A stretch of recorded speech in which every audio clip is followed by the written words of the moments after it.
Chapter 194. Although Kara herself had extraordinary power because of the Moonlight Stone, she still felt incredulous after seeing the scene in front of her. Not only was the appearance exactly the same, but even the lecherous expression was exactly the same.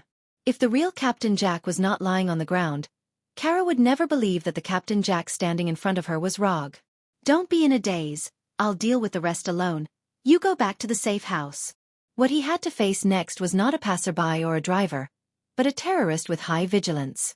Instead of bringing an inexperienced newcomer like Kara, it would be better to catch the terrorists in the bar. At least it would save him some effort. Although Rog didn't say it clearly, Kara understood what he meant. "You're a newcomer, don't add to the trouble. Go back to where you came from." If it was someone else who did this to her, Kara would definitely let that person enjoy the extraordinary power of the Moonlight Stone. But when that person was Rog, the situation was completely different. Kara would rather fight with the red tank than face the feeling of disgusting bugs crawling all over her body again. Thinking of this, Kara couldn't help but tremble slightly, as if there were bugs crawling on her body at this time. "Okay, then I'll go back first." Without any hesitation or dissatisfaction, Kara turned around and left decisively. When night fell, Rog, who had transformed into Captain Jack, left the hotel and took a taxi to the Ecstasy Night Bar. Before leaving the hotel, he enjoyed the highest standard dinner that the hotel could provide. As for the bill, of course, Captain Jack paid for it. Isn't it reasonable for Captain Jack to pay for what he eats? Rog thought that the bar that could be chosen by Captain Jack and the terrorists wouldn't be too bad. But when he came to the bar, he felt that he had overestimated Jack and the others. It seems that the smuggling and terrorist industries haven't made much money in the past few years. After lamenting in his heart, Roger walked into the bar that was not modern at all. Because it was still early, there weren't many guests in the bar. But with the environment of the bar, even during the night peak, it was estimated that there wouldn't be many guests. Soon, Roger saw the rumored middleman. He walked to the bar counter where the middleman was.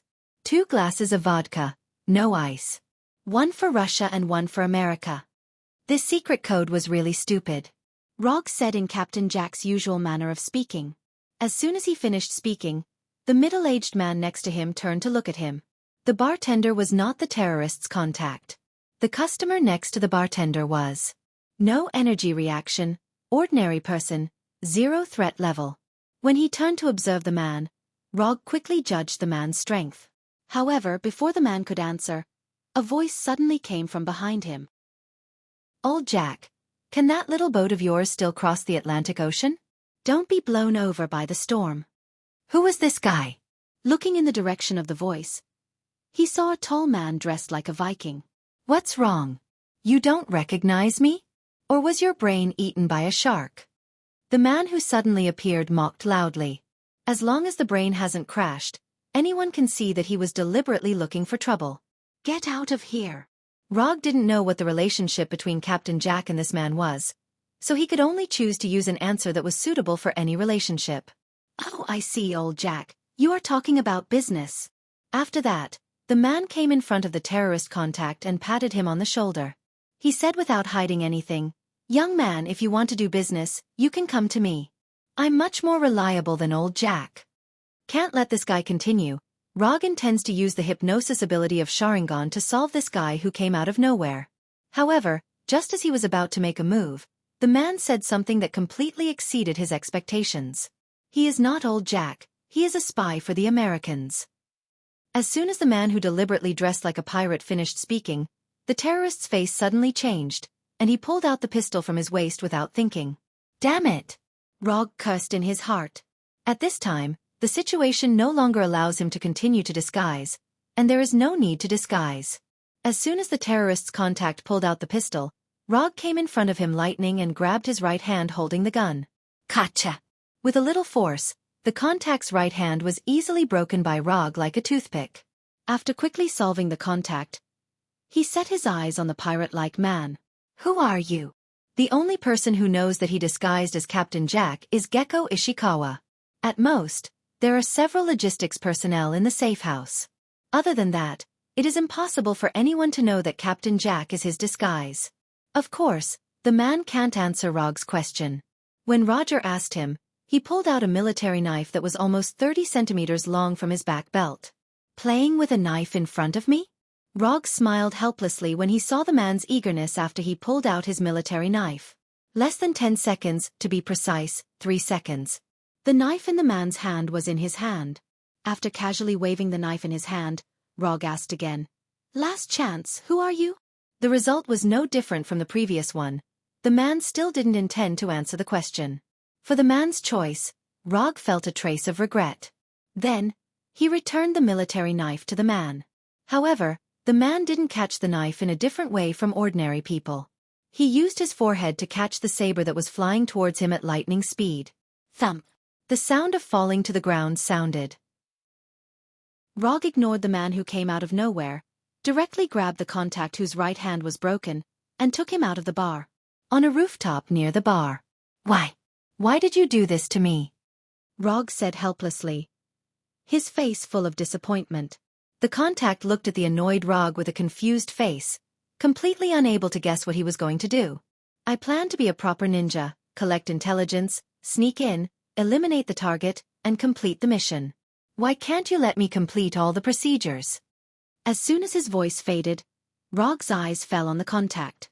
"I'm in a bad mood now, so I sincerely remind you, don't have any thoughts you shouldn't have. Otherwise, I'll chop you up." After that, he took out the bone knife that he took from the roadside restaurant. Chapter 195. Chop you up. Glancing at the oily bone knife in Rog's hand, the terrorist couldn't help but swallow his saliva. Compared to Rog's threat, what surprised the terrorist was Rog's identity. After arriving at the roof, Rog lifted the effect of the transformation technique and changed back to his original appearance.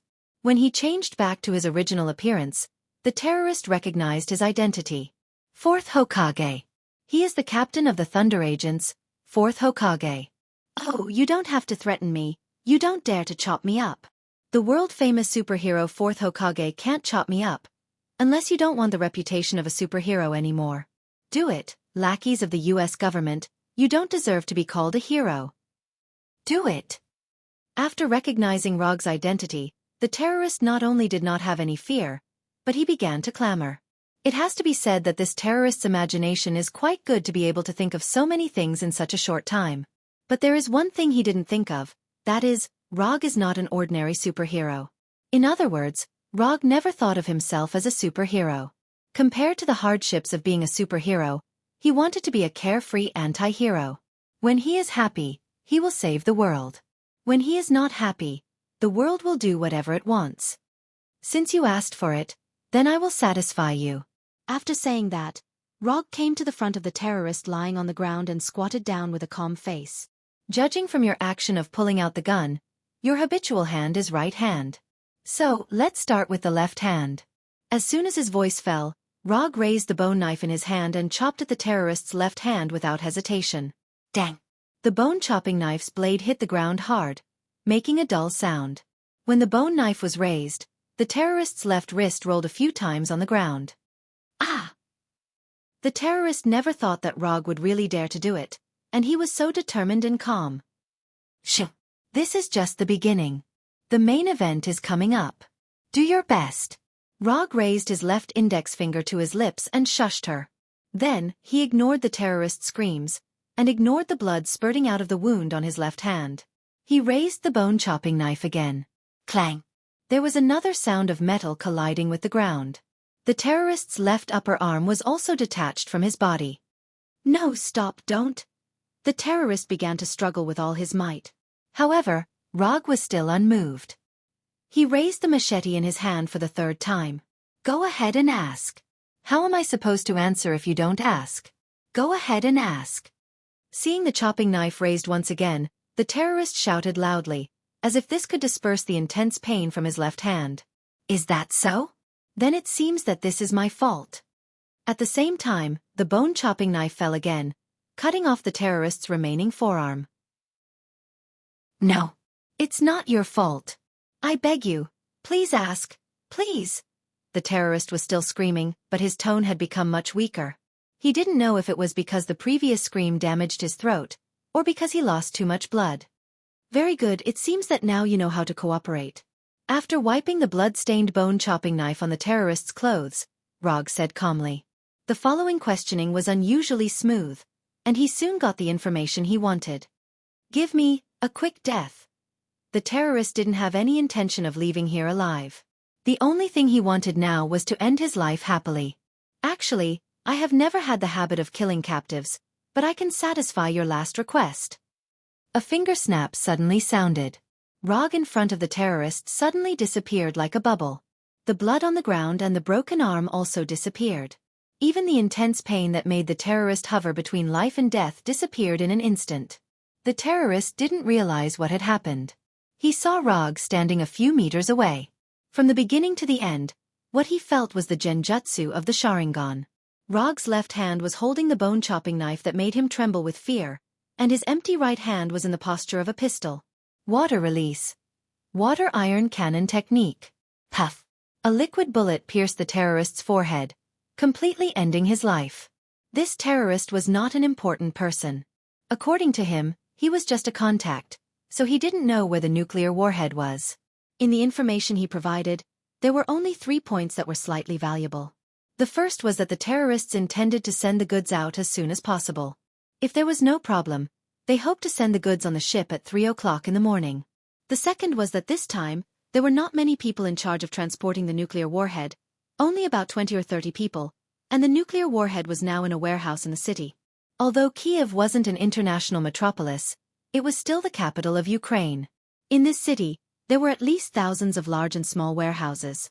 It was not easy to find the one where the terrorists placed the nuclear warhead in these warehouses. As for the third information, it was the most useful one at present. That was the contact information provided by the contact. Although the contact didn't know where the nuclear warhead was placed in the warehouse, he knew how to contact the terrorists who were guarding it. According to the original plan, after confirming the final time with Captain Jack, he would contact the terrorists and inform them of the final result. Although there were some accidents, the terrorists may not know what happened in the bar now. As long as he could use the identity of the contact to lure the terrorists out, or directly locate their location when contacting them, then everything would become simple again. Of course, the premise of all this was based on the premise that the terrorists didn't know what happened in the bar. After throwing away the bone-chopping knife in his hand, Rog teleported back to the safe house with the flying thunder god and roughly explained the current situation to Kara and others. When the logistics technicians in the safe house were ready, Rog asked a technician who could speak Ukrainian to make a call. Although the voice of the technician was not the same as the contact, there was no other way. Rog could transform into the appearance of the contact, but the problem was that he didn't speak Ukrainian. The contact could speak English because the person he wanted to contact was the UA Captain Jack, which may be the reason why he was chosen as the contact. More than 20 seconds later, the phone was still not connected. Chapter 196. Just when everyone thought that no one would answer the phone, the call was suddenly connected. At #%#yen@, there was an authentic Ukrainian voice on the phone. But except for the technician who made the call, no one present understood the meaning of this sentence. The technician quickly replied and communicated with the terrorist on the other end of the phone. Although they couldn't understand their conversation, judging from the current situation, the terrorist guarding the nuclear warhead didn't know what happened in the bar. When the Ukrainian technician communicated with the terrorist, the remaining technicians quickly began to track and locate the phone. Although these technicians are not professional agents from the CIB and SHIELD, it is not difficult for them to track the location of a phone call. The terrorist on the other end of the phone didn't realize anything, and the technician on the safe house side had already completed the location. The signal came from a warehouse on the outskirts of Kiev. Mr. Rog, I told them the time and place of receiving the goods tonight according to your request, and they will arrive at the port on time with the goods. After the call ended, the technician in charge of the call reported to Rog. Rog didn't have any military rank, but his identity as the captain of the Thunder Agents made him the highest-ranking person on the scene. Thank you for your hard work. But they won't have a chance to arrive at the port on time. It was only 8 o'clock in the evening, more than 6 hours away from the agreed 3 o'clock in the morning.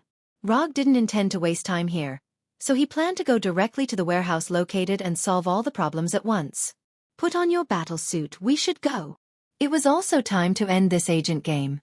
After hearing Rog's words, Moonlight Shkala didn't hesitate and immediately went to the room and changed back to the white uniform that fully highlighted her graceful figure. Finally, the fight was about to start, and Skala's expression gradually became excited. More than 20 minutes later, Rog and Skala arrived near the warehouse on the outskirts. After arriving near the warehouse, Rog didn't launch an attack immediately, but used chakra to perceive the situation of the warehouse. 34 ordinary humans didn't have any abnormal energy response. He couldn't sense whether the nuclear warhead was inside.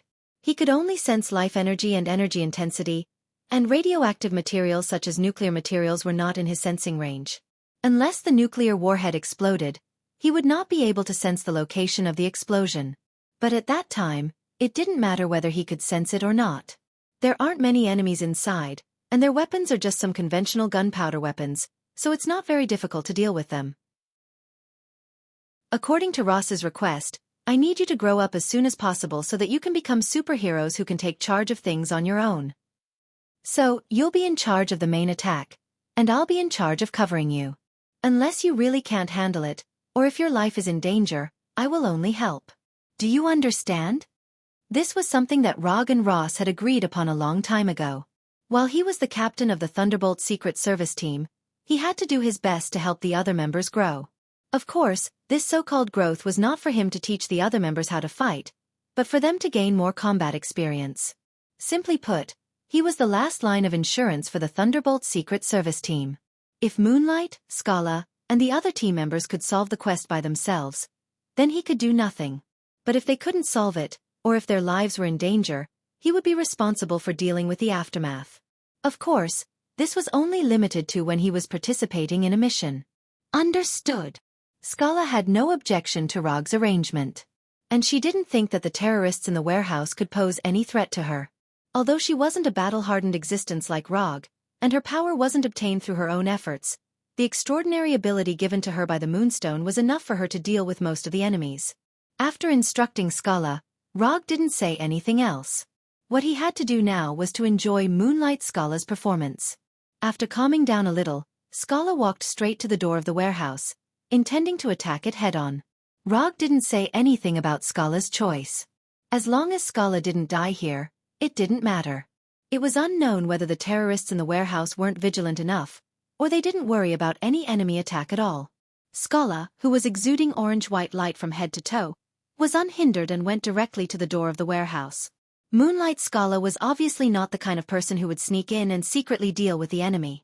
After coming to the warehouse door, she raised her hands and launched an orange-white beam of light. Boom!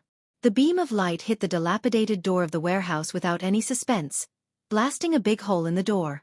The huge sound resounded throughout the warehouse in an instant, and the terrorists in the warehouse understood the situation at this time even if they were slow to react. There are enemies attacking. It didn't take long for fierce gunshots to ring out in the warehouse. After entering the warehouse, Skala, who was exuding orange-white light, flew into the air and constantly fired energy beams from her hands, attacking all the terrorists who appeared in front of her like an energy turret. At this time, Rog stood dozens of meters behind Skala, silently observing her battle while paying attention to the movements of the terrorists. Although Skala didn't have much combat experience, she easily gained the upper hand with the extraordinary ability given by the Moonlight Gem. Judging from the current situation, it won't take long for Skala to solve all the terrorists in the warehouse and complete the mission smoothly. However, the terrorists who can buy nuclear warheads from the Russian black market are obviously not rookies. They may not have any extraordinary abilities, nor do they have high-tech weapons like Hydra or Shield. But they have as many conventional gunpowder weapons as they want. After finding that ordinary bullets couldn't penetrate the energy shield around Skala's body, these terrorists didn't hesitate and directly moved out their heavy weapons. Anti-material sniper rifles, rocket launchers, Gatling guns. Rog even saw the Javelin anti-tank missile developed by the United States on them. These terrorists were well armed. Even ordinary US soldiers might not be as well armed as them. When the terrorists took out their heavy weapons, Skala completely gained the upper hand in the battle and the situation began to change. Boom! Boom! Boom! Boom! Rockets and missiles continued to explode around Skala, and the shockwaves and airwaves caused by the explosions made Skala, who was flying in the air, float around like a kite with a broken string. Chapter 197. Still not enough experience. If Kara had been a little more cautious, instead of relying on her extraordinary ability to go on a rampage, she would definitely not have been used as a target by the terrorists. The bullets from the Gatling gun hit Kara's energy shield like a storm, creating ripples on the energy shield. What's worse, because of the suppression of the Gatling gun, Kara couldn't care about other attacks. Rockets and anti-tank missiles exploded one after another in front of her. If it weren't for the moonlight gem, Kara would have been blown to pieces. Rog thought that he could easily watch the battle as a spectator, and then smoothly end the mission. But Carla's performance directly shattered his beautiful dream. He really didn't want to do it. Although he thought so, he still summoned his new Haori, the Yondaime Hokage's white Haori. Along with the Haori, dozens of flying Thor kunai were summoned. Although there were only 9 flying Thor kunai enchanted by Odin, but for a ninja who regarded flying Thor as a talent, how could he not have flying Thor kunai? In his summon scroll, there were a total of 300 flying Thor kunai. Don't ask why he saved so many. If you ask, it's because he has too much money. After putting on the Haori, Rog began to use his ninjutsu. Wood release. Wooden spindle wall. In the blink of an eye, a semicircular wall made of wood appeared in front of Kara, completely enveloping her. Lightning body flicker. What followed after the wooden spindle wall wasn't flying Thor, but lightning body flicker. Rog's figure disappeared in an instant, and a weak electric current that had yet to dissipate appeared where he had been standing. Leave the rest to me. As soon as his voice fell, Rog picked up Kara, who was half kneeling on the ground, and once again used lightning body flicker. The next second, he carried Kara to a corner of the warehouse, and then directly put Kara down. It felt good. After putting Kara down, he disappeared again. Until now, the terrorists did not know that Kara was no longer behind the wooden spindle wall. Bullets and missiles continued to bombard the wooden walls, and dazzling explosions continued to rise. Although the sudden appearance of the wooden spindle wall surprised these terrorists, they did not associate the wooden spindle wall with Rog. It was common knowledge that his superpower was the ability to control lightning. Rog had no intention of correcting these terrorists' thoughts. While they were crazily attacking the wooden spindle wall, he had the shadow doppelganger throw the dozens of Thor kunai that he had summoned to every corner of the warehouse. After the shadow doppelganger was done, he walked into the terrorists' line of sight. Seeing Rog walking out from the shadows, these terrorists first revealed a trace of doubt, then their complexions suddenly changed, and they immediately turned the muzzle. When they first saw Kara, they felt that Kara was very similar to the superhero Moonlight Stone from the Thunder Secret Service.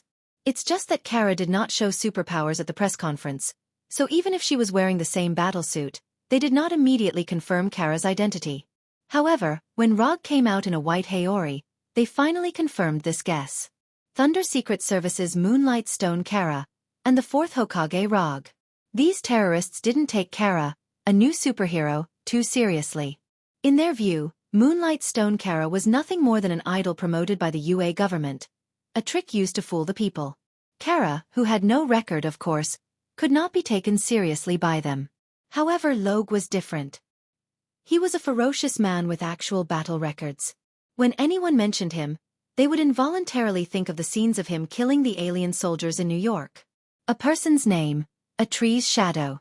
No matter how arrogant these terrorists were, they would not think that they would be a match for Rog, who could cut down aliens like vegetables.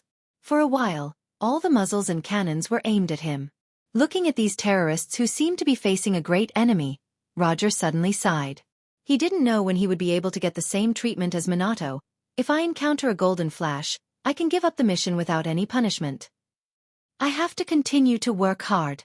And Rog hoped that his future treatment would be a little higher than Minato's. Minato's treatment was only limited to the ninja world, and he hoped that his treatment would be universal.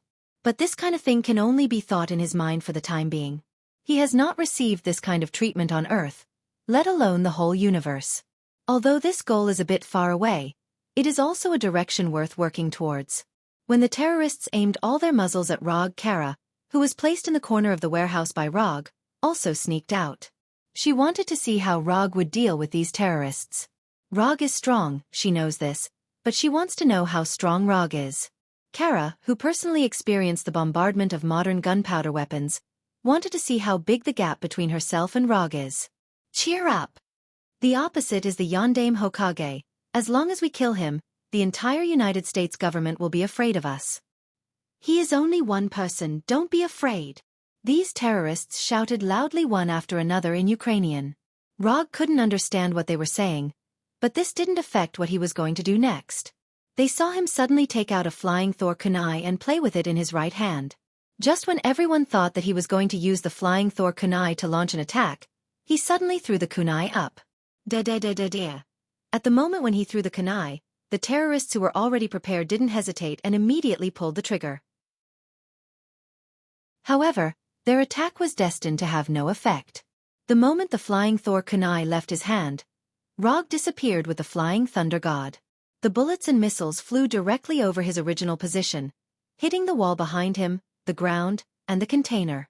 These gunshots almost stopped abruptly, and a sudden strange silence quickly enveloped the entire warehouse. At the same time when the gunshots stopped, Rog's figure reappeared in the original position, and his right hand easily caught the flying Thor kunai that had not yet fallen to the ground. Dun dun. When he put away the flying Thor kunai in his hand, there was a burst of falling sounds in other parts of the warehouse. It's over? Kara thought that she would be able to see a wonderful battle, but the reality was completely different from what she had imagined. The only thing she saw was that Rog suddenly disappeared, and then suddenly reappeared, and then there was no more. How is this possible? What did he do? Is he really human? Chapter 198. Inform the military to deal with the aftermath. I'll go back first. Rog ignored Kara, who was in a state of shock and confusion, and directly ordered. Taking care of more than 20 ordinary terrorists in one go was nothing to be surprised about. Minato can kill 50 rock shinobis at once with the same flying Thor. Compared with the rock shinobis, the terrorists don't seem to be on the same level. Not to mention that the number of enemies is only about half of Minato's. Before the flying thunder god left the warehouse, Rog didn't forget to let the shadow clone recover the Thor that was thrown out. Until Rog's figure completely disappeared, Kara still couldn't believe the scene in front of him. So many terrorists, how could they die so easily? Even if there were more than 20 chickens, they wouldn't die so easily. Rog didn't pay attention to what happened next in the warehouse, but the day after he returned to New York, he saw Ross once again hold a press conference. All 3 missions were successfully completed. The Thunder Secret Service team finally delivered the first answer sheet as a superhero team. Before Ross held the press conference, Rog received 30 ninja coins from the system. Unconsumed ninja coins. 335. After redeeming King Kong seal and 4 symbol seal, his ninja coins that didn't change for a long time finally began to increase again. After announcing his identity in public, he can no longer receive ninja coins through Konoha's company as before. But this doesn't have much impact on him. As early as half a year ago, he used Konoha's company to accept commissions, but none of them passed the judgment of the system, and he wasted several commission scrolls. Since then, he rarely personally executed the commissions received by Konoha. Just when Rog was enjoying his rare leisure time, a fierce father and son quarrel occurred in the hall of Asgard's Golden Palace, far away from the earth. You are taking a risk. If you fail, the weapon will fall into the hands of the enemy.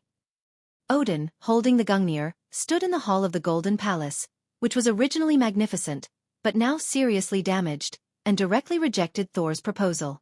It will only be more dangerous if we just sit here and wait.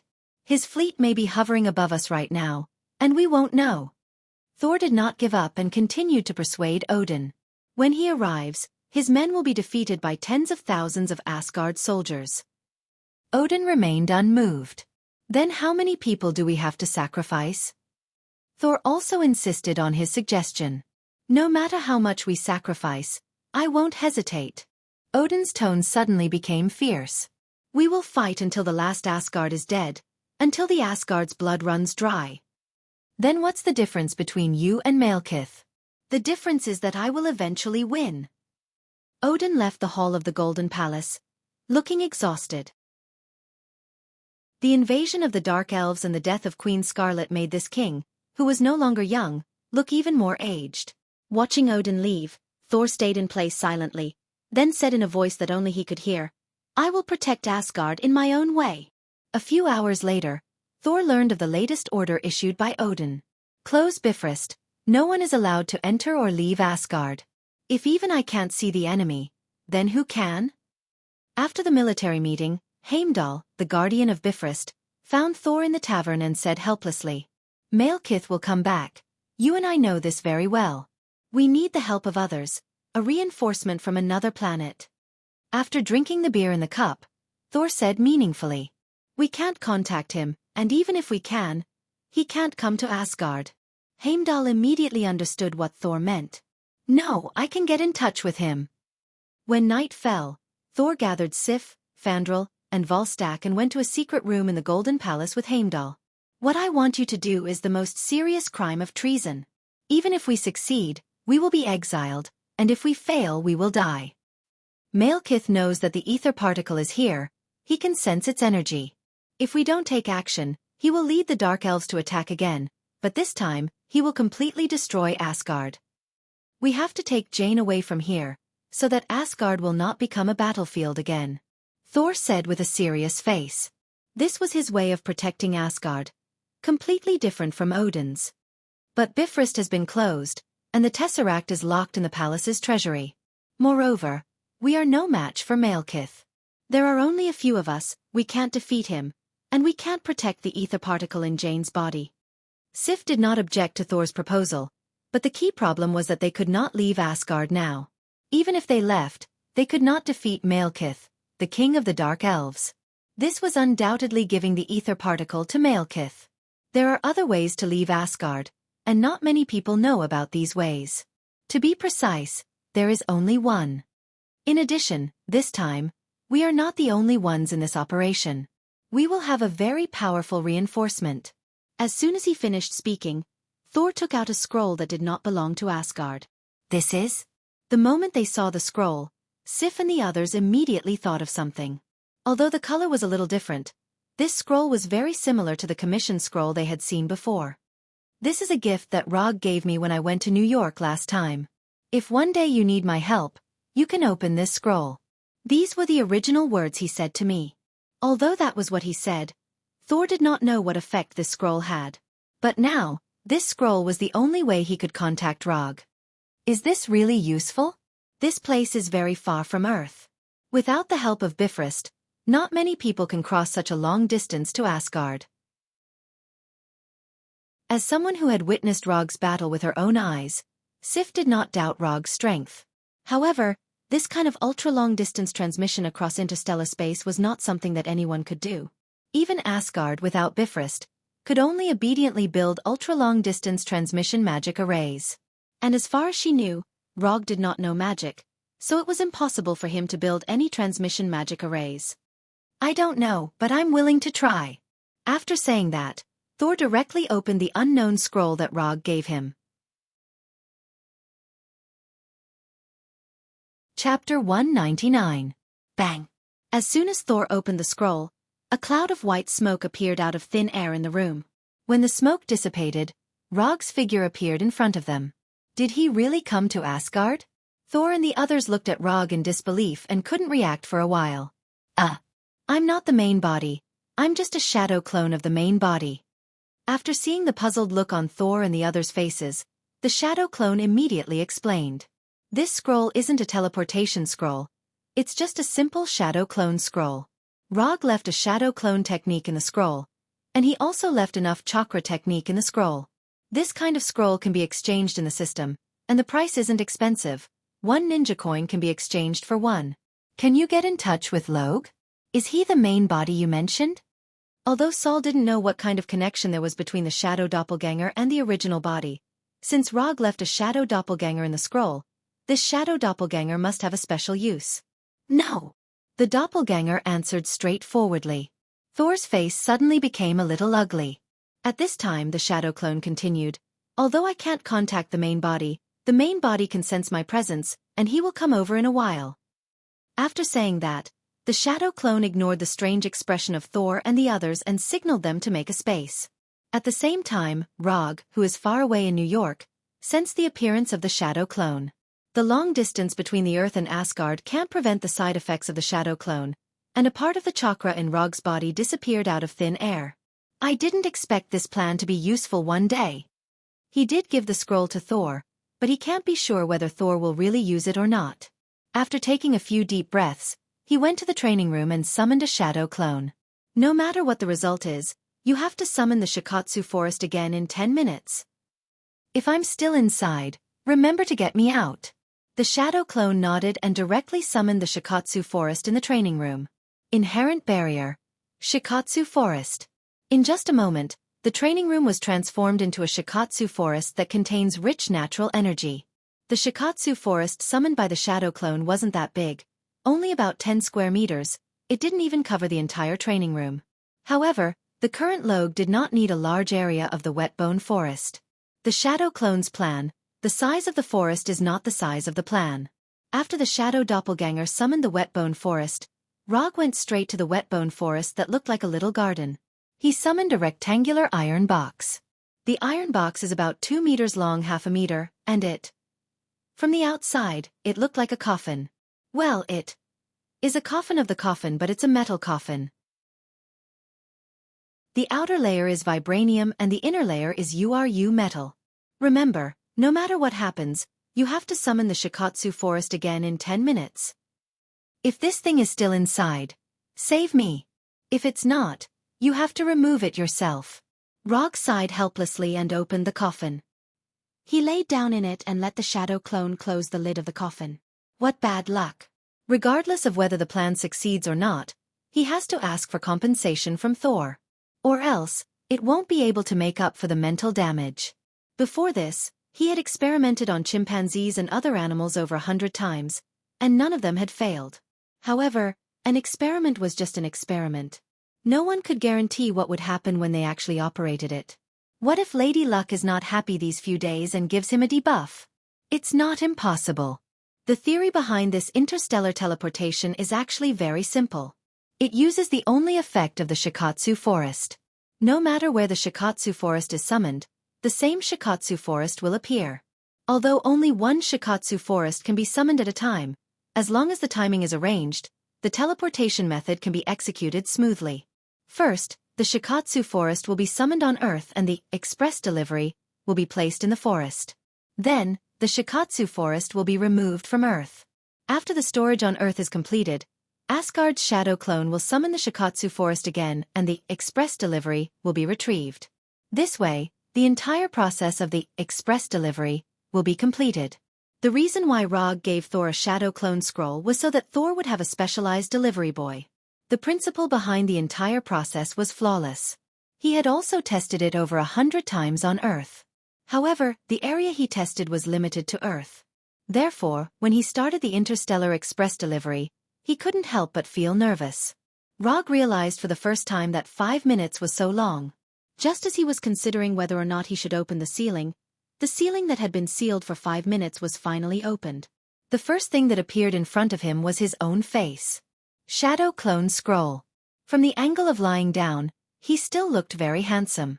As expected, my handsomeness is 360 degrees. After seeing the shadow clone, a strange thought suddenly popped up in Rog's mind. After coming out of the metal box, he saw Thor and the others who were in a daze. What?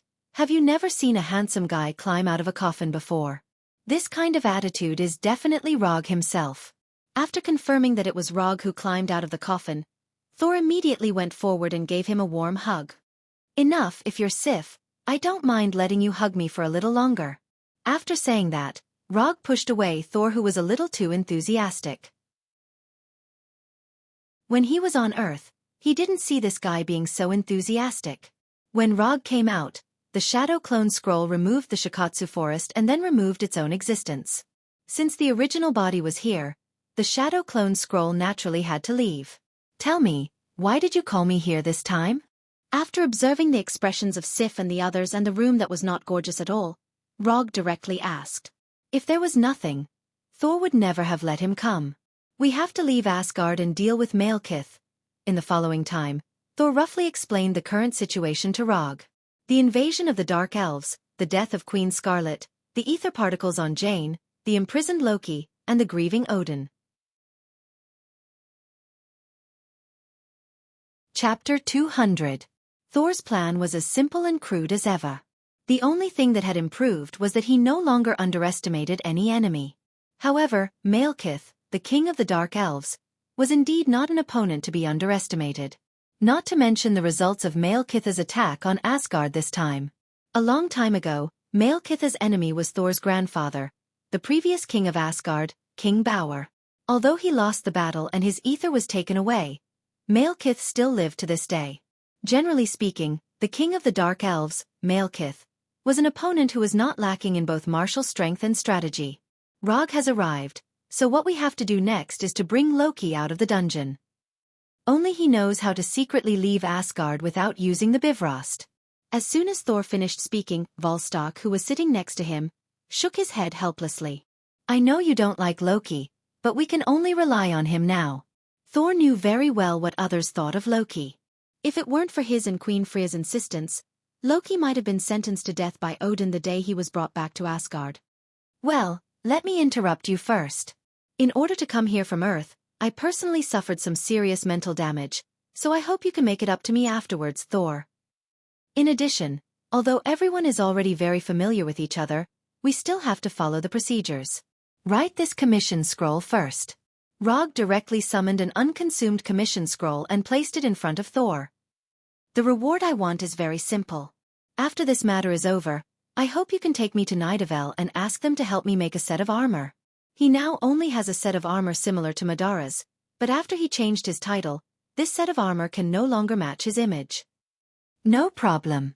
Thor was already used to Rog's commission habit. Even if he didn't say anything, Thor would give him a satisfactory reward after the matter was over. Commission content: defeat Malekiths. Commission status: incomplete. Commission reward: 250 ninja coins. Just as Rog had predicted, Thor's request successfully passed the system's judgment. The only thing he didn't expect was that the reward given by the system was as high as 250 ninja coins. What was going on? Malekith was just a boss in Thor's personal dungeon. How could there be such a high reward? In the last Battle of New York, the system only gave him 200 ninja coins as a reward. Was Malekith that strong? Rog began to think seriously, and his intuition told him that this matter might not be as simple as he thought. After returning the scroll to Rog, Thor began to assign tasks to Sif and the others. There wouldn't be many people leaving Asgard, including Loki. There would be at most 4 people. Sif and the others wouldn't leave Asgard. Their task was only to contain Asgard's guard army. The Prince of Asgard, the next king of Asgard, was planning to break through the defense line of Asgard's soldiers. It was ironic. After instructing Sif and the others, they left the dark secret room and began to perform their respective tasks. According to Thor's request, Rog transformed into a royal guard and followed him like a guard. They were now going to the dungeon to rescue Loki. Without Loki, their plan to leave Asgard could basically be declared a failure. Thor, it's been so long, you came to see me now? When the two of them arrived at Loki's private cell, Loki took the lead in speaking. After speaking, Loki suddenly turned his head and glanced at the royal guard behind Thor. For some reason, Loki always felt that there was something wrong with this royal guard. However, most of his attention was now on Thor, so he didn't continue to investigate. It was just a strange royal guard, nothing to pay attention to. Looking at Loki in the cell, Thor didn't say a word. He looked at his brother who had lived with him for thousands of years with a complicated expression. Are you here to gloat? Loki spoke again, and his tone began to be sarcastic. Loki, that's enough. Don't use illusions anymore. Thor ignored Loki's sarcasm and said calmly. As soon as Thor finished speaking, Loki disappeared in front of them, and the tidy cell also changed. Loki, with disheveled hair, sat among the broken furniture and leaned against the innermost wall, his face full of loneliness. Now you see, my brother. Thor came to the other side of the cell and began to move his wrist. Is it painful for her to leave? I'm not here to mourn mother with you. I'm here to give you a chance to get something better. Loki looked at Thor in confusion, and for a moment, he didn't understand what Thor was going to do. Just say it. I know you want revenge as much as I do. If you help me escape from Asgard, I'll give you a chance to take revenge, and then put you back here. After listening to Thor's words, Loki suddenly laughed. You must be desperate, so you came to me for help. Why do you think you can trust me? After a few seconds of silence, Thor replied, I don't trust you, but Mother does. You have to know, when we fought in the past, I still had a glimmer of hope that my brother hadn't completely disappeared. That glimmer of hope is gone, and I can no longer protect you. If you dare to betray me, I'll kill you. Listening to the conversation between Thor and Loki, Rog really wanted to say to Thor, "No, you won't kill Loki, you're a brother Khan from head to toe." When do we leave? Looking at the serious look on Saul's face, Loki gave his answer. For other Asgard people, it might be difficult to release a prisoner from the prison. But for Thor, it was just a matter of words. However, Thor didn't expect that Loki's first words after he came out would be, "What do you plan to do with this royal guard?" "He'll definitely tell Odin, and then you and I won't be able to go anywhere. Can I turn him into a sheep? Or let him sleep for a month?" If it wasn't for Thor's presence, Loki's first choice wouldn't be to turn into a sheep or sleep, but the more direct eternal sleep. Up to you if you can do it. Thor didn't intend to stop Loki. It's just a small royal guard. No one will care. Loki showed his natural evil smile and went straight to the royal guard, and then he heard a somewhat familiar voice. "If you dare to do this, I promise you can only use your left hand to cast spells." Chapter 201. This voice? It's Rog, the self-proclaimed Ninja Rog. Although Loki has only seen Rog a few times, he has firmly remembered Rog's voice. He would never forget that it was Log who had ruined his plans time and time again, causing him to walk step by step into the tragic situation he was in today. The smile on Loki's face suddenly disappeared. His whole body involuntarily took a few steps back. His hands immediately surged with a strange magical light. Kill this guy. Use his blood to wash away his anger. As soon as this idea came to his mind, it was thrown to the back of his mind. "Oh, I didn't expect you to come. It seems that my brother is well prepared this time." After looking at Rog vigilantly for a few seconds, Loki removed the magical light surging in his hands and restored his original expression of wanting to see the world in chaos. "Because I know you're here, I came specially. Isn't it a surprise?" Bang! As soon as he finished speaking, Rog removed the effect of the transformation technique and changed back to his original appearance. "Next time, let's find a time to have a fair fight." That being said, but Rog is very clear that Loki's so-called fair basically means unfair. "Do as you like, as long as you can bear the consequences." Rog replied without showing any weakness.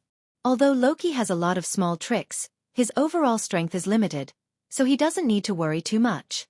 Let's talk about that later. We have to leave Asgard as soon as possible. Thor is very clear about the character of Loki and Rog. He is too lazy to stop the two of them from fighting. Under Thor's lead, the three of them quickly left the dungeon and moved quickly in the Golden Palace. This kind of secret operation is too unlike your style. You even called Rog. You really don't consider using brute force to fight your way out. That would be much easier. Maybe it's because he has been imprisoned for too long, but after leaving the dungeon, Loki suddenly turned into a chatterbox. He has been chattering in front of Thor and Rog. "Where's your doppelganger? Why don't you summon hundreds of doppelganger to attract the attention of the guards? This way we can leave more easily." After talking to Saul, Loki turned his head and said to Roger, "Don't worry." Thor, who has been keeping a straight face, began to warn Loki, "If you don't shut up, I'm going to do it." "Well, I'll listen to you, I'm not here." As soon as his voice fell, Loki used an illusion technique to turn himself into the appearance of the palace guards. "How? I'm not worse than you are. I'm one of the best mages in Asgard. If you don't shut up, I'm going to do it." Roger also began to warn Loki. He began to understand why Loki was held in solitary confinement. It's not because of his identity as a former prince, nor is it because he's too dangerous, it's purely because this guy talks too much. Sooner or later, the prisoners in the same cell with him will go insane. But I think we can keep a lower profile. Loki removed the transformation effect on himself, and then threw an illusion effect on Thor. "My brother, you're so beautiful." Loki turned Thor into Sif's appearance. He originally planned to use an illusion on Rog, but in the end, he dismissed the idea. "Even if you become like this, I can still make you die miserably." Saul lowered his head to look at his current appearance and said in a calm tone, "Well, maybe you want your new friends more, after all, you seem to like them very much." Loki removed the transformation effect on Thor's body, and then turned himself into the appearance of Rogers of the American team. This is much better, but the clothes don't fit well, it's too tight. But that confidence, I can feel justice surging in my body. Do you want to talk to me about the truth, or honor, God bless America? Before Loki could finish, Thor pressed him against the stone pillar next to him and covered his mouth. What are you doing? Loki pulled away Thor's right hand that was covering his mouth, and then looked in the direction of Thor's gaze. It was two palace guards who were patrolling. You should at least give me a weapon, my dagger or something. As soon as Loki finished speaking, he saw two kunai appear in front of him. Take it if you talk nonsense again. I don't mind beating you up first, and then taking you away. Rog didn't know how Thor endured Loki for thousands of years, but in these few minutes, he had several thoughts of making Loki mute. After seeing Rog take out the kunai, Thor silently took back the handcuffs that had not yet been handed out. After going to the predetermined location and waiting for a few minutes, Sif came to them with Jane. The moment they saw Jane, Thor and Rog's eyes lit up at the same time. Thor's eyes lit up because he saw his beloved woman. Rog was different. He felt the ether particles in Jane's body. With the experience of the mind gem, he did not let his mental power go too deep into Jane's body. Even so, he still felt an indescribably powerful force. Ether particles, or reality gem. He began to understand why Malekith was still obsessed with ether particles even after so many years had passed. This power is really tempting. Jane ignored Thor and Rog, but went straight to Loki, and then raised her right hand. Slap. The crisp sound of a slap was heard. This slap is for New York. Although he was slapped, Loki was not as angry as they imagined. Instead, he showed a charming smile and turned to Thor and said, I like her. Okay, stop fooling around, we don't have much time. Although Odin was tricked by Heimdall to go to the Bifrost, it would not take long. Odin could return to the Golden Palace at any time. Sure enough, just as Thor finished speaking, two groups of palace guards appeared on the other side of the passage. They're there, catch them. I'll hold them back, you guys go. Sif decisively took on the task of bringing up the rear. Just as Loki was about to leave with Thor, the magic sword in Sif's hand, gift of Gaia, was placed on Loki's neck. If you dare to betray him, I'll kill you. I'm glad to see you too, Sif. Loki did not take Sif's threat to heart at all and replied with a smile. I'll leave a shadow clone to help you. It can buy more time. As soon as he finished speaking, a shadow clone appeared beside Sif. Sif and the shadow clone stayed behind to bring up the rear, while Thor and the other three quickly rushed to the Golden Palace Hall. There was their transportation to leave Asgard, a small spaceship left behind by the Dark Elves. Before boarding the ship, Volstagg stopped Loki. You dare to betray him? Before Volstagg could finish, Loki took the initiative to say, You'll kill me? Then you'll have to line up. Chapter 202. Although Thor did not use Thor's hammer to carve out a bloody path in Asgard, to be honest, the plan to drive the Dark Elf spaceship away was not much better. Especially when none of the four people on the ship knew how to drive the spaceship. Are you sure you know how to drive this thing? Looking at Thor pressing buttons on the spaceship's control panel in confusion, Loki turned on his mocking mode again. I only said it wouldn't be difficult. Volstagg was fighting with the palace guards outside while Thor was still trying to figure out how to drive the spaceship away. No matter what you're doing, you have to speed up. Loki came to Thor's side and reminded him in a friendly manner. There were more and more guards outside, and it was impossible for Volstagg to hold on for long by himself. Shut up, Loki. Thor was still trying, but the spaceship still showed no signs of starting. Looking at the flustered Thor, Rog sighed helplessly. He began to regret accepting this commission. You must have missed something? Loki continued to remind him. I didn't, I pressed all the buttons on it. Thor explained impatiently. Don't use so much force, press gently. Loki continued to suggest.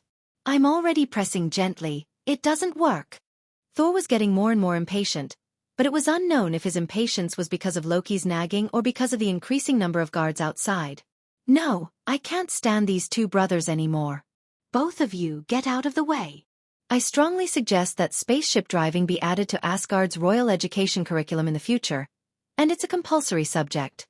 Roger pushed away Saul, who was beside the bridge, with a serious look on his face.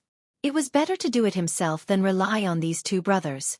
At least he passed the Chinese exam, which was known for its difficulty. Rog could not understand a single word of the Dark Elves' language, but this did not stop him from quickly operating the spaceship on the control panel. This was not the start button. This was not it either. This should be it. Rog did not have any experience in piloting a spaceship, but as a veteran standalone game player, how could he not have played flight simulation games? He was a rookie in action games. But when it came to simulation games, he was a true expert. Sims, flight simulation, racing simulation. He could complete any simulation game with the highest rating in the shortest time. This was his gaming talent. After a fierce operation, he successfully started the Dark Elf spaceship, and a holographic image with Dark Elves' language appeared around them. How is this possible? This human actually knows how to fly a spaceship, Dark Elves?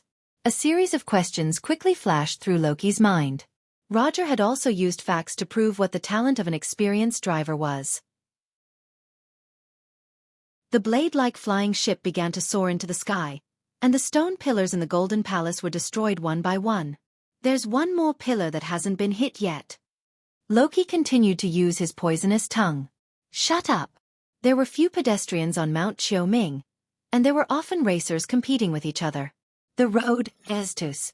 The racer god of Mount Akina was now racing a spaceship. Don't blink, the racer god of Mount Akina's performance is about to begin.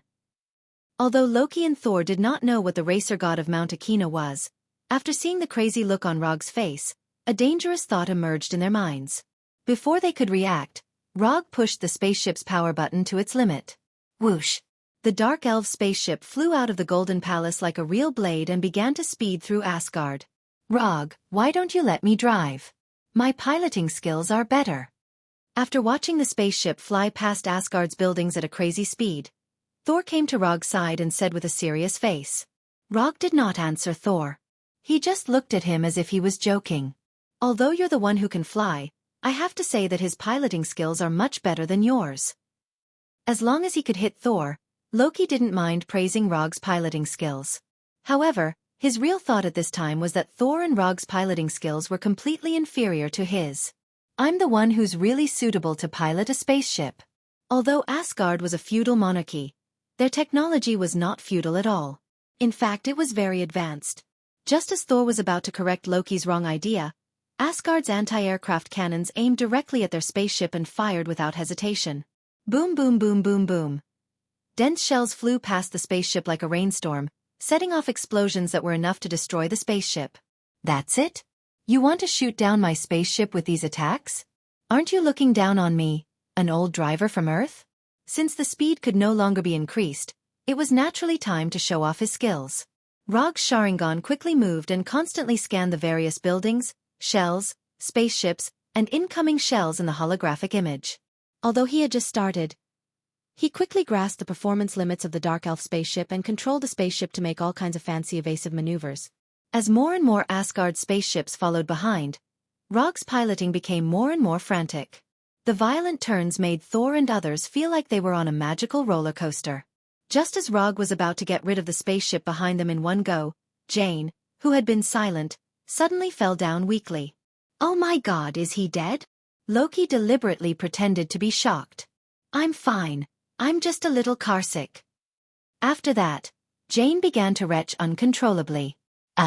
My fault. After feeling Thor's dissatisfied eyes behind him, Rog decisively chose to apologize.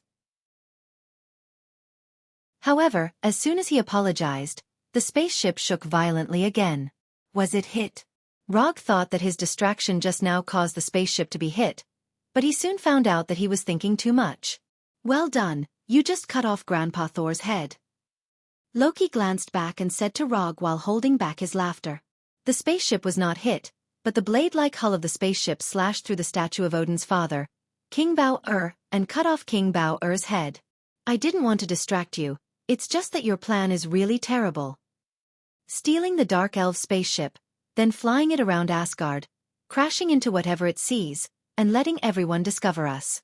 This is simply too awesome. Thor, this really suits your style. Before Loki finished speaking, he was grabbed by Thor and thrown out of the spaceship.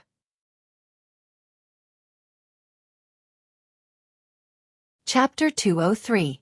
What a straightforward way to throw. Although the spaceship below was piloted by the three warriors of Sengoku, This method of throwing could easily cause irreparable mental damage to Loki. But thinking about it, Loki should have long been used to the feeling of being thrown around. Rog, we should go too. Thor picked up Jane, who had fallen to the ground, and came to the open cabin door. You go first. I'll be right behind you. Looking back at Rog, Thor did not hesitate and jumped out of the cabin door. When Thor and Jane left the spaceship, Rog summoned a shadow clone. Piloting a spaceship was not something that could be done at any time, and he did not want to end his first spaceship piloting journey so hastily. After giving the pilot's seat to the shadow clone, he looked around the spaceship with some reluctance, then came to the cabin door and fell down with his back facing down. Hoo.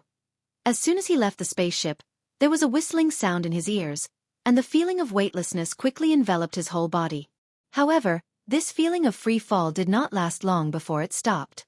The spaceship piloted by Fandral caught him, and he just happened to hit Loki, who had just climbed up. Although this height could not kill a frost giant like Loki, the feeling of being treated as a human sandbag was very unpleasant. Can't be angry, can't be angry, can't be angry. Loki reminded himself as he shook off Rog and stood up again. Now the one piloting the spaceship is the shadow clone. This should buy more time. That being said, the real purpose of leaving the shadow clone was to extend the spaceship piloting experience. Although there was no way to control it personally, after the shadow clone was removed, the corresponding memory would be fed back to the main body, which could be considered an alternative piloting experience. And he also hid one thing, which was that before the spaceship's energy was exhausted, the shadow clone would not stop flying the spaceship. So this is your plan. It's quite impressive. Now, Loki finally figured out all of Thor's plans. The Dark Elf spaceship was used to attract attention from the beginning, so the bigger the commotion, the better. Keep your promise and bring us to your secret passage. After gently putting Jane down, Thor turned to Loki and said. Loki shrugged and held the steering wheel at the end of the cabin. An excited smile appeared on his face. Finally, it's my turn to take the helm. Now, I'll show you what real driving skills are. Under Loki's control, the spaceship began to fly towards the distant mountain peak.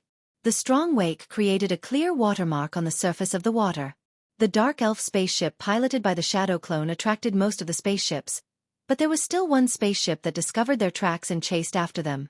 The guards did not seem to care that there were two princes on the spaceship in front of them. The two cannons at the bow of the spaceship continued to shoot out fire. Although Loki was quite arrogant at times, one thing was true. His spaceship piloting skills were quite good. Compared with Rog's crazy and rough maneuvering, Loki's evasive movements were undoubtedly more graceful. Loki dodged all the incoming cannonballs by using the flight method of constantly combining left and right arcs. Thor apparently also considered the current situation and turned back to call Fandral. Fandral!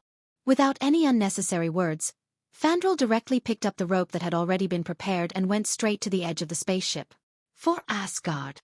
As soon as his voice fell, Fandral jumped out and used the rope to swing to the guard's spaceship. A few seconds later, the guard's spaceship stopped chasing.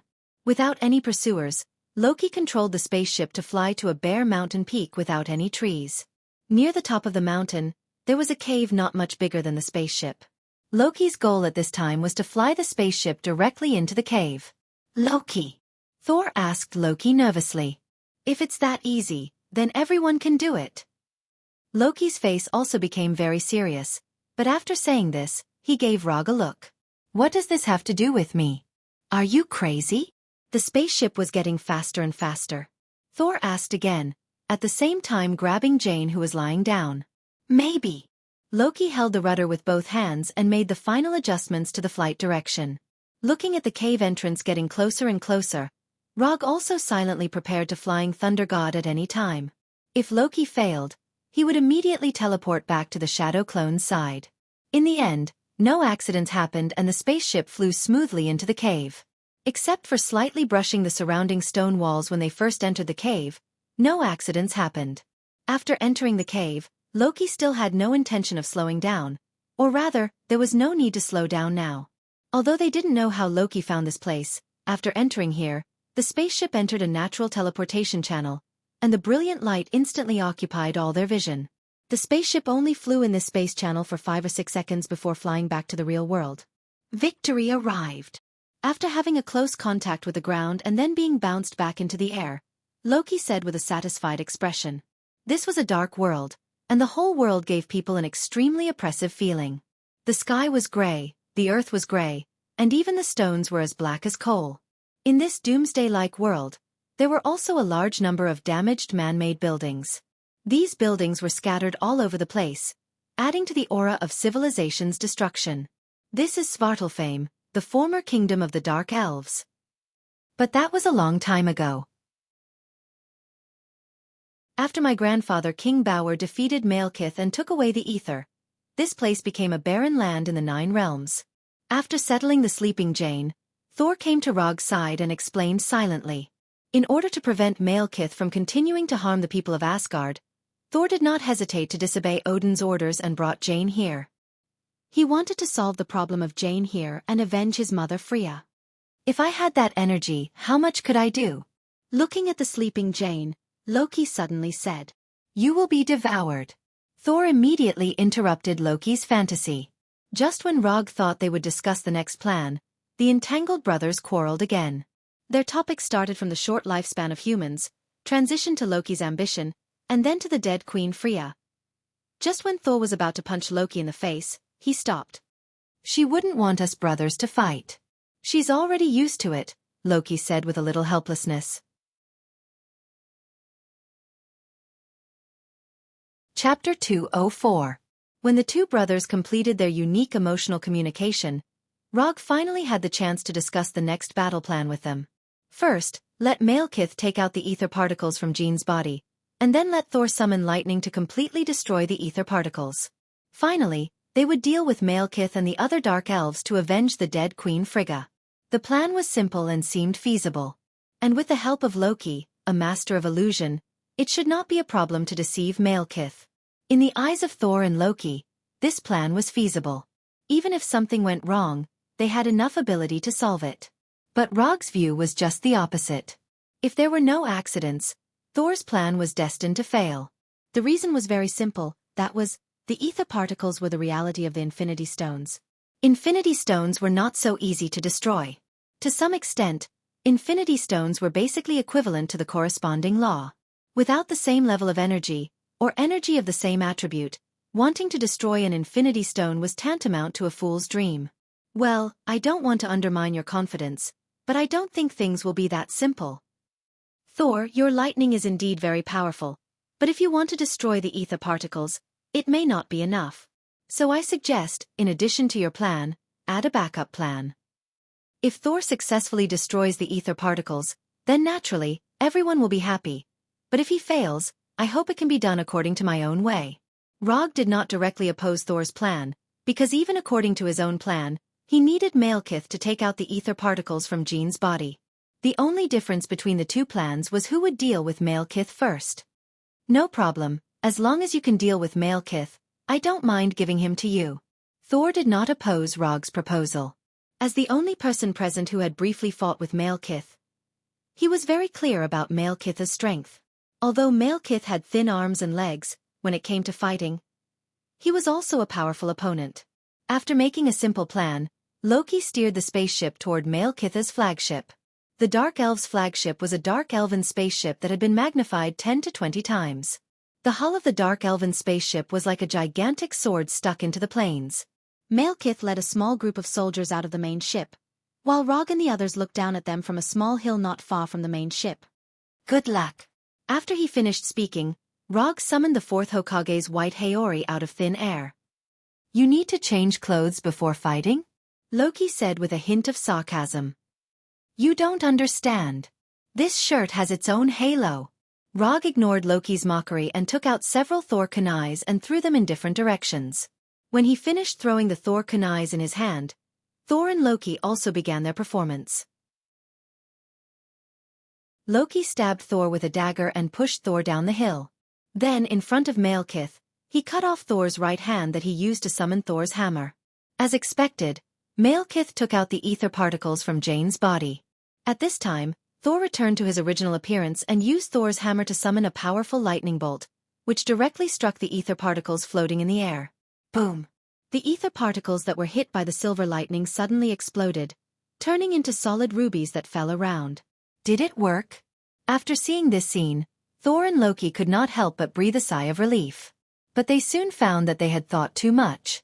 The ether particles that had become solid floated in the air again, and in the blink of an eye, they returned to their original liquid state and quickly poured into Malekith's body. Sure enough, the scene in his memory still happened. Thor's plan failed, and Malekith succeeded in retrieving the ether particles. If no one else intervened, Malekith would have driven the main ship to London, just like in his memory. Then, using the convergence of celestial bodies and the ether particles that occurred once in thousands of years, the universe would return to the Dark Age.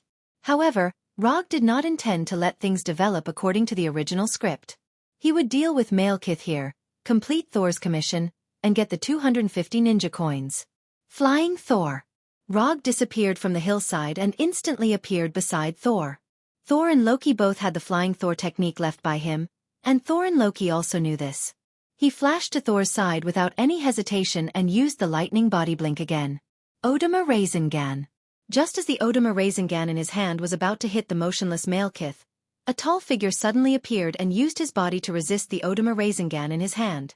Cursed Warrior. This was the strongest cursed warrior among the Dark Elves. The Odama Rasengan, which could even send Hulk flying, was blocked by the cursed warrior. The strong twisting and tearing force did not send the cursed warrior flying, and it did not even leave him with much injury. The strengthening of this physique was a little too excessive. Rog did not continue to maintain the Odama Rasengan, because in this short 1 or 2 seconds, Malekith opened his eyes again, and the other Dark Elves also aimed their energy guns at him. Flying Thor. Without any hesitation, he directly Flying Thunder God left the place. He had no interest in using his body to take the damage of the energy guns. After teleporting to a teleportation point that had already been prepared, a large number of visible light blue chakra and silver-white lightning immediately emerged from his body. Lightning Release Chakra Mode. The moment Rog entered the Lightning Release Chakra Mode, Thor also launched an attack at Malekith. Just like Rog, Thor's lightning attack was blocked by the Cursed Warrior in front of Malekith. He did not know how the Cursed Warrior's constitution was created. After blocking Rog's Odama Rasengan and Thor's lightning, the Cursed Warrior still looked lively. Except for some cracks in the armor on his body, he looked no different from before. What was even more shocking was that after blocking Thor's lightning attack, the Cursed Warrior ran in front of Thor and directly engaged in hand-to-hand combat with Thor. The Cursed Warrior tangled with Thor, and Loki was used as a target by the other Dark Elves. Energy bullets were constantly flying toward him. What was more troublesome was that Loki had to protect Jane's safety. I'll take her away. As soon as Rog's voice sounded, Loki found that Jane, who was in his arms, had disappeared. After bringing Jane back to the previous hillside, Rog's figure disappeared again. Flying Thor. Lightning Blink. Rog, who had entered the Lightning Release Chakra mode, once again appeared in front of Malekith. The tachi in his right hand made of lightning directly slashed at Malekith's neck. Lightning Sword Slash.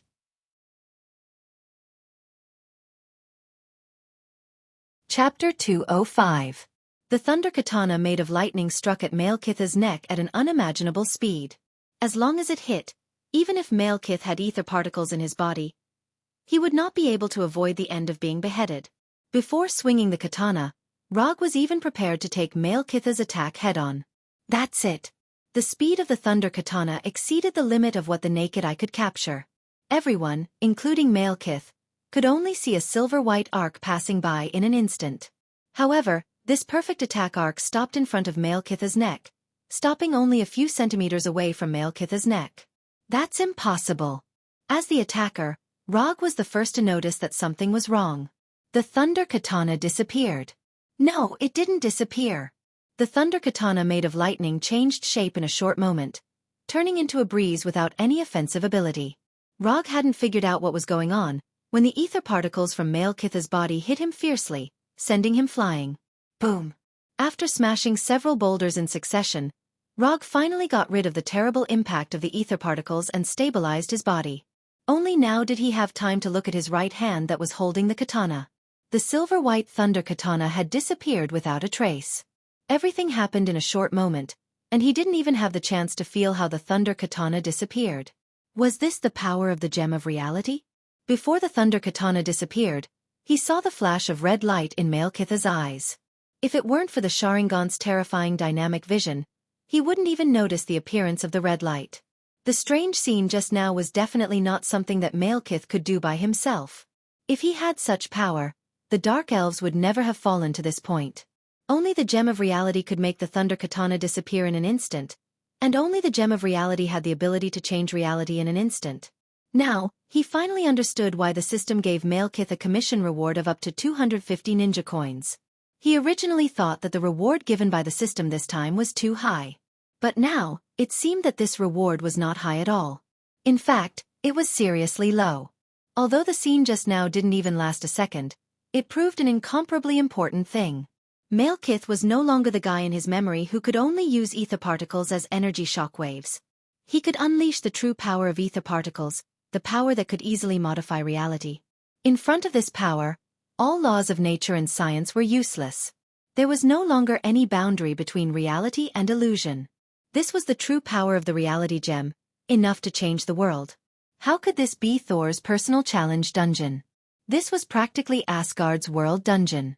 Moreover, it was of the highest difficulty. Being able to release the energy of the Infinity Stone and being able to use the power of the Infinity Stone are two completely different things.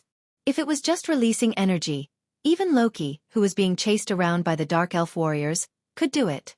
With that level of Loki, Rog was sure to win even if he let him use his hands and feet. But if Loki could really use the power of the Mind Gem, even if Rog risked his life, he might not be his opponent. The gap between being able to use it and being able to use it was so big that it made people desperate. This was troublesome, really troublesome.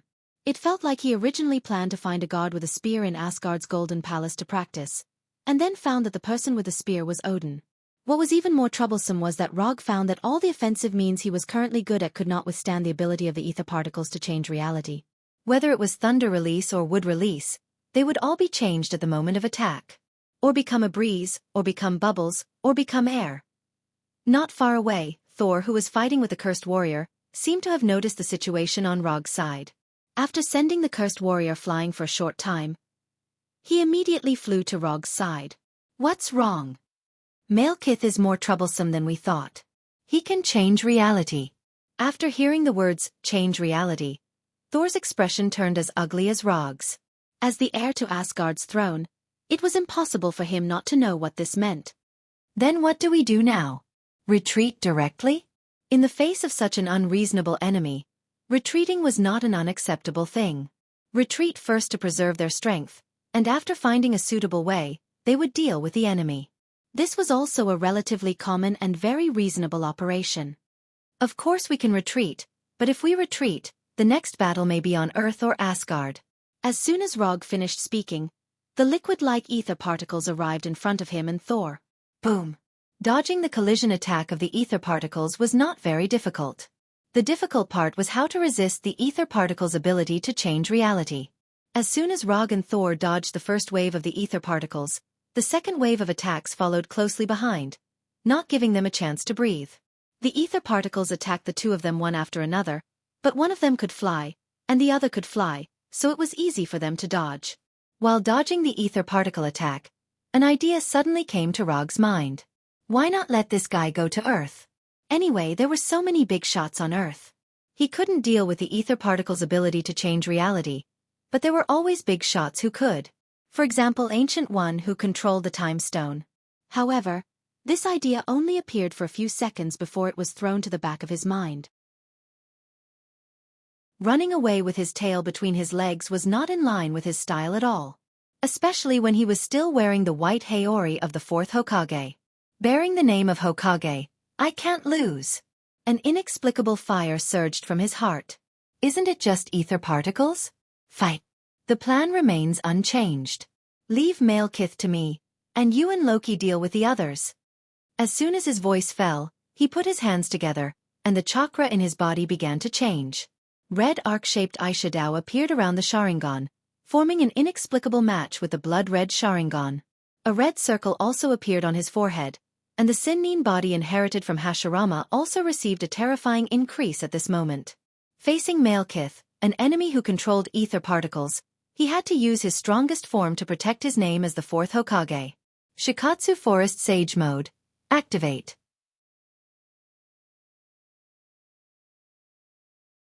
Chapter 206. For the so-called title of Yondaime Hokage, he was willing to risk his life against an enemy who had lived for thousands of years and controlled ether particles. In the eyes of many people, this may not be a wise choice. Even Thor, who was more familiar with Rog, would think that his decision was a bit reckless. But in Rog's own view, this was a necessary battle, a battle worthy of him going all out and even risking his life for a chance to win. Since he crossed into this world, he has been living a relatively smooth life. Even if he encounters an enemy that he can't deal with in a short time, he can rely on the system to become stronger little by little, and then defeat the opponent with strength that surpasses the opponent. He has fought too many battles where the strong defeated the weak. But he has never experienced a battle where the weak defeated the strong. But now, there is such an opportunity in front of him. He can choose to retreat and let the stronger Odin and the Ancient One solve the problem of Malekith. But he has learned ninjutsu for so long and completed so many commissions, not to safely retreat when encountering an enemy that he can't deal with. Whether it was Chunibyu or Brainless, this time, he was not going to back down. Not to protect the world, let alone to complete the commission. This battle, he will only fight for himself. After he entered Sage Mode, everyone present sensed the change in him. An indescribable aura quickly enveloped the entire plains. Among them, the one who felt it the most was Malekith, who had just fought with him. Malekith was not a weakling to begin with. After gaining control of the ether particles, his strength had increased by a terrifying amount. Although he didn't know what Rog had done, he was sure that the current Rog was completely different from before. Bang bang bang bang bang. Under Malekith's gaze, 8 identical shadow doppelgangers appeared around Rog. These 8 shadow doppelgangers did not attack Malekith immediately, but ran in different directions, forming a roughly circular encirclement. Malekith didn't care about the encirclement of the shadow doppelgangers. The power of ether particles was enough to make him invincible. In the face of absolute power, any tactics would be meaningless. Rog also ignored the departure of the shadow doppelgangers. Before summoning the shadow doppelgangers, he had already formulated the relevant tactics. Immortal method, wood release, wood puppet technique. Although he knew that ether particles could change reality in an instant, he still summoned Arhut the Wood. Arhut the Wood, dozens of meters high, jumped out of the ground, like a demon from the abyss, looking down at Malekith, who was wrapped in ether particles. As soon as Arhut the Wood appeared, he raised his huge right fist and attacked Malekith. Along with the wooden Arhut, there were 2 shadow clones on either side of Malekith. The huge wooden fist hit the ether particles in front of Malekith, and the terrifying force set off a shock wave that surpassed the speed of sound at the moment of impact. Before the shock wave could disperse, Malekith's body flashed with a red light, and Arhut the Wood was instantly disintegrated into square pieces of wood. The moment Arhut the Wood was transformed, the shock wave disappeared without a trace, as if it had never appeared. Modifying reality. Malekith once again used ether particles to modify reality, instantly eliminating Arhut the Wood, who was a headache for most of his enemies. However, the moment Arhut the Wood was disintegrated, the 2 shadow doppelgangers also threw out the attacks they had prepared. Immortal method, illusion, dark sneaking technique. Immortal method, fixed body technique. Physical attacks were undoubtedly the easiest to modify, so Rog did not have much hope for Arhut the Wood from the beginning.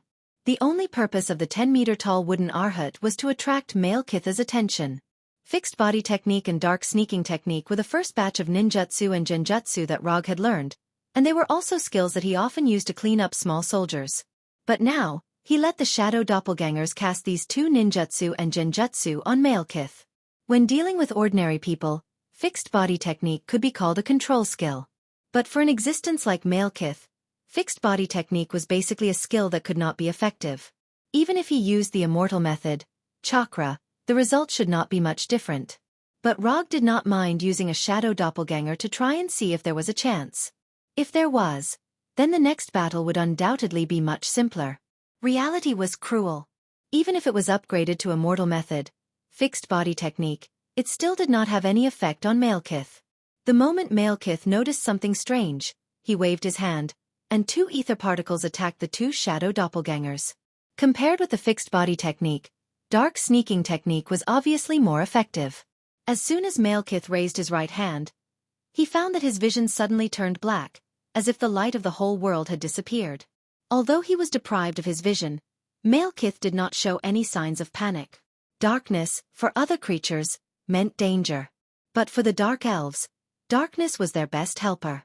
Malekith did not even use the ether particles to modify the reality of his vision deprivation, but let the dark sneaking technique take effect on him. Although Rog's ability was slightly beyond his expectations, he still did not take it seriously. If his judgment was not wrong, the effect of the visual deprivation could only last for a short 1 or 2 seconds at most. He could afford to wait for 1 or 2 seconds. Bang! Bang! 2 sounds that were not loud but clear enough sounded, and the existence of the 2 shadow doppelgangers disappeared from Malekith's perception range. You dare to attack me with such weak doppelgangers? You really don't know the immensity of heaven and earth. A look of disdain appeared on Malekith's face. However, at this time, the danger instinct in his body began to frantically warn him. Immortal method, water release. Water iron cannon technique. Immortal method, lightning release. Spiral electromagnetic gun. At this time, Malekith still had not recovered his vision. For the sake of safety, he once again used the ether particle's ability to modify reality. Although he did not know what kind of attack Rog had launched, as long as all the attacks around him disappeared, it would be fine. Malekith's body flashed red again, and the liquid bullets and the spiral shells wrapped in lightning instantly disappeared without a trace. After modifying reality again, Malekith finally recovered his vision that had been deprived by the dark sneaking technique. However, when he regained his vision, he saw a scene that was completely unimaginable. It was Rog. Hundreds of Rogs appeared in his field of vision. An astonishing number of Rogs appeared in almost every area of the plane. The ones closer to him were only less than 10 meters away, and the ones farther away were hundreds of meters or even a kilometer away. Whether it was the fixed body technique or the dark sneaking technique, they were just a small part of the plan. Just like the wooden Arhat, Rog never expected these 2 ninjutsu and genjutsu to cause any harm to Malekith. What he wanted was just a little bit of time, and to force Malekith to modify reality. Since he was playing with his life, how could 8 shadow doppelgangers be enough?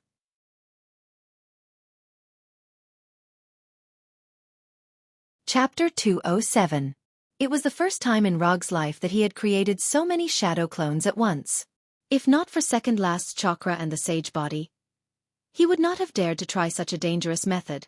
Apart from the main body, all the shadow clones only had enough chakra to release 2 or 3 ninjutsu.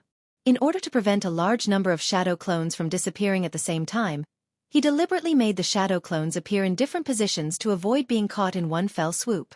After creating so many shadow clones, Rog also let the shadow clones help Loki deal with the dark elf warriors who were besieging him, and then brought him to Jane. Just watch from here. If you still want to compete with the main body after watching, you can choose the time and place. After bringing Loki to the small hill where Jane was, the shadow clones left again with the flying thunder god, leaving behind a displeased Loki. This guy is really looking down on me more and more.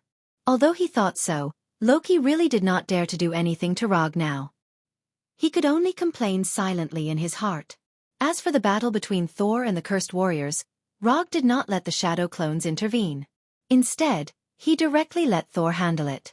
Although the cursed warriors were a little difficult to deal with, as long as Thor was serious, the final winner would definitely be him. Malekith did not expect that Rog would create such a big scene when he was only deprived of his vision for 1 or 2 seconds. What was more troublesome was that he could not tell which was Rog's main body now. After a short fight just now, Malekith could already be sure that the shadow clones did not have a strong ability to resist attacks. As long as they were hit, even if they were hit by a strong attack, the shadow clones would turn into smoke and disappear. Therefore, even if there were a little more shadow clones now, he did not take it too seriously. No matter how many there were, they had to be able to hit him first. Malekith took a deep breath, and a strange red light began to envelop his body. The fluid ether particles also wrapped around him like a whirlwind. Since you want to play, then I'll play with you.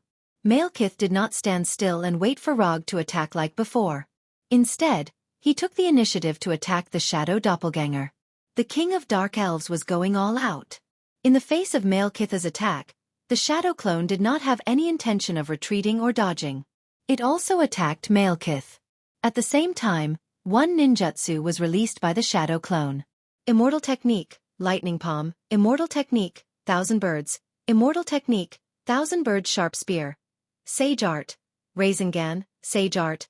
Odama Rasengan, sage art. Great forest jutsu. Every shadow clone that attacked male Kith used ninjutsu, while the second echelon of shadow clones all used genjutsu.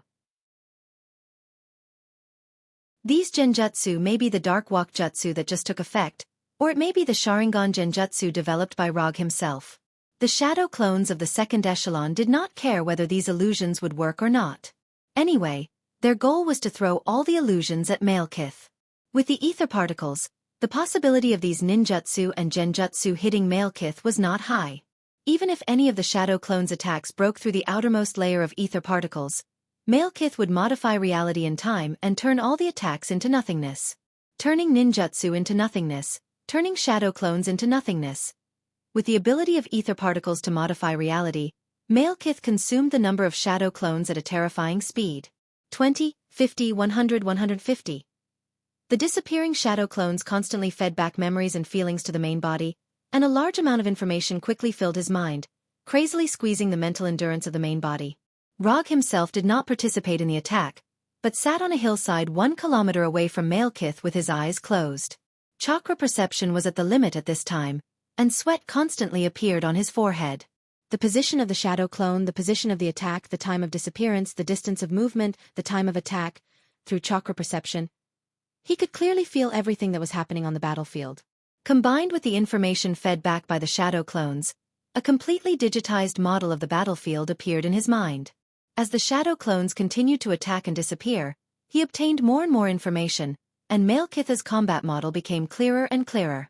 The ether particles' attack speed, movement speed, impact force, male Kitha's own movement speed, attack habits, degree of agility. The number of times the ether particles could modify reality, the range of its effects, the effective time, and other information were constantly being obtained. The ether particles' ability was indeed very strong. If there was a sufficient supply of energy, the ether particles could even extend the scope of modifying reality to the entire universe. But this was the ability of the ether particles, not male Kitha's ability. Male Kitha's own strength was also very good, but after all, he was not the ether particles themselves, and there was a limit to his power. What Rog needed to do now was to let male Kith reach that limit as soon as possible and squeeze out all of male Kitha's power. Can't you control the ether particles to modify reality? Don't you want to use the ether particles to return the entire universe to the Dark Ages? Then I'd like to see if you, who have no power, can still control the ether particles, and if you can still fulfill your dream of changing the universe. As time passed, male Kith also noticed that something was wrong and saw Rog's real purpose clearly. But he could not stop his attacks.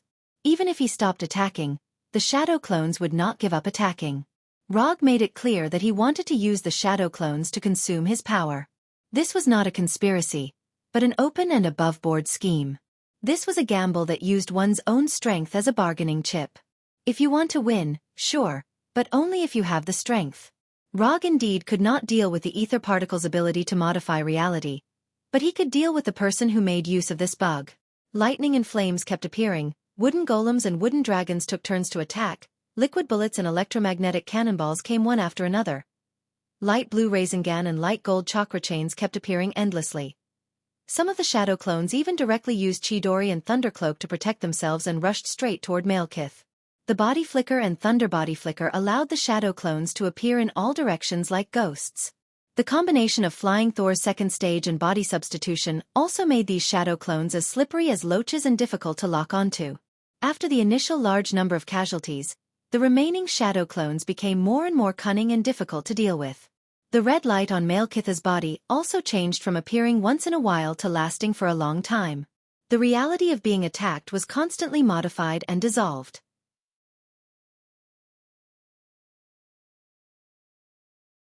Chapter 208.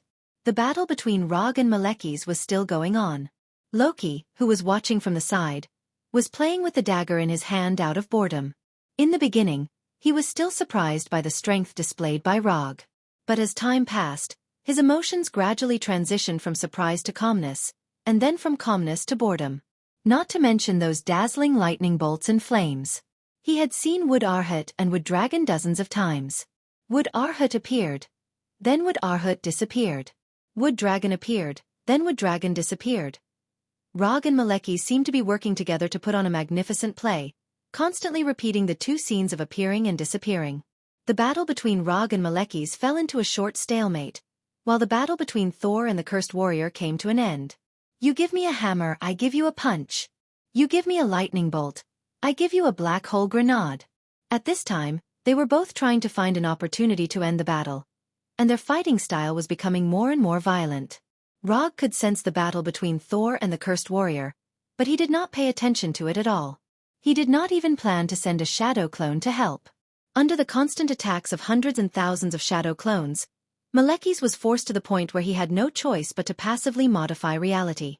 For him and Malekis, whoever could not hold on first would be the ultimate loser of this battle. Relying on the defense of the ether particles and the ability to modify reality, Malekis did not let any of the attacks hit him. But constantly using the ether particles to modify reality was also rapidly consuming his strength. Although the ether particles were not as powerful as the power gem, it was still quite a burden to use. Especially when using the ether particles to modify reality, the terrifying consumption could even directly drain a dark elf warrior or an Asgard warrior. Malekis could not remember how many times he had used the ether particles to modify reality, nor how many shadow clones he had destroyed.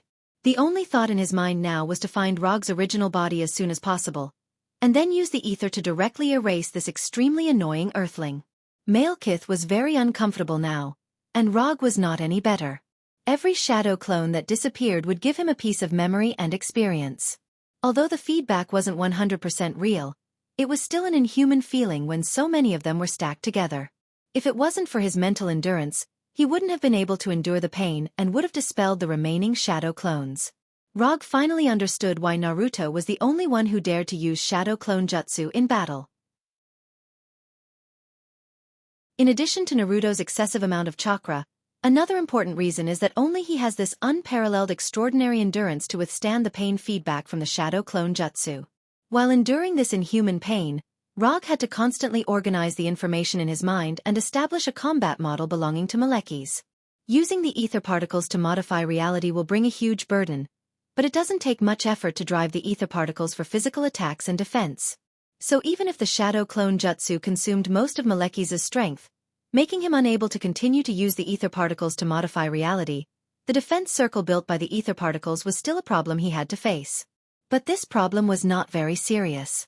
At least compared with the abnormal ability to modify reality, the defense and attack of the ether particles themselves were in an acceptable range. And after collecting a lot of data on the attack and speed of the ether particles through the shadow clone jutsu, Rog was confident that he could end the battle in an instant after Malekis lost the ability to modify reality. Compared with Rog, who was gradually taking the initiative, Malekis' current situation was obviously much worse. In the face of Rog's open conspiracy, he had no choice but to retreat, nor did he have any reinforcements. The Dark Elf warriors had been dealt with by the Shadow Clone Jutsu long ago, and his strongest subordinates, the Cursed Warriors, were also entangled with Thor. In order to resist the Shadow Clone Jutsu's storm-like attacks, he could only choose to modify reality again and again, consuming his dwindling strength again and again. No, I can't go on like this. The longer this drags on, the worse the situation will be.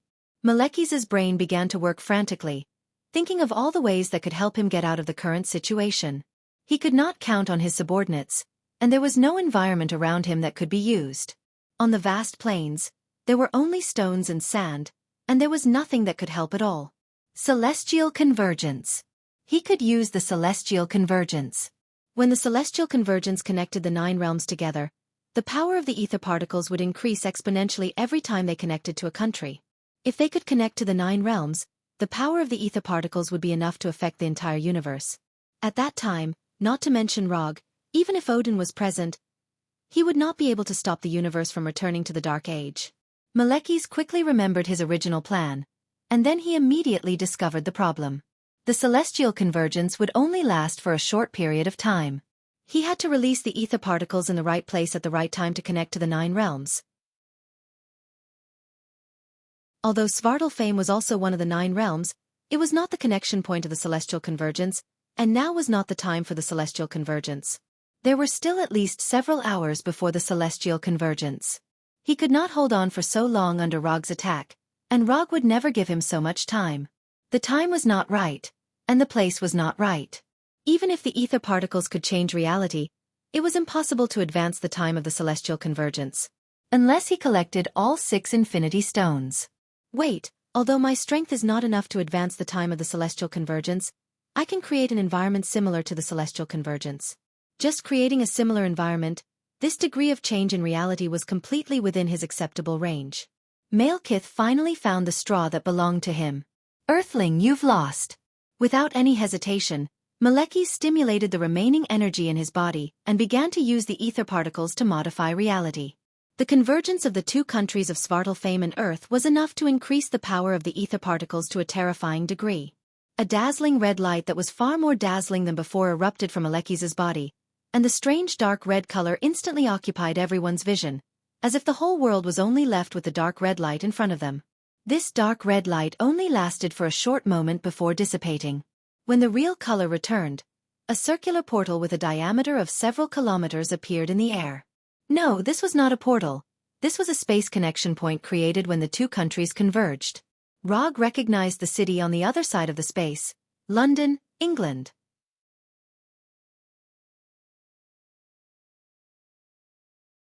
Chapter 209.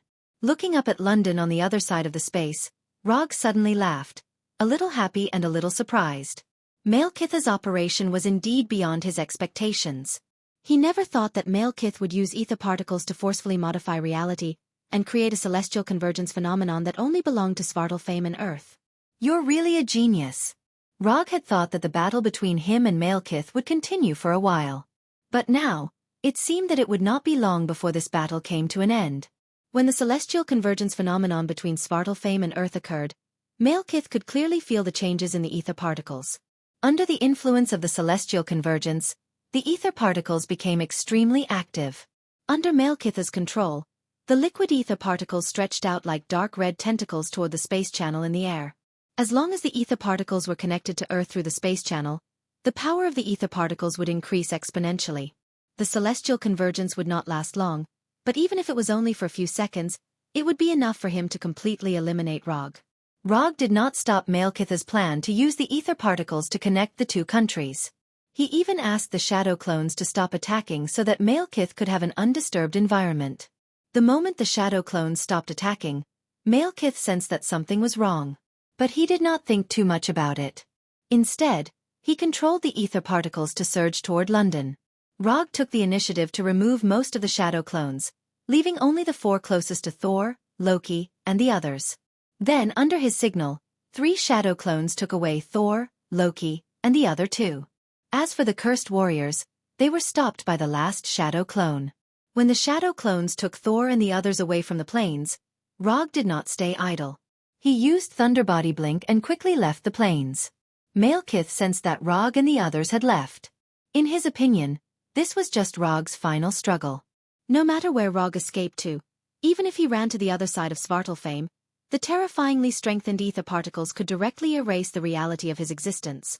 Although the ether particles that only connected Svartalfheim and Earth could not extend their power to the entire universe like they did when they connected the 9 kingdoms.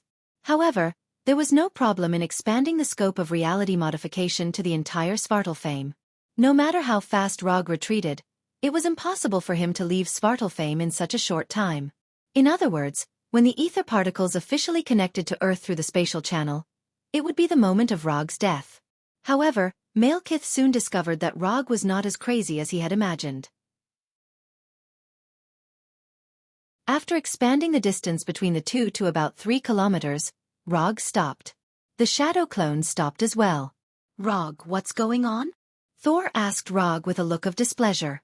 Seeing that the battle between him and the cursed warrior was about to end, Rog's shadow clone suddenly appeared in front of him, then picked him up and ran away without saying a word. It's nothing. I just don't want you to be affected by the inexplicable power. At this distance, he could no longer see Malekith's appearance, but he could still see the ether particles flying towards the spatial channel. Aren't you going to stop Malekith? Once the ether particles connect to Earth, no one will be able to stop Malekith. Thor's understanding of the ether particles was no less than Rog's. He was also very clear about the consequences of the ether particles connecting to Earth. "Don't worry, Malekith doesn't need us to stop him," Rog said with a calm face. If it weren't for the fact that his wild laughter did not match his Haori, he would have laughed like the 4 Uchihos laughing brothers. Although they were not very relieved with Rog's answer, at this time, they had no way to break through the 3 kilometers in an instant. They could only watch the tentacle-like ether particles pass through the spatial channel and go to the sky above London. When the ether particles were successfully connected to Earth, Malekith felt a powerful force that he had never felt before. This force was beyond his imagination, and it gave him a strange feeling of omnipotence. If he wanted, he could even turn Svartalfheim into Asgard in an instant. It was not until now that Malekith finally realized how powerful the ether particles were. This was a power comparable to the gods of the universe, and this was the law of the universe that could not be resisted. After trying to calm down, a cruel smile appeared on Malekith's face. He did not want to erase Rog in an instant. He wanted to let Rog feel extreme pain, and then take away his life bit by bit. "Little Earthling, repent. Repent for being my enemy, repent for being the enemy of the ether particles, repent for being the enemy of the dark elves." The image of Rog wearing a Haori appeared in Malekith's mind. He slowly raised his right hand and put his middle finger and thumb together. Snap! Without any hesitation, Malekith snapped his fingers confidently. With the snap of his fingers, the ether particles in his body also shone with a dark red light. Then, nothing happened. What was going on? Why didn't the ether particles' ability to change reality take effect? Why didn't that annoying Earthling turn into a slave of pain and come to me? The proud look on Malekith's face was quickly replaced by doubt. Unwilling to give up, he snapped his fingers a few more times and continued to urge the ether particles. But the result was no different. Rog, who was 3 kilometers away, did not suffer any changes. The ether particles seemed to have completely lost the ability to change reality. This was impossible. This was absolutely impossible. How could the ether particles fail? This was an infinity stone that was born with the universe. Malekith's mind was full of doubts. At this time, he finally remembered a reality that he had ignored. Why did the 9 great nations have such a cosmic wonder as the convergence of celestial bodies? It was not because the 9 great nations had not met for a long time, so everyone made an appointment to form a straight line and say hello to each other. This was a natural phenomenon caused by the mutual influence of the 9 great nations. This was the same as the moon revolving around the earth and the earth revolving around the sun. It was a natural law caused by the mutual influence of the 3 planets. Malekith used the ether particles to forcefully change reality and create a space channel between Svartalfheim and the earth that would only be created when the celestial bodies of the 9 great nations converged. His behavior was like pushing the first domino, causing a series of complex and powerful chain reactions between the 9 great nations. Rog did not need to stop Malekith, because the 9 great nations would tell Malekith what it meant to not offend the heavens.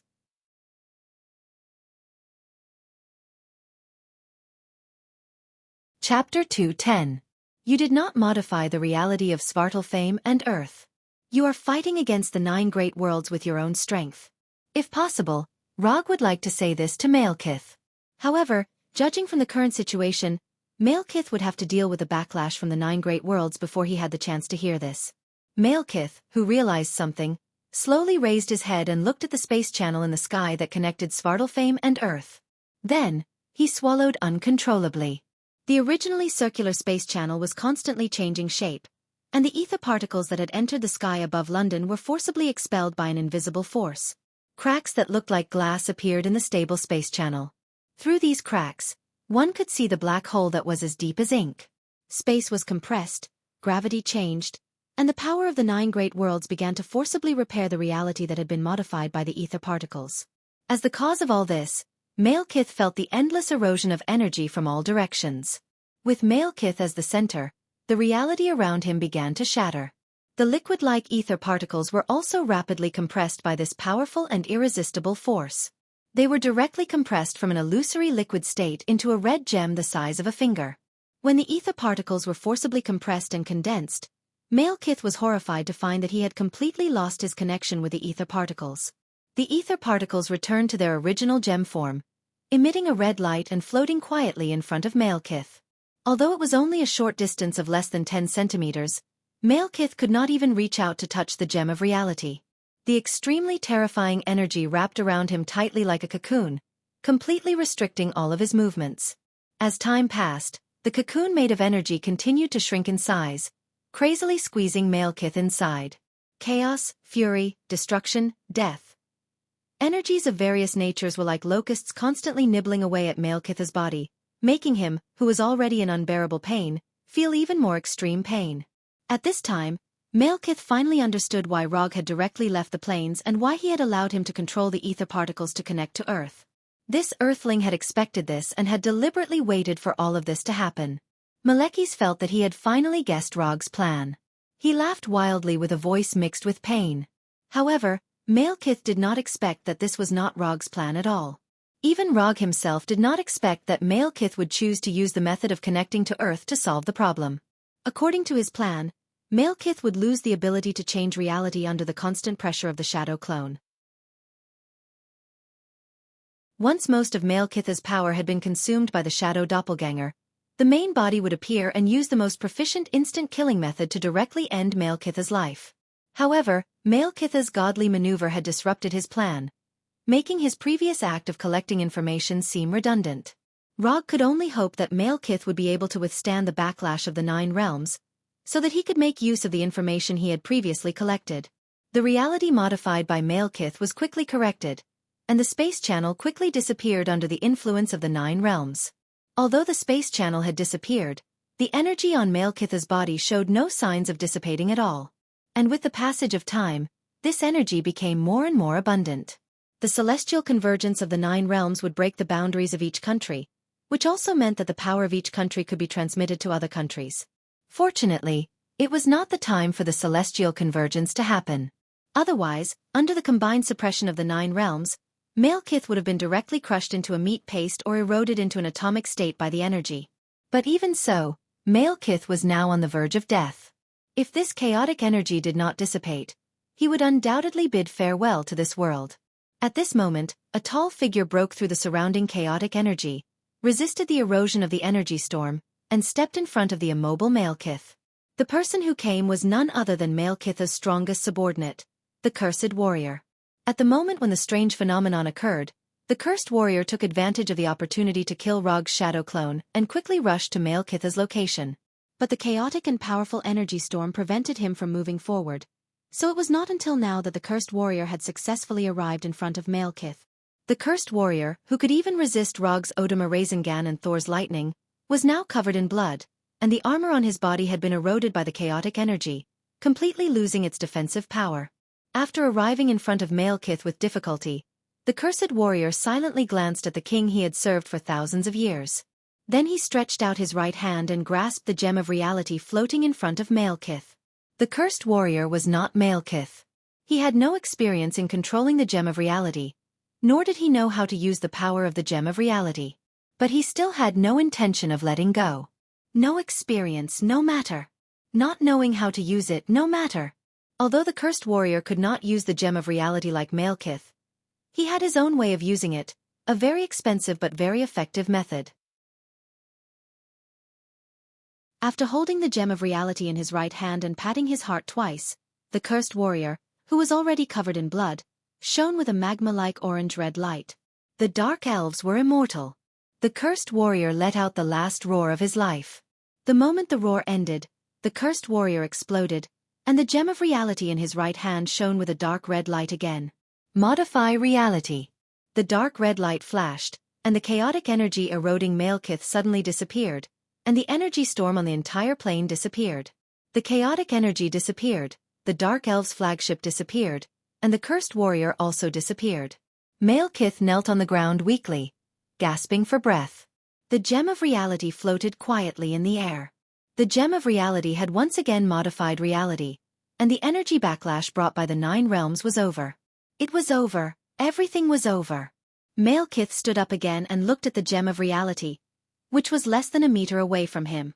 As long as he raised his hand, he could take the gem of reality into his hand at any time. However, he did not reach out his hand, and just stood there silently. Earthling, you win. As soon as Malekith's voice fell, Rog's figure appeared in front of him. Together with Rog, there was a thunder katana completely composed of lightning. Thunder katana slash. This time, the thunder katana slash did not miss, and it did not disappear. It drew a beautiful silver arc and directly slashed across Malekitha's neck. At the end of the arc, the katana disappeared, and Malekitha's head was separated from his body.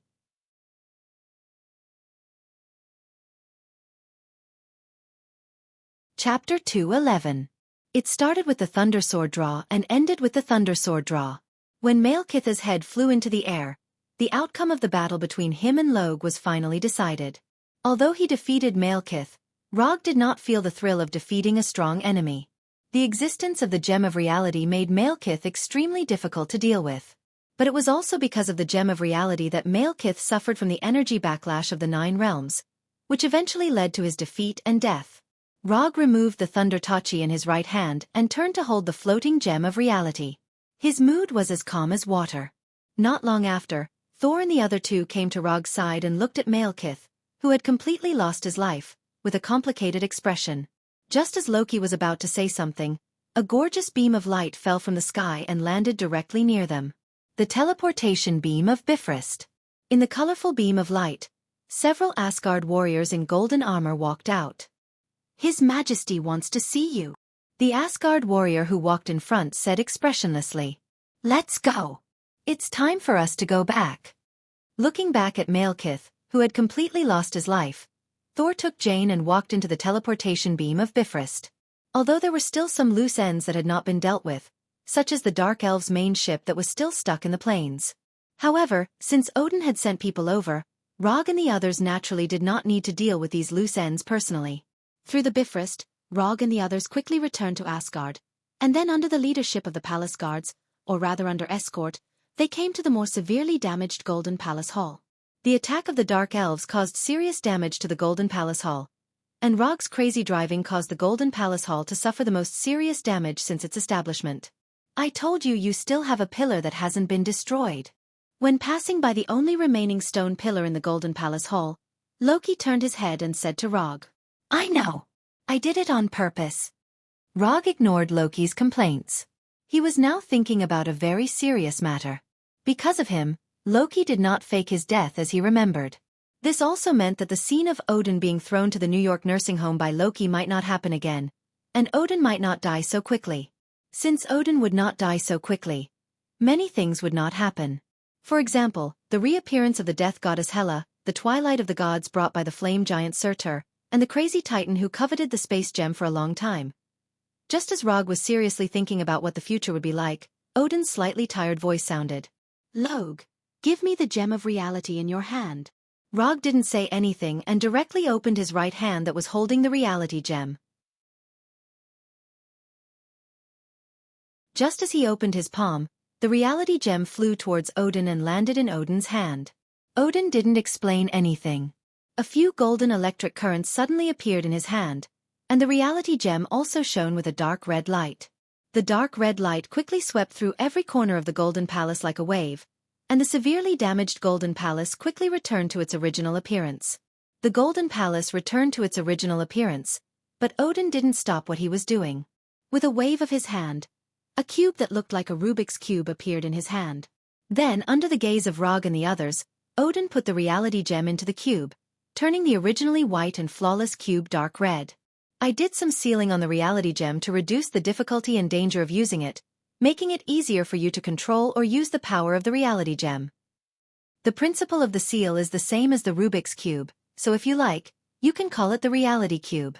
After saying that, Odin threw the reality cube in his hand to Rog. Rog had just caught the reality cube thrown by Odin when he heard Odin's voice again. From now on, you are the guardian of the reality gem.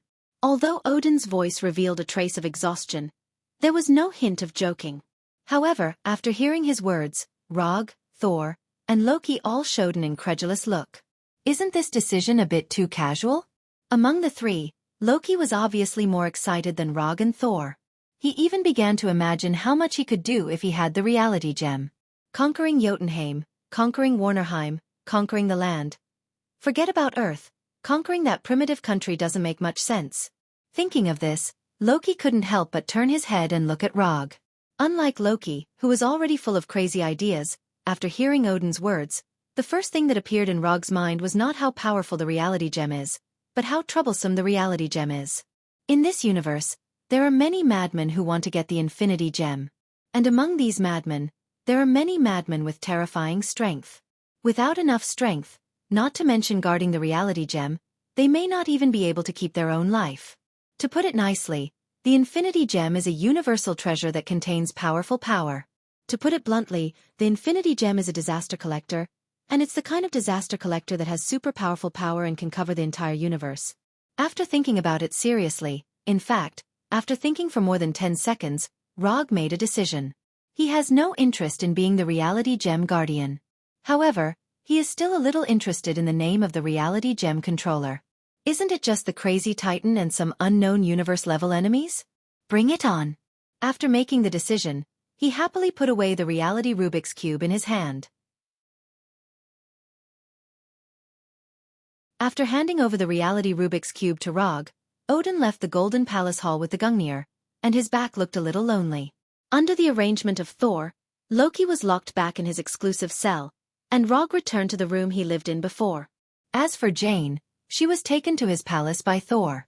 As the future heir to the throne of Asgard, Thor has his own palace in the Golden Palace, which covers a large area and is luxurious enough. In the afternoon of the next day, Thor, who had disappeared for nearly 24 hours, finally appeared in front of Rog again. Malekith is dead, and according to the agreement, I will take you to Nidawyler. But before we set off, I need to explain to you first. There are not many dwarves living in Nidawyler, only about 300 people, and they are somewhat xenophobic and don't like people from other planets. The most important thing is, don't make fun of their height, they will go berserk.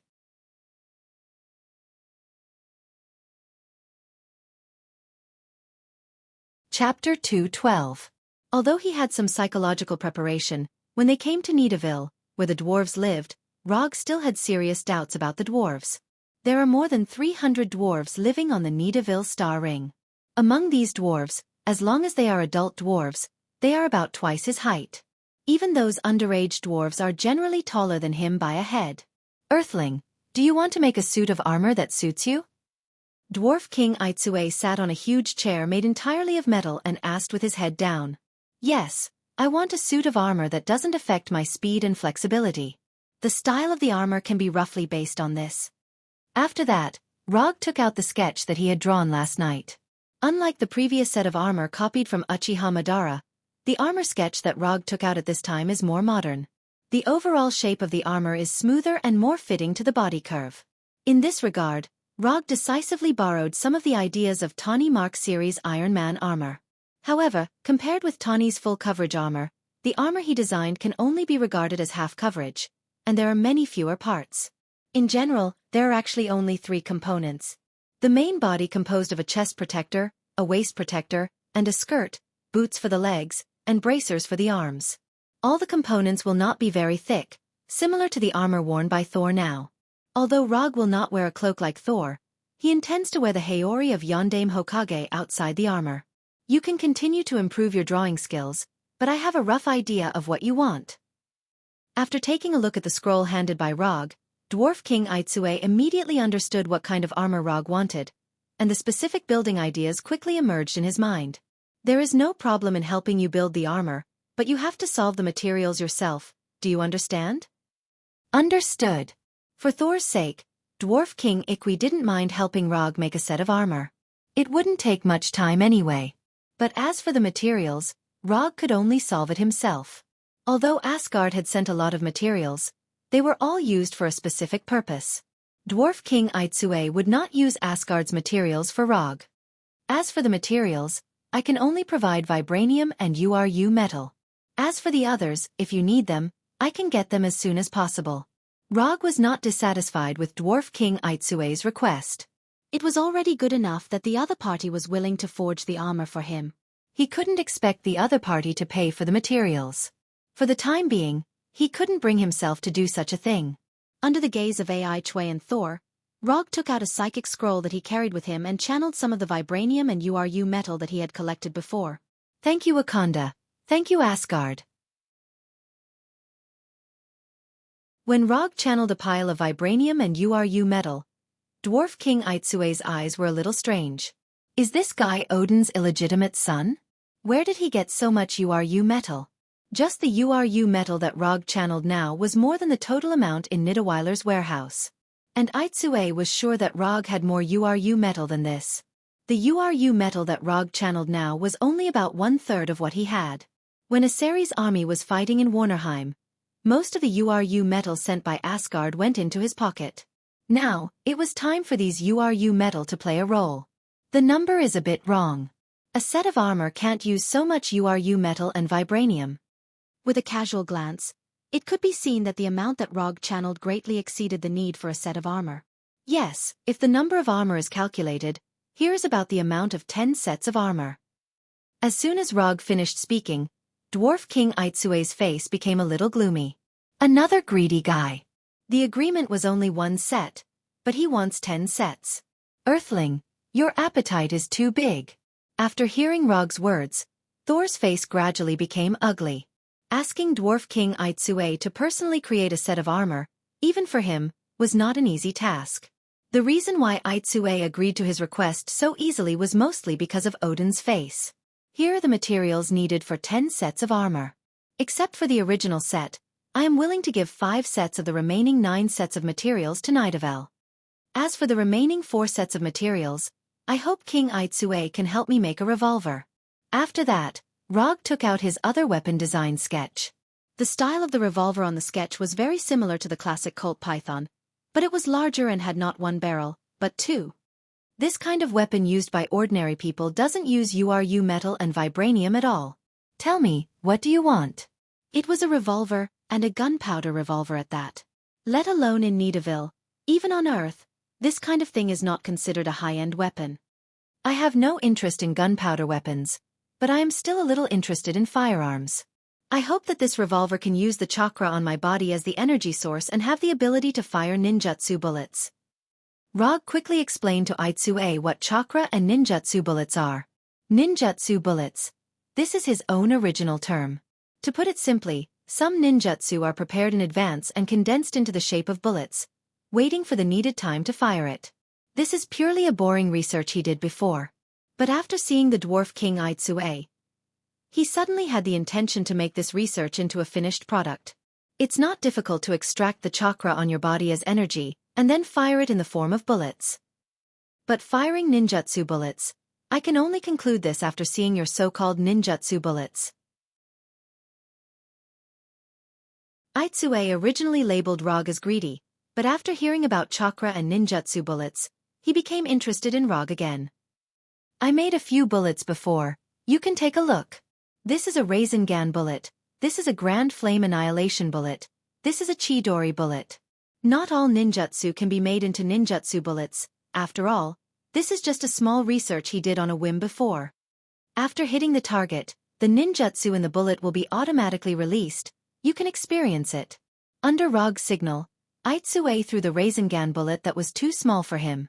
The Rasengan bullet hit an iron pillar more than 10 meters away.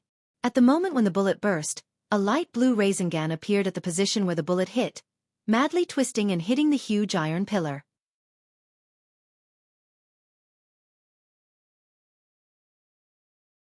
Chapter 213. Boom. The iron pillar, which was as thick as Rog's body, showed a terrible curve under the constant impact of Rasengan, and then collapsed. Interesting. Looking at the remaining 2 ninjutsu bullets in his hand, Dwarf King Aitsue showed a curious look. Whether it was the chakra that Rog just said or the ninjutsu bullets, they were all things that he had never seen before. After a few seconds of silence, Aitsue threw the Grand Fire Annihilation bullet and Chidori bullet to the left and right sides respectively. The sea of fire and lightning appeared at the same time. On one side was the damage caused by the amazing high temperature, and on the other side was the single damage caused by the terrifying electric current. When the flames and lightning dissipated, Dwarf King Aitsue said again, I can help you build the revolver you want.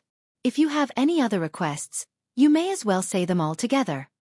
If possible, I hope you can enchant the revolver so that it can respond to the master's call like Thor's hammer. Rog will not use this revolver as his main weapon, so he does not have many requirements for the revolver's enchantment effect. No problem. Although enchantment of weapons will increase the difficulty of manufacturing, It is not difficult for Dwarf King Aitsue. After getting an affirmative reply from Aitsue, Rog finally breathed a sigh of relief.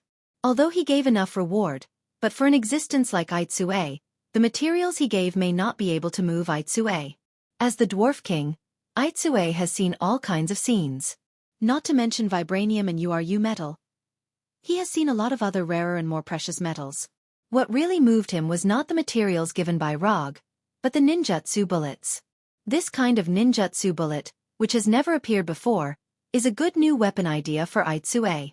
After Rog and Aitsue reached a cooperation, Thor left Nidavellir and returned to Asgard alone. As for Rog, he was left by Aitsue to participate in the manufacturing of armor and revolver. Rog had no opinion about Aitsue's arrangement, and he was even a little happy and excited. Nidavellir, this was an existence with an extremely high reputation in the entire universe. As long as it was a weapon or equipment from Nidavellir, it could be sold for an unimaginably high price on any planet. The products of the dwarves must be the best.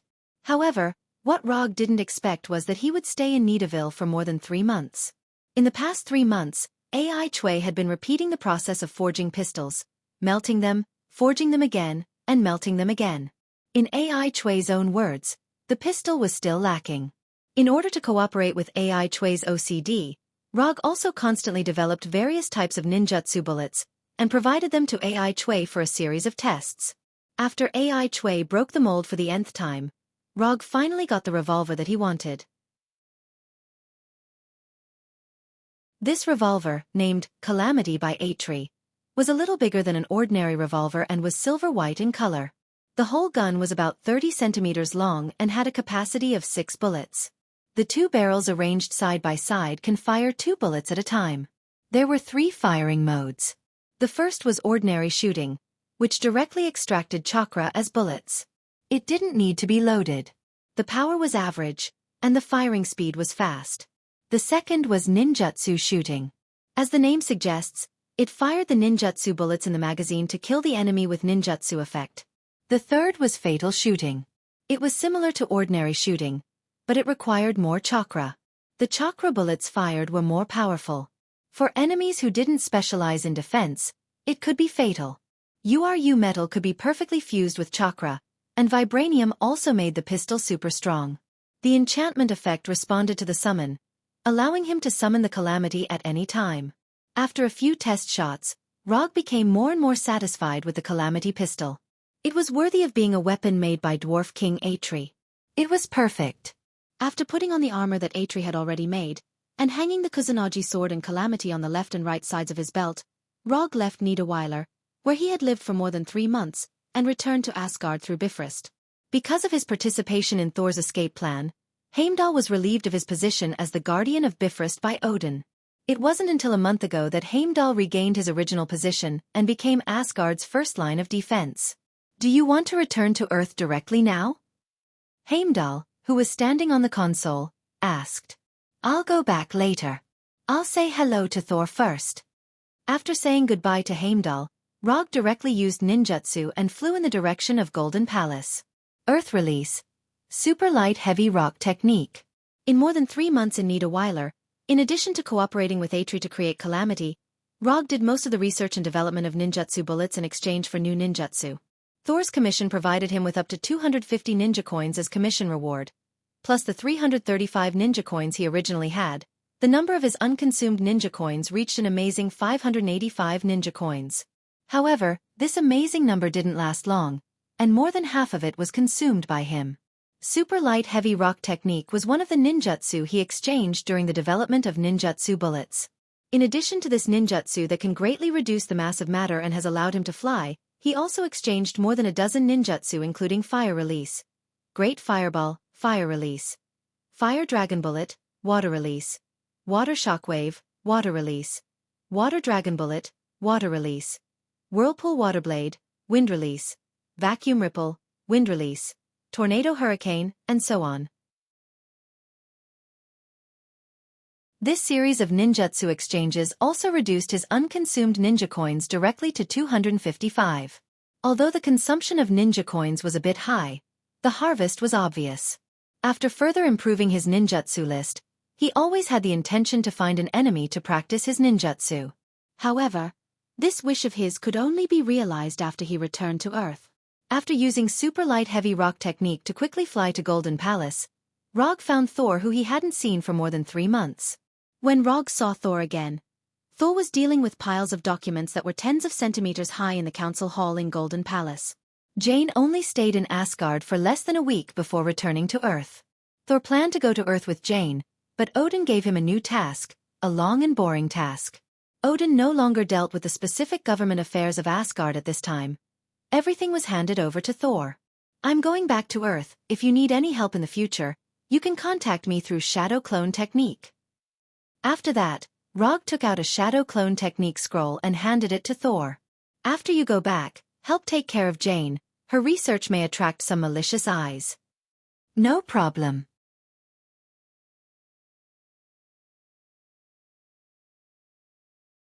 Chapter 214. Thor told Jane the astronomical knowledge that did not belong to the Earth, so Jane is now one of the top astronomers on the Earth, and she is also the kind of astronomer who has a certain understanding of alien civilizations. Although the Earth has not yet reached the level of an interstellar civilization, there are many people interested in the Sea of Stars. There are some fanatics among them. I will pay more attention to life safety, but if it is emotional and spiritual, I can't guarantee it. After a few seconds of silence, Rog suddenly said. As soon as he finished speaking, Thor, who was writing rapidly, stopped and looked at him with a frown. A few meters away, Thor's hammer became restless. I'm leaving first. If you have time, come to the Earth more often. Without waiting for Thor's reply, Rog directly used lightning body flicker and left the meeting room, leaving a few weak light blue electric currents. After leaving the meeting room, he didn't look for anyone else and flew straight to the Bifrost Hall. After saying goodbye to Heimdall, Rog walked into the transmission channel that exuded a brilliant light and returned to the Earth that he had been away from for a long time. He doesn't know if Heimdall did it deliberately or not, but the exit of Bifrost was set in a place that was completely beyond Rog's expectations. Times Square, Manhattan, New York City. When Roger walked out of the dazzling teleportation beam, he saw a dense crowd of people, as well as the surrounding people who were holding up their phones. At this moment, he finally understood why Heimdall asked him if he needed to be teleported to a specific place. Heimdall, I will remember you. After a helpless sigh, he locked onto a nearby flying Thor technique and instantly disappeared from people's sight and mobile phone cameras. After leaving Times Square, he began to sense the flying Thor technique in the office. He has been away for several months, and he doesn't know how Konoha is doing now. With a thought, the scene in front of him changed again, and the familiar office reappeared in front of his eyes. However, as soon as he returned to the office, he immediately noticed that something was wrong. The office has not changed, and it is as neat as ever. But the problem is that the number of lives in the company seems to be too many. Even without using Chakra's sensing ability, he could clearly sense that there were dozens of humans outside the office. After opening the office door, he saw a group of men and women in suits busily working. Although they were all dressed up as professionals, he could tell at a glance that they were all special people who had received professional training. Soldiers, agents, spies. Or maybe there were some professionals whose profession he couldn't name. Can anyone tell me what's going on here? Although Rog's voice wasn't loud, the moment he opened the office door, everyone's eyes involuntarily gathered on him. Mr. Rog, you're finally back. I'm your new assistant, Alice.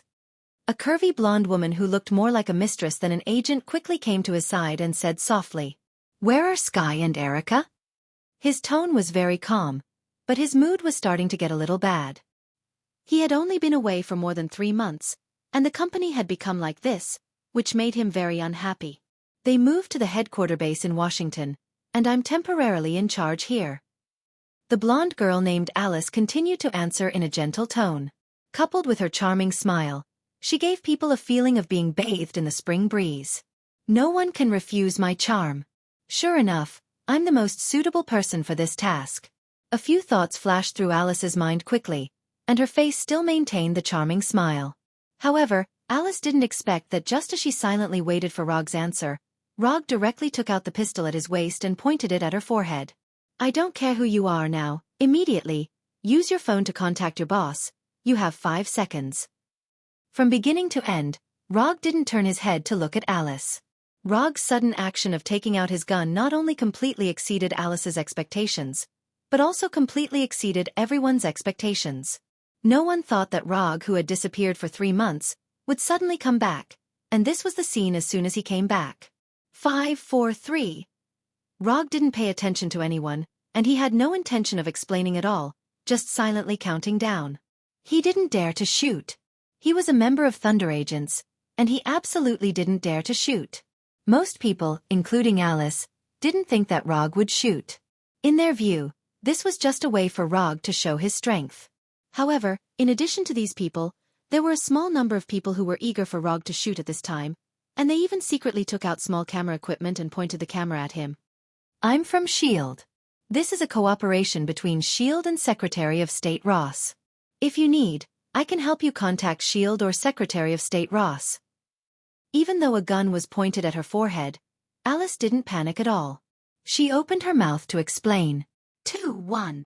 The 5-second countdown ended, and there was no gunshot. Sure enough, he didn't dare to shoot. He was just bluffing. Alice was not surprised by this result, or rather, she had already guessed this result. Do you think that as long as you bring out S.H.I.E.L.D. or Ross, I won't dare to shoot? Only then did Rog finally turn his head to look at Alice, and his tone was as calm as ever. At this time, he didn't exude any killing intent, and there was no sense of oppression in his tone. But for some reason, a dangerous reminder suddenly emerged in Alice's heart.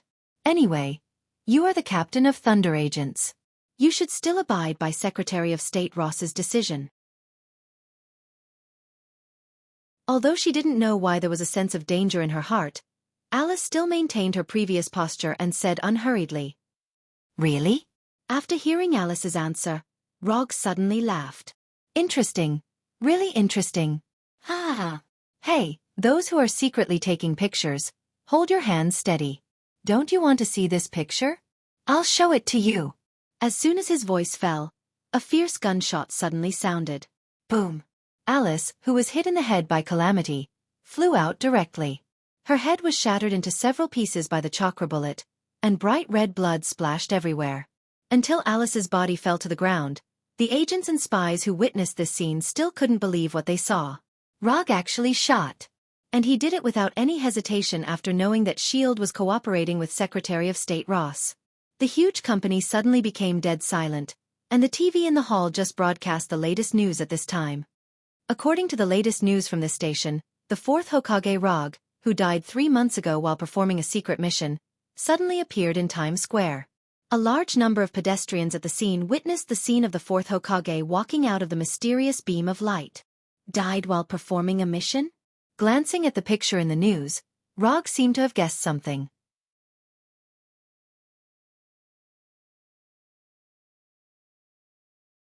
Chapter 2:15. Why do people always like to do things to me?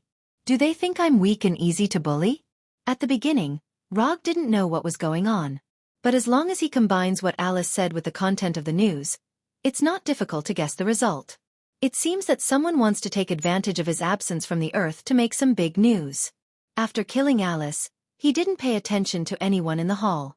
He directly used the Flying Thunder God and returned home. There are no traces of invasion. It seems that this place should not be controlled by S.H.I.E.L.D. and Ross's people. After carefully inspecting the few secret decorations in the house, he took out the work phone that Sky had specially modified from the study. This is the mobile phone he uses to contact the Thunder Agents, and it has Ross's contact information. First, he took the phone to charge. Then he turned on the computer and began to think about the news reports related to the 4th Hokage. It would have been better if he hadn't searched. After searching, he found out that not only had he died in the course of a mission 3 months ago, but he had also held a very high-standard funeral 2 months ago. This is a bit too much. The latest news he found was the news of him wearing armor and appearing from the teleportation beam of the Rainbow Bridge. Later, he searched for news related to Konoha's private military company and Spider-Woman. Spider-Woman is still active on the streets of New York, maintaining New York security and justice. There is not much news about Konoha's company. In summary, there are basically 2 things. The first thing is that Konoha has become a cooperative agency between S.H.I.E.L.D. and the Ministry of Defense and has received an official endorsement. This may also explain why there are a lot of people he doesn't know in his company. The second thing is that Konoha has moved to Washington and set up a headquarters in Washington. And coincidentally, Konoha's new headquarters is less than 1 kilometer away from the Thunder Agent's headquarters. After reading the news found on the internet, Rog not only didn't understand what Ross and S.H.I.E.L.D. wanted to do, but he became even more confused. What do they want to do? Publicize his death, and then take over his men and company? Where did they get the courage to carry out this straightforward plan that is close to retarded? As long as he comes back, everything they do can't be hidden from everyone. Unless they are sure that he will not appear again. But then there would be an even more inexplicable reason. Why did they think that he would definitely not appear? And judging from the reaction of Alice and the others, although they were a little surprised by his reappearance, they were definitely not surprised to see him come back to life. No one knew that he would leave Earth, and even Gavin only knew that he would be out for a while. Furthermore, when he left Earth, he was sent to Asgard through the Shikatsu forest. S.H.I.E.L.D.'s people are not idiots, and Ross is certainly not an idiot. If they dare to do this, they must have sufficient confidence. Rog began to organize the information he knew. First of all, the news of his death was spread by the Thunder Secret Service. This meant that Ross was definitely involved. Then, his funeral was held jointly by Thunderbolt agents and S.H.I.E.L.D. because he saw people from both sides in the funeral photos. In the end, Konoha's new headquarters was relocated to the vicinity of Thunder agents, and in the original company, most of the people were from S.H.I.E.L.D. What does this count as? When I'm really dead, they're going to divide my assets. Thinking of this, he suddenly had the urge to log into his bank account to check the balance of his account. Boom. However, instead of logging in on the computer, he took out the bank card directly from the drawer and handed it to the shadow clone. If he logs in here, maybe he will be investigated by S.H.I.E.L.D. While waiting for his phone to charge and the shadow clone to check the balance of his account, he was not idle. He directly left the study with the flying thunder god and teleported to a forest on the outskirts. Summoning technique. This time, instead of using psychic weapons and equipment, he chose to use Psychic Punisher. A series of complex summoning techniques appeared on the ground in an instant, and then a cloud of smoke exploded out of thin air. When the smoke dissipated, he saw one of his most reliable men, Punisher. However, the current Punisher was completely different from the Punisher he imagined. The Punisher was tightly bound inside a cylindrical device. Except for the head, which could still move freely, the body below the neck was bound in the device. On the surface of this cylindrical device, there were several broken circuit interfaces, which seemed to have been forcibly torn off during the summoning. Wait a minute, I'll summon Bronsky. Without any hesitation, he performed the spirit communication technique again and saw an even bigger cylinder. Abomination Bronsky was also like Punisher, only his head could move freely, and what was worse than Punisher was that even his mouth was sealed by a metal mask. It was really thorough. Before he had time to release Punisher and Abomination, the Shadow Clone, who had just gone to check the balance of the account, came to his side and returned the bank card to him with a wry smile. The Shadow Clone didn't speak and lifted the effect by himself, and the relevant memory was fed back to the original body. Account balance 0. 23 yuan. After receiving this information, Rog was really angry. If he remembered correctly, when he left the Earth, he had about $1.8 billion in his account, including the $500 million that Ross had just handed over. For S.H.I.E.L.D. or the military, $1.8 billion may not be a big deal. However, to Roger, this was the hard-earned money that he had painstakingly saved up after transmigrating to this world.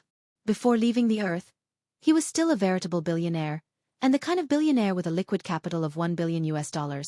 After returning, he had become a pauper with less than $1 in the bank. This was no longer a matter of hundreds of millions of US dollars. This was S.H.I.E.L.D. and Ross trying to kill him.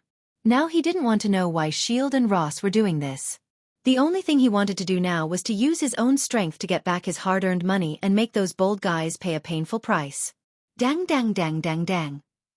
Pulling out the Kusanagi sword hanging on the left side of his belt, Rog used Chidori blade to directly cut through the devices on Punisher and Abomination, and then said word by word, "Haven't you always wanted to go on a mission with me? I'm going to S.H.I.E.L.D.'s Triple Wing headquarters and Thunder Task Force headquarters now. Do you dare to come with me?"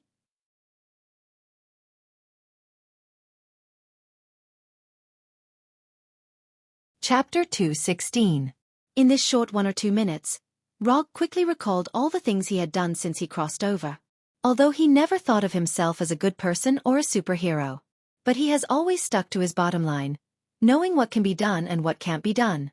However, he now found that his concession and kindness, in the eyes of others, is weakness and timidity. Good people are bullied. Good horses are ridden. At this point, he doesn't want to worry about what Shield and Ross are up to. Whether it's justice or evil, it doesn't matter. He intends to use his fists to tell others what it means to not mess with him. After coming out of the restraint device, Punisher and Abomination moved their hands and feet tacitly. They didn't tell Rog what they had experienced in the past few months because they firmly believed that Rog would use practical actions to help them get justice. Are you ready? Although the anger in his heart has been burning, Rog's brain has never been so calm. I can't wait to tear them apart. Abomination clenched his fists and his body exuded a magma-like light. Punisher didn't say anything, but his body exuded an amazing killing intent, looking like a messenger of death. Then let's go. He once inserted an ordinary flying thunder god kunai into the headquarters of the Thunderbolt Secret Service team. Although this flying thunder god kunai was no longer in the headquarters of the Thunderbolt Secret Service team, this did not affect his plan at all. As long as he can teleport to Washington, as for whether Shield and Ross will use the flying Thor kunai to set a trap, he doesn't care at all. So what if there is a trap? I will crush you all the same. In the next second, the figures of Rog and the other two disappeared into the forest. Konoha Trio's killing journey has officially begun. There was no accident during the teleportation process, and the forest scene in front of them was instantly replaced by a wide square the size of 10 football fields. In this spacious and somewhat amazing square, Roger and the other two saw fully armed SHIELD agents, UA soldiers, all members of the Thunder Secret Service, all kinds of weapons of war enough to start a local war, and 3 new generation helicarriers floating quietly in the air. Is this the source of your confidence? Obviously, SHIELD and Thunder agents have been prepared for a long time. Otherwise, it would have taken a long time just to gather so many people here. Other than the 5 members of the Thunderbolt Secret Service team, Rog only recognized one person in the crowd. From the looks of it, Sky wasn't missing an arm or a leg. However, her mental state was not very good. She looked lifeless. Sky was here, but Erica wasn't. Rog could guess what had happened to Erica. Who's in charge here?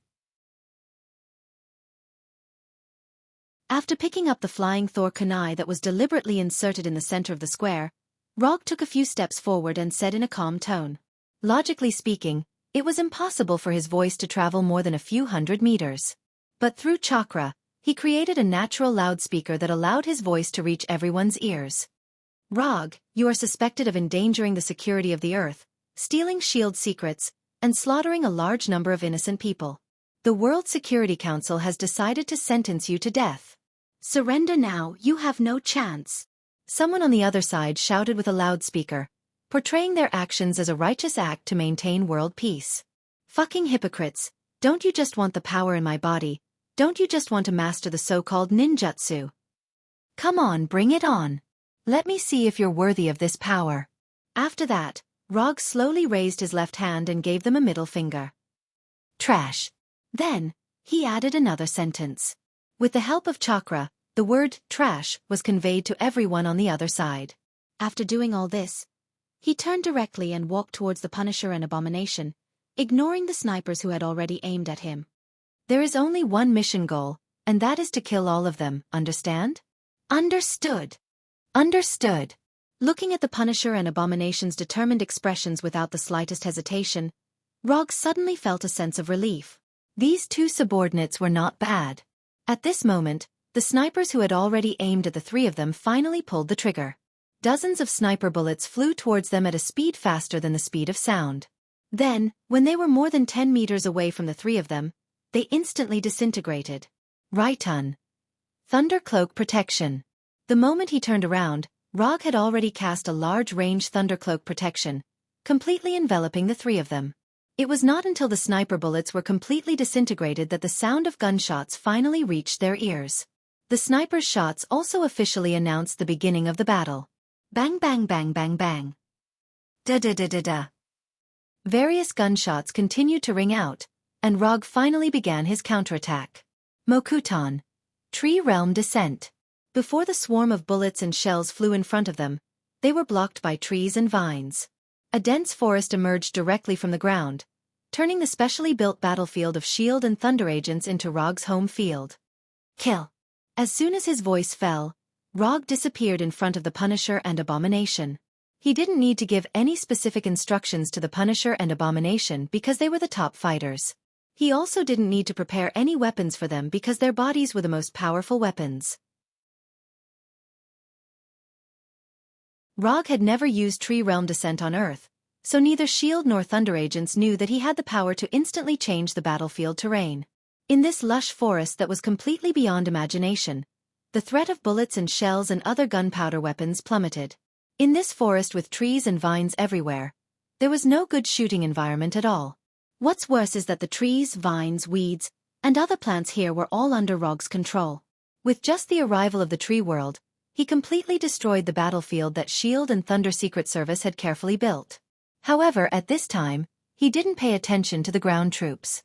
The small fries on the ground weren't worth his energy. At this time, he was standing on a thick trunk, casually loading ninjutsu bullets into Calamity. Spiral electromagnetic gun bullets, spiral electromagnetic gun bullets, spiral electromagnetic gun bullets. After loading all 6 spiral electromagnetic gun bullets into the magazine, he looked up at the 3 helicarriers floating in the sky. Since you trust the technological power in your hands so much, have a taste of the dwarf and ninja's technology. He pointed Calamity's muzzle at one of the helicarriers and pulled the trigger. Rumble! 2 silver-white beams of light as thick as an arm emerged from the barrel of Calamity, carrying the power of Calamity that could destroy everything, and went straight to the target.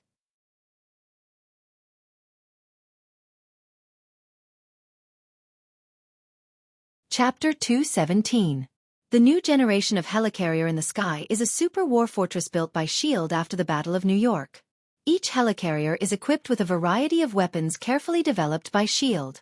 The ultra-long-range precision gun formation at the bow of the ship can eliminate 1,000 terrorists in a minute. Combined with the long-range, medium-range and short-range missiles on the helicarrier and the close-range defense guns located around the hull, these 3 helicarriers have the terrifying strength to attack a country. However, in front of Rog, who is holding the catastrophe pistol, these 3 helicarriers are 3 huge targets. Boom! Almost the next second after the trigger was pulled, the 2 spiral electromagnetic pulse cannons had already reached the bottom of the helicarrier, and 2 terrifying explosions sounded like nuclear bombs. 2 light blue balls of light hung high in the sky like the sun, and the violent silver-white electric snakes raged wildly around everything. The helicarrier shattered.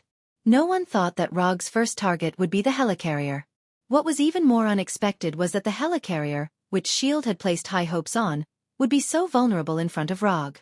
The helicarrier that was hit by the 2 spiral electromagnetic pulse cannons had completely lost its original appearance at this time, and it turned into pieces of wreckage of various sizes, falling from the sky like a burning meteor shower. Until now, people who witnessed this scene still couldn't believe what they saw in front of them. Especially the 3 people sitting on the top floor of SHIELD's headquarters, Jianghu Wing Building. Their faces were even more incredulous.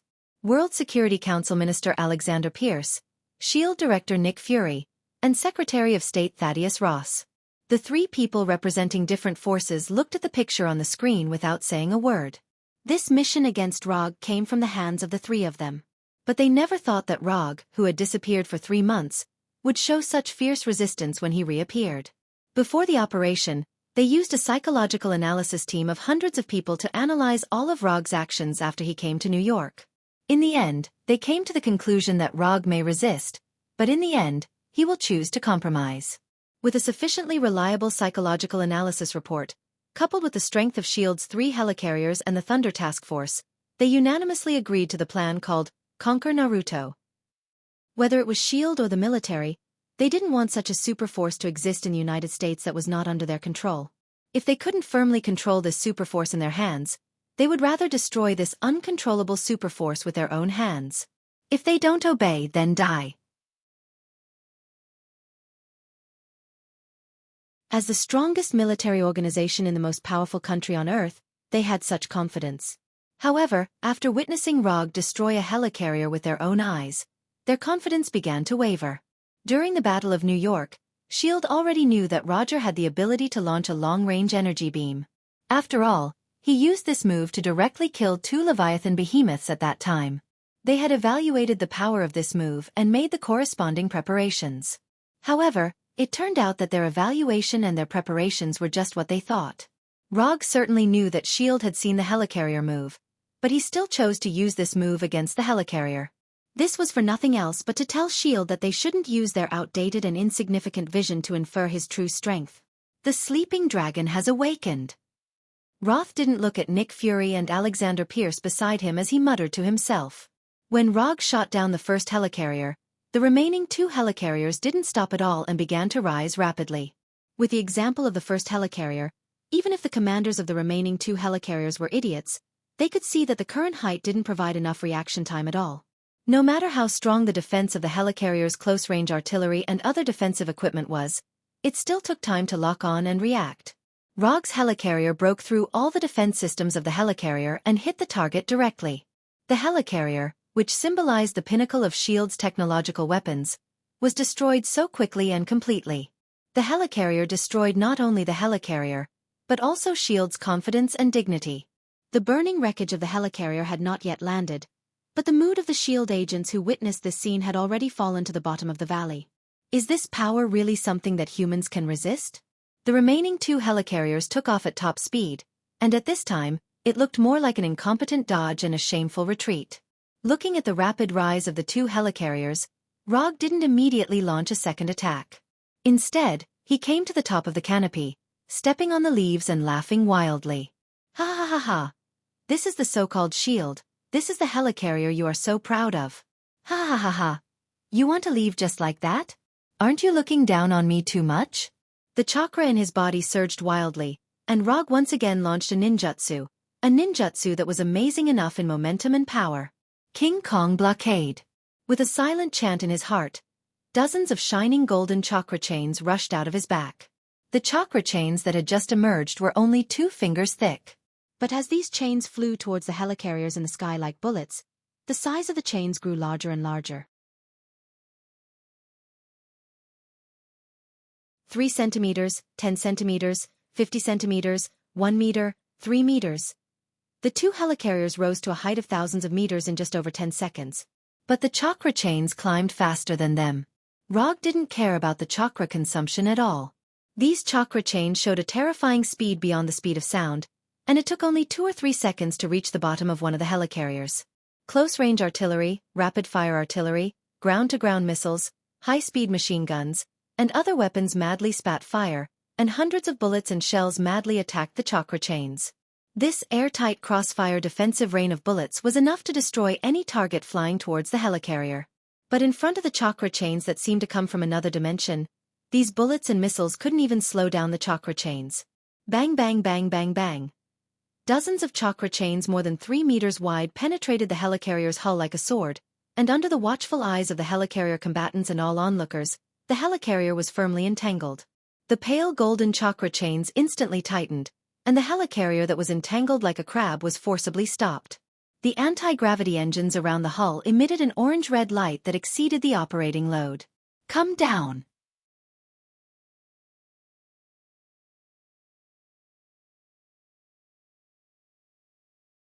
Chapter 218.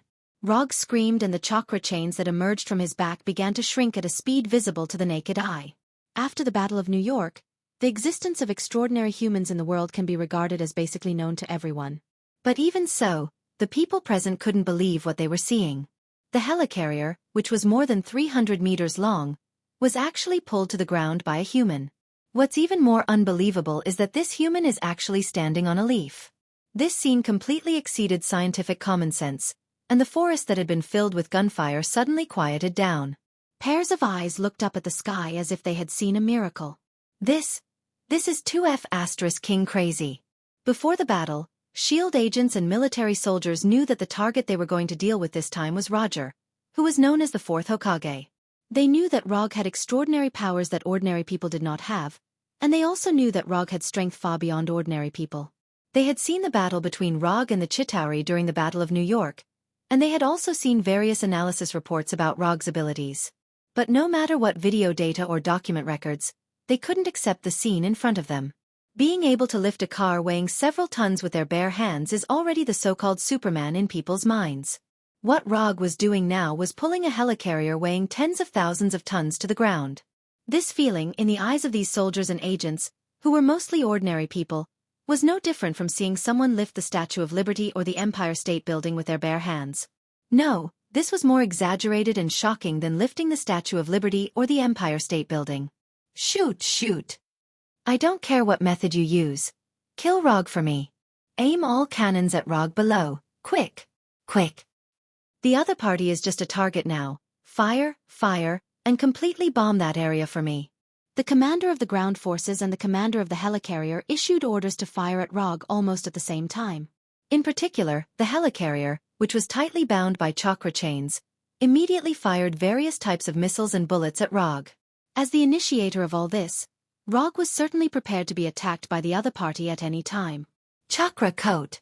Lightning cloak protection. Wood human jutsu. In just a moment, he built an indestructible defense. Dozens of meters tall wood Arhut appeared behind him, and his huge hands protected him on both sides. The moment wood Arhut appeared, the chakra coat shone with a light blue light completely enveloped him, further enhancing wood Arhut's already terrifying defense. In addition, around the wooden Arhut's body, there was a layer of lightning armor that was invisible to the naked eye. No matter which direction the attack came from, no matter what the weapon was, as long as they couldn't penetrate the lightning cloak protection, wood Arhut, and chakra coat in a short period of time, they wouldn't be able to hurt Rog in the innermost part. Intense explosions continued to sound, and orange-red flames appeared as if they didn't cost money. Powerful shockwaves and shockwaves ravaged everything around them, regardless of friend or foe.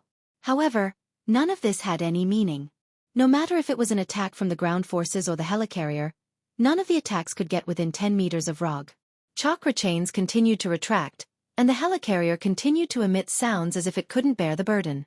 The steel hull was forcibly distorted by the powerful force, and the power of the 4 anti-gravity engines was pushed to the limit, and the light emitted by the engines became redder and redder. Although the power was pushed to the limit, the helicarrier still showed no signs of climbing. The huge hull was pulled closer and closer to the ground by chakra chains. Boom! After holding on for a while, one of the anti-gravity engines took the lead in collapsing. With the explosion of the anti-gravity engine, the power of the helicarrier was reduced by a quarter in an instant, and the speed of its descent was getting faster and faster. Boom! Within a few seconds, the second anti-gravity engine also ushered in the end of the overload explosion. When the first anti-gravity engine exploded, S.H.I.E.L.D.'s agents already had a bad premonition. However, their worry didn't last long before it completely turned into despair. 4 anti-gravity engines can provide perfect flight power. Although 3 engines will reduce stability, it can still maintain the flight posture. However, once the number of engines drops to 2, it means that the helicarrier will completely lose its flight power. After the helicarrier lost 2 engines, even if Rog did nothing, the helicarrier would crash under the influence of gravity. So when the second anti-gravity engine also collapsed, the helicarrier was doomed to crash. It's over. It's completely over. The helicarrier that S.H.I.E.L.D. spent a lot of money to build has been destroyed before it could really show its power. And now it's been less than 5 minutes since the start of the battle. Nick Fury and Alexander Pierce on the top floor of Sanka Wing's headquarters building also personally demonstrated what it means to be ashen-faced. The battle prowess that Logue had just displayed had far exceeded their expectations. Whether it's the spiral electromagnetic gun that destroyed the first helicarrier, or the King Kong blockade that is now about to cause the second helicarrier to crash, they are not new tricks. Before making the plan, S.H.I.E.L.D. had studied these 2 skills in great detail and made corresponding countermeasures.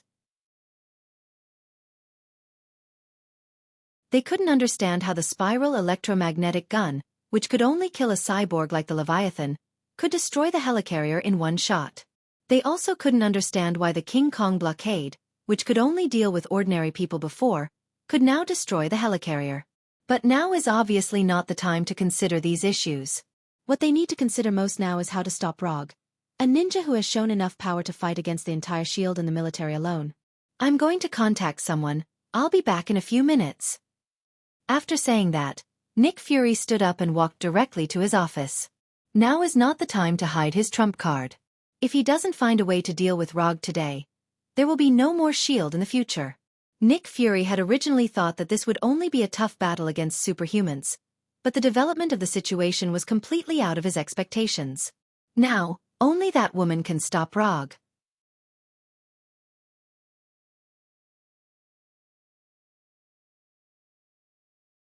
Chapter 219.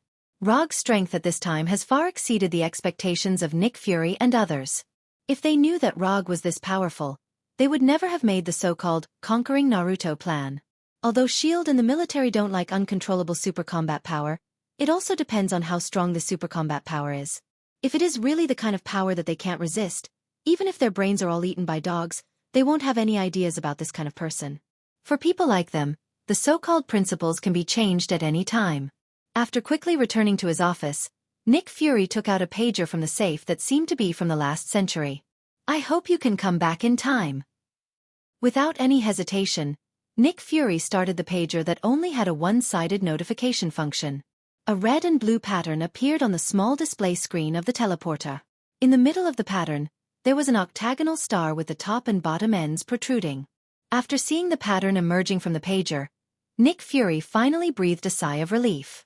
This pager has been in his hands for decades, and he was just worried about whether the pager would work properly.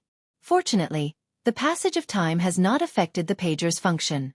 After doing all this, Nick Fury returned to his office on the top floor of the building. You just missed a wonderful scene. When Nick Fury returned, Ross didn't look back and said with a wry smile, "What could be worse right now?" Nick Fury didn't care about Ross's tone. At this time, no one can be happy. Picking up the remote control on the table, Nick Fury jumped back a few minutes on the surveillance screen. Then, he saw the wonderful scene that Ross had described. After losing 2 anti-gravity engines, the helicarrier was doomed to crash. However, Rog, standing on the top of the tree, didn't stop there. The chakra chain wrapped around the helicarrier stopped retracting and surged wildly again. In front of the chakra chain, the metal hull of the helicarrier was easily pierced like a cream cake in a cake shop. Dozens of triangular chain arrows pierced the falling helicarrier into a hornet's nest. The damage to the hull caused the falling helicarrier to quickly disintegrate. The hull of the mothership began to crack, and the fighter jets that couldn't take off in time and the agents that couldn't escape fell like raindrops. Falling? Rog never wanted the helicarrier to fall. If he only wanted to shoot down the helicarrier, he wouldn't even need to use King Kong blockade. He could just continue to fire the helicarrier bullets from Calamity. What he wanted was for S.H.I.E.L.D. and the military to understand what it meant to be irresistible. Without my permission, not only can you not fly, you don't even have the right to land. Dozens of pale golden chakra chains were like living vipers, crazily attacking everything in the air. Any being with a diameter of more than a meter would undoubtedly suffer the wrath of the chakra chains. Open your eyes and watch carefully. This is the true Vajra blockade. Logue's shout reached the ears of everyone present. Despair began to appear in their eyes as they witnessed something like a net that covered the sky and covered the sun. The original 3-meter-wide chakra chain, under Rog's control, instantly broke down into hundreds of chains like cell division.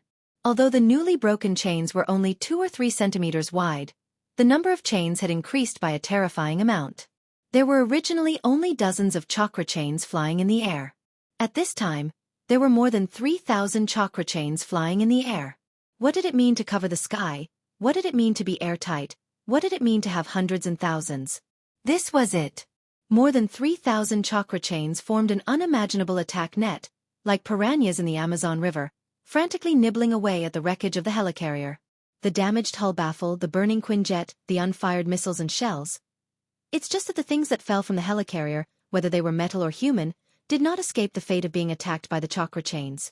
At this time, Rog was like a skilled knitter, using more than 3,000 chakra chains to weave a golden net in the sky that symbolizes destruction and death. The S.H.I.E.L.D. agents and military soldiers who participated in this operation thought that the scene of Rog destroying the 2 helicarriers was shocking and amazing enough. But when they saw the net of death and destruction composed of chakra chains in front of them, they realized how naive their idea was. Is this a ninja? Is this the Yondaime Hokage? We are actually fighting against this kind of godlike enemy. All kinds of shocking thoughts emerged in the minds of these agents and soldiers. Rog proved with living facts what it means to be unrivaled. It wasn't until more than a minute later that the wreckage of the helicarrier finally fell to the ground, if these things can still be called wreckage. In the net of death and destruction composed of chakra chains, there is a layer of filter made of chains with pores no more than 3 centimeters. Only those who have passed through the filter will not be attacked by the chakra chains. Burning metal shards, broken corpses, unfired bullets, and bright red blood. An indescribable drizzle seemed to be falling from the sky. When the artificial drizzle was over, Rog directly lifted the effect of King Kong blockade, and the chakra chains flying in the sky disappeared in an instant. The third helicarrier must retreat immediately. I don't care what method you plan to use to deal with Rog, the helicarriers must not be destroyed here. Alexander Pierce could no longer sit still. He didn't care what would happen to S.H.I.E.L.D., but he didn't want Hydra to lose even one helicarrier. There's no chance. Rog has already destroyed 2 helicarriers. Do you think he will let go of the last one? Nick Fury tried to calm down, and the pain in his mechanical right arm seemed to come back. After hearing Nick Fury's words, Alexander Pierce wanted to continue to say something. But in the end, he didn't say anything and sat weakly on the sofa. As Nick Fury guessed, Rog had no intention of letting go of the third helicarrier. If it was said that he might still have some compassion in his heart before, then the current him only believed in exterminating all of them. 3 kilometers. Do you think you can escape my attack like this? After visually estimating the height of the third helicarrier, Rog took out a flying Thor kunai enchanted by Odin and threw it into the air.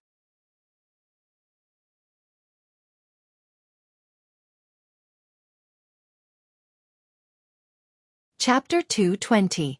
The flying Thor kunai thrown by Rog shot straight into the sky like a bullet, and the speed of its flight directly broke through the sound barrier, bursting out with a dull sound. The S.H.I.E.L.D. agents and UA soldiers in the forest basically witnessed the scene of him throwing the flying Thor kunai, but they couldn't figure out what this dagger-sized flying Thor kunai could do. Does he want to use this small kunai to destroy the last helicarrier? Such questions couldn't help but appear in the minds of the agents and soldiers, and also in the minds of Nick Fury and the other 2. Although this is somewhat unbelievable, with the example of the previous 2 helicarriers, they didn't dare to underestimate this flying Thor kunai. S.H.I.E.L.D. studied in detail the flying Thor kunai that Rog had left in Thunder Task Force, which was the one that was previously located in the center of the battlefield. However, they didn't get any useful information from that kunai. They knew that Rog could teleport through this kunai, but they couldn't figure out the secret, let alone reverse engineer Rog's teleportation. Except for the difference in color, the flying Thor kunai that Rog threw out now looked no different from the one they had studied before. What exactly does he want to do? As the one who has dealt with Rog the longest among the 3, Nick Fury is 100% sure that Rog is definitely planning some extremely amazing plans now. More than 3,000 meters in the sky is an absolute domain that is difficult for ordinary people to reach. But for those who have the ability to fly, this height is nothing. Rog can fly directly to the helicarrier through the lightweight rock technique, but he doesn't intend to do so. The reason is simple. This is too inefficient. The flying Thor kunai that was enchanted by Odin didn't take much time, to be precise. It took less than 10 seconds to fly to the same height as the helicarrier. The flying Thor kunai didn't receive any attack from the helicarrier because he didn't aim it at the helicarrier in the first place. All he needed was a teleportation point that was high enough. The first helicarrier was destroyed by the spiral electromagnetic cannon, and the second one was destroyed by the King Kong blockade. Therefore, this last helicarrier had to be destroyed in a way that was worthy of it. When the Thor kunai reached a height higher than the helicarrier, Rog didn't hesitate and directly flying Thunder God left the forest. In the blink of an eye, he had reached an altitude of more than 3,000 meters. Stepping on the tip of Thor's kunai, he hovered steadily in the air. When he arrived here through the flying Thor, the helicarrier hundreds of meters away began to operate and aimed all kinds of guns and cannons at him. Rog ignored the helicarrier below as if he didn't see those weapons at all. He silently took out a cube that emitted a dark red glow. Rubik's Cube of Reality. The moment he took out the Rubik's Cube of Reality, Nick Fury, who saw this scene through the helicarrier surveillance screen, suddenly remembered the Rubik's Cube that once belonged to S.H.I.E.L.D. These 2 things are too similar, aren't they? Except for the different colors, they were carved from the same mold. Nick Fury had guessed it right. They were indeed from the same mold. In other words, Odin was carved from the same mold as the Rubik's Cube of Reality. Although Rog hadn't done anything with the Rubik's Cube of Reality at this time, he simply took out the Rubik's Cube of Reality, but Nick Fury already began to have a bad feeling. Just when Nick Fury began to worry that the helicarrier's commander would forget to give the order to attack, the helicarrier below Rog unleashed the long-prepared bullets and shells. All kinds of bullets and shells flew towards Rog like lightning. However, just as these bullets and shells were about to hit Rog, who was only covered with a chakra coat, the Rubik's Cube of reality in his right hand suddenly shone with a dazzling dark red light. The dark red light flashed away.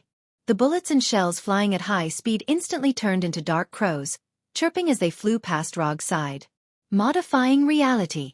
Using the ability of the reality stone, Rog instantly changed the shape of the bullets and shells, turning them into vivid crows. This is the reason why Infinity Stone can become a universe-level treasure and why it can attract the attention of the entire universe. Every Infinity Stone has the ability to directly change the rules. No matter how many bullets and shells the helicarrier fired, the bullets and shells all turned into pitch-black crows. It was an unimaginable scene, but one that was hard to accept. This is not a power that humans can understand, and this is not a power that humans can control. Unlike the shocked Nick Fury and the S.H.I.E.L.D. agents, Rog's face was calm at this time. He didn't come all the way here from the forest just to put on a dramatic show like this. The highlight of the show that he really wanted to stage has not yet appeared. After taking a deep breath, he raised the reality stone in his hand again and slowly said in a voice that was neither loud nor soft, "Come out, nine-tailed demon fox." As soon as his voice fell, a behemoth that did not belong to this world appeared in the sky above the helicarrier. Then, it fell heavily on the deck of the helicarrier. Orange-yellow fur, 9 flying tails, claws and fangs that were several meters long.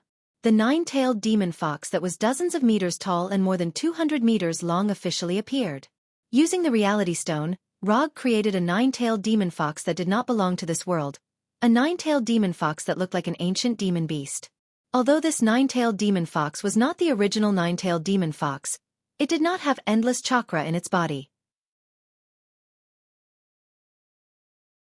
Even its consciousness was simulated by the reality stone. However, this did not affect the sense of shock it brought. Although the agents on the helicarrier could not see the full appearance of 9-tailed demon fox, they knew that everything was over the moment 9-tailed demon fox landed on the deck of the helicarrier. Nick Fury and the other two had the same idea. In order to see 9-tailed demon fox's appearance, Nick Fury even urgently mobilized S.H.I.E.L.D.'s observation satellite and aimed the satellite's lens at the only remaining helicarrier. Is this really not an illusion? Even the knowledgeable Nick Fury could not help but widen his eyes after seeing 9-tailed demon fox's full appearance. As for Ross and Alexander Pierce, they were so shocked that they couldn't say a word. The helicarrier that was more than 300 meters long was like a cat's nest of inappropriate size. And 9-tailed demon fox, who was standing on top of this metal cat's nest, let out a roar that resounded through the world. 9-tailed demon fox. Enter.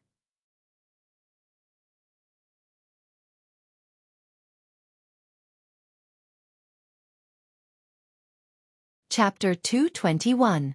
Compared with the real QB, the 9-tailed fox made by Rog with the reality gem may not even have 1% of the strength of the real one.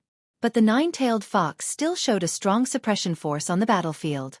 The 9 tails of the 9-tailed fox were like 9 indestructible swords, easily piercing the hull of the helicarrier. The Quinjets that tried to take off were swatted down by the 9-tailed fox like flies. As for the bullets and shells, they couldn't even penetrate the skin of the 9-tailed fox. The new generation of helicarrier carefully built by S.H.I.E.L.D. was like a fragile toy in front of the 9-tailed fox, constantly being destroyed. Explosions continued to sound, and black smoke and orange-red flames continued to surge on the helicarrier. Rog, standing on the flying Thor Kunai, didn't participate in the attack. He just watched indifferently as the 9-tailed fox continued to destroy the helicarrier, and watched the weapon that symbolized S.H.I.E.L.D.'s most advanced technology continue to fall. It has to be said that as long as a creature has a large enough body size, even if this creature only has a beast-like physical attack, it can still show amazing destructive power. While the 9-tailed fox frantically destroyed the helicarrier, Rog also became more and more interested in the QB Kurama in the system. If the real QB appeared on the helicarrier now, then the helicarrier wouldn't even have a chance to crash. Just an ordinary Baijidama would be enough to make the helicarrier disappear from this world. When he has enough ninja coins in the future, he must exchange the real QB. Even if he doesn't use it to fight, it's also a very pleasant thing to keep it as a pet. At this time, Rog was fantasizing about the good life in the future, while Nick Fury and the others in the Sanka Wing building were silent, and their faces were ugly. Ross is the least sad of the three because from the beginning of the war until now, Rog has been destroying S.H.I.E.L.D.'s helicarrier. Even the ground forces that were attacked by the Punisher and Abomination were only about half of the people on his side.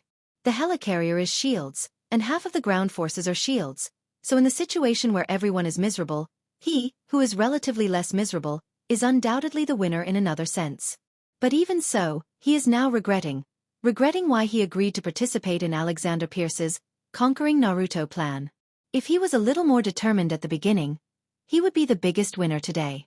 The helicarrier is the world's strongest weapon. No one can resist its power. Recalling Alexander Pierce's words, Ross couldn't wait to shoot him now. Who asked you to speak so arrogantly? Who asked you to boast shamelessly? In less than 10 minutes, 3 of your so-called strongest weapons of war had been dismantled by the enemy. A total of 3 ships, and they were all made by one person. What was I thinking back then? Why did I believe Pierce's nonsense? Ross sighed helplessly. Nick Fury and Alexander Pierce heard Roth's sigh, and if possible, they were more regretful than Roth. No one thought that things would develop to such a one-sided point. They thought that Rog was at most similar to Thor. At most, he had a little more ability. He could discharge electricity, he could control wood, he could breathe fire. The serious misjudgment of Rog's strength caused them to completely lose the initiative and lose 3 helicarriers. Although the battle is not over yet, they have begun to think about the aftermath. What's more troublesome is that they now have no way of predicting what the final outcome will be. The air units have been completely wiped out, and the ground forces are still intact, but there is also the possibility of total annihilation. And with Rog's current strength, he may not stop after wiping out all the enemies present. We need reinforcements now, strong enough reinforcements. In the name of S.H.I.E.L.D., recruit the Avengers and let them stop Rog. Alexander Pierce turned to Nick Fury and said, if the Avengers can be recruited by S.H.I.E.L.D., then they are not Avengers. Rog's friendship with the Avengers is deeper than yours and mine. Iron Man Tony is his friend, Thor is his friend, and Dr. Banner owes him a favor. Nick Fury did not mention the 3 members of the American team. As for the reason, it was needless to say. I have already informed the reinforcements, if they can come back. Boom! Boom! Boom! The wreckage of the helicarrier fell to the edge of the forest, and the sound of explosions rang out one after another. In the orange-red flames of the explosion, the hill-like 9-tailed fox walked out and walked towards the other side of the forest. That direction was the direction with the most enemies. At this time, Rog stood on the head of 9-tailed fox, his white haori fluttering in the wind. After witnessing the scene of Rog destroying 3 helicarriers in succession, most of these agents and soldiers on the ground lost their fighting spirit. It's not that their will is not strong enough, nor is it that they are not loyal enough, but what happened today is far beyond their imagination of power. They never thought that someone could pull down a helicarrier that weighs tens of thousands of tons, and they never thought that someone could summon a hill-like monster. Especially when the 9-tailed fox, which is dozens of meters tall, really came in front of them, they understood what is called instinctive fear. Rog ignored these agents and soldiers who had lost their fighting spirit, but he did not intend to let these people go. Unless he allows it, no one can leave here alive today. After ignoring these agents and soldiers, he turned his attention to his former subordinates. Thunder agents. Red Tank and others did not participate in the first wave of attack. The task they received was to give Rog the final blow at the right time, kill him on the spot, or make him completely lose the ability to resist. In order to give them such an opportunity, the task of consuming Rog's power was handed over to the helicarrier, S.H.I.E.L.D. agents, and military soldiers. But this consumption plan was declared a failure before it could be implemented. Kneel! After looking at Red Tank and others, Rog said in an indifferent tone. He did not say what the consequences would be if they did not kneel, because there was no need for any explanation. Although he used to be the nominal captain of the Thunder Agents, and he just showed his overbearing strength. However, after he finished speaking and knelt down, no one in the Thunder Secret Service team chose to kneel down. They just silently got into a combat posture.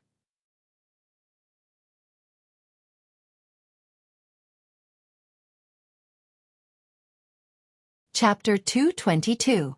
During their first encounter with Rog, the 5 members of the Thunderbolt Secret Service team had already experienced the huge difference in strength between them and Rog. Other than Red Tank, the other 4 were defeated in one move. Logically speaking, they had already experienced a crushing defeat once, so it was impossible for them to have such unrealistic fantasies of defeating Logue. However, at this moment, all of them were in a fighting stance without any exception. None of them was willing to back down. Rogue did not care too much about the Thunderbolt Secret Service team's choice. Since you want to die, I'll fulfill your wish. Under the watchful eyes of Red Tank and the others, Rogue, who was standing on top of the nine-tailed fox's head, disappeared instantly. Without any hesitation, Red Tank and the others quickly assumed a defensive formation the moment Rogue disappeared. Red Tank took the lead and stood in front of everyone. At the same time, Melissa the singing bird also chirped, emitting ultrasonic waves that were undetectable to human ears. After the previous lesson, they knew very well that if they were to fight alone, they would not have any chance of winning. If one person was not enough, the 5 of them would attack together. Red Tank and Luke Cage protected Singing Bird in the center of the formation. The Moonlight Stone, which was emitting a dazzling light, stood behind Singing Bird and covered its body with the energy of the Moonlight Stone. As for Ghost, who was the most timid of them all, she immediately entered stealth mode and disappeared from everyone's sight. Singing Bird was responsible for attacking with sound waves, while the others were responsible for protecting Singing Bird. Ghost moved around the periphery, looking for an opportunity to launch a sneak attack. It had to be said that the Thunderbolt Secret Service team's response was indeed commendable. However, just like Nick Fury, they had seriously underestimated Rogue's strength. The last time they fought, Roger didn't have any killing intent on his body. Therefore, his attacks were more gentle to a certain extent. At this moment, he had no intention of holding back. He did not care about the sound waves emitted by Singing Bird. In other words, he simply ignored the various effects of Singing Bird's sound waves. As a superpower user who could control sound waves, Singing Bird clearly did not understand the true power of sound waves. Controlling sound waves to cause various negative mental states to the enemy was a huge waste. Bang! Just as everyone was looking for Rogue, a violent gunshot rang out from behind Red Tank and the others. Calamity Pistol. Fatal shot. The Calamity Pistol that fired chakra bullets could not make any sound, but Rogue had asked AI Choi to specially add a gunshot function.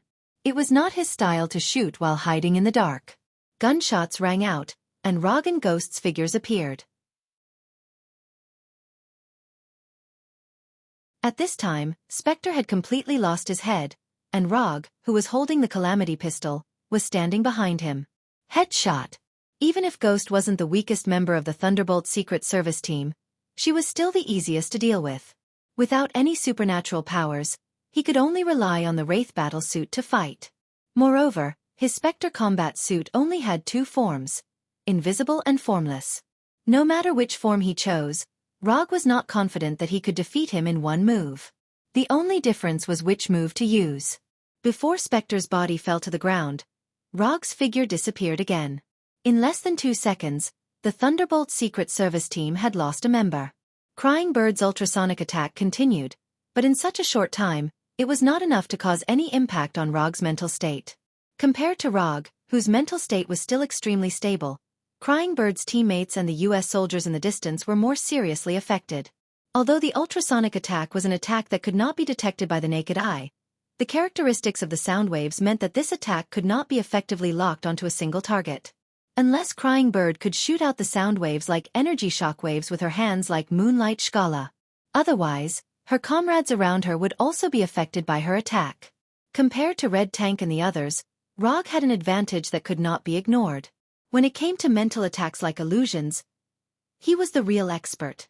After dealing with the weakest Spectre, he did not stop attacking and instantly arrived in front of Luke Cage. Luke Cage's superpower was very simple. It was a simple invulnerability and superhuman strength. Other than that, there was nothing special about Luke Cage. Even in terms of combat skills, Luke Cage only knew ordinary martial arts. For Rogue, this level of enemy was at most a matter of one move. Last time, in order to not harm Luke Cage's life, he chose to attack with Rasengan. But now, he did not have to worry about that anymore. After the Calamity Pistol let out a loud gunshot, Luke Cage was already 120% alert. He involuntarily moved closer to the Red Tank. However, his small actions did not increase his chances of survival at all. A silver-white arc of light instantly appeared in front of him and occupied his entire vision. When the silver-white light flashed, he heard Rog's emotionless voice. Lightning release. Thunderbolt sword slash. Luke Cage's skin was comparable to metal and could ignore most gun attacks. However, this defensive ability was meaningless in front of Rog, who could easily cut through steel. Whether it was the Thousand Birds blade or the Thunderbolt sword slash, they could instantly cut through steel. The reason why Rog chose to use the Thunderbolt sword slash instead of the Thousand Birds blade was very simple. Luke Cage did not even have the qualifications for him to draw his sword. Luke Cage's head flew into the air. Bright red blood spurted out and landed on Red Tank's body. Because of the moonlight energy enveloping the crying bird and moonlight stone, they were not stained with any blood. Even though Luke Cage was standing right beside him, he could protect Luke Cage with just a slight lift of his right hand. However, Red Tank did not notice Rog's appearance at all. Only when Luke Cage's head flew up did Red Tank barely catch sight of Rog's disappearing figure. After killing Spectre and Luke Cage, Rog still had no intention of stopping. No matter why the members of Thunderbolt's Secret Service chose to be enemies with him, he had no intention of letting them leave. Since he had chosen a side, he had to be responsible for his choice. The moonlight energy formed an energy shield that blocked the blood spurting out of Luke Cage's body. But when she saw the blood that was only a few centimeters away from her, crying bird Melissa involuntarily stopped attacking. Fear made her instinctively stop screaming.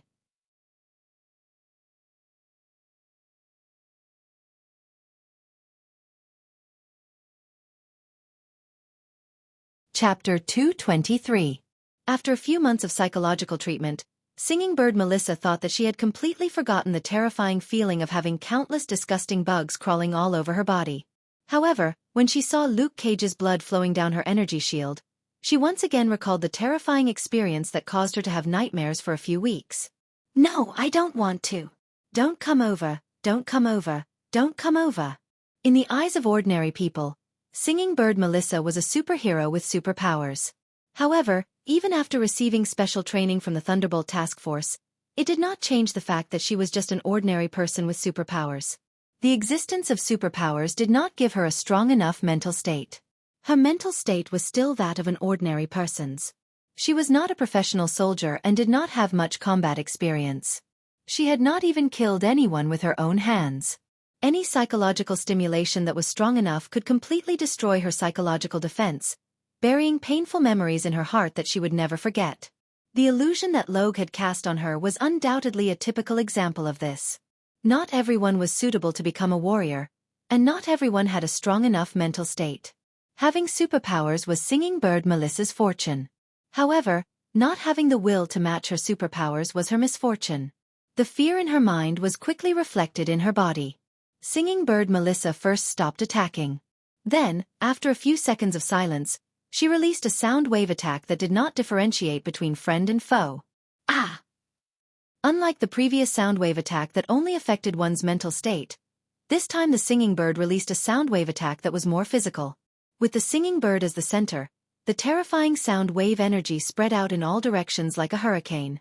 The impact of the sound wave energy directly sent the moonstone behind her flying. Even the shockingly large red tank could not help but take a few steps forward under the attack of the sound wave before finally stabilizing herself. As the attacker, Rog did not expect the Singing Bird to have such a strong reaction after seeing Luke Cage's blood. He could not help but wonder if the Singing Bird had some kind of relationship with Luke Cage that was beyond friendship. Although his mind was filled with random thoughts, his actions did not show any signs of stopping. The Singing Bird's sudden outburst provided him with a better opportunity to attack. According to his plan, he had planned to deal with the Moonlight Rock first. After dealing with the protection of the moonlight energy, he would deal with the Singing Bird. However, the Crying Bird's sonic attack sent the Moonlight Stone behind her flying. At the same time, she lost the protection of the moonlight energy. Was this an unexpected surprise? Without any hesitation, Rog took out the Calamity pistol again and aimed it at the crazily howling Crying Bird. Bang! Fatal shot. Another intense gunshot came from the Calamity pistol. Although they were all fatal shots, Rog fired 2 chakra bullets. The Crying Bird's sonic attack was still ongoing. Regardless of whether she was aware of Rog's attack or not, the sonic energy she emitted would provide her with some form of protection. Sure enough, just as Rog expected, the first chakra bullet was completely destroyed by the sound wave energy before it could reach the crying bird, dissipating into the air. Although the sound wave energy cancelled out the first chakra bullet, it did not have the time to cancel out the second chakra bullet. The two chakra bullets seemed to fly out at the same time, but in reality, there was a problem that was difficult to detect between the two chakra bullets.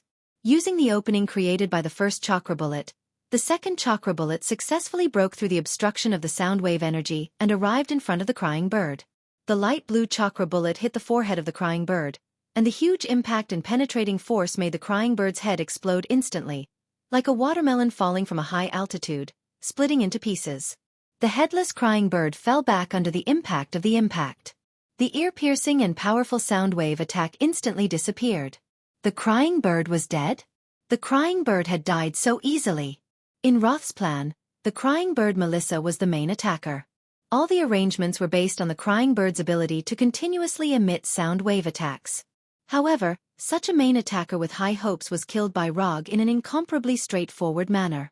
A headshot. Another headshot. After seeing the scene of the crying bird falling to the ground, Roth and the Sanka Wing building suddenly couldn't sit still. Just now, he was still rejoicing that the main loss was S.H.I.E.L.D., but in just a few minutes, there were only 2 people left in his Thunderbolt Agents team. It's over. It's really over this time. If even the Thunderbolt Agents team can't effectively stop Rog, Roth can't think of anyone else in his hands who can stop Rog. Just like Roth, Moonlight Stone Carla was also shocked. As the only 2 female members of the Thunderbolt Agents team, her relationship with the crying bird Melissa was naturally much closer. Especially after living together for a few months, they even vaguely showed signs of becoming best friends. But all of this had come to an end. After witnessing the death of the crying bird Melissa, Moonlight Stone Carla had no time to grieve. She once again urged the Moonlight Stone in her body, intending to fly directly away. Whether it was a mission or a threat, she didn't want to pay attention to it now. Even if Roth would punish her in the future, it would only happen if she continued to live.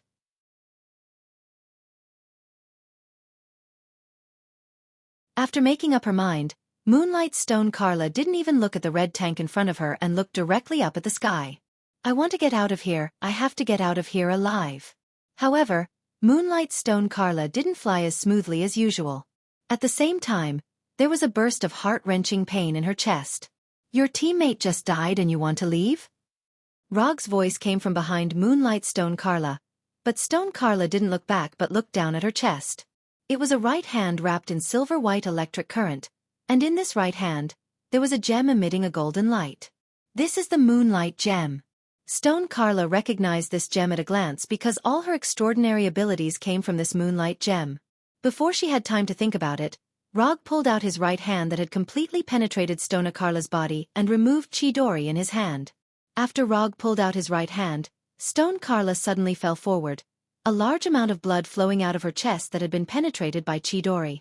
Just as Rog was about to put away the Moonlight Gem, Stone Carla, who was lying on the ground, struggled to get up. She knelt on the ground and looked up at Rog, trembling as she reached out her right hand. Moonlight Stone. Give me back my Moonlight Stone.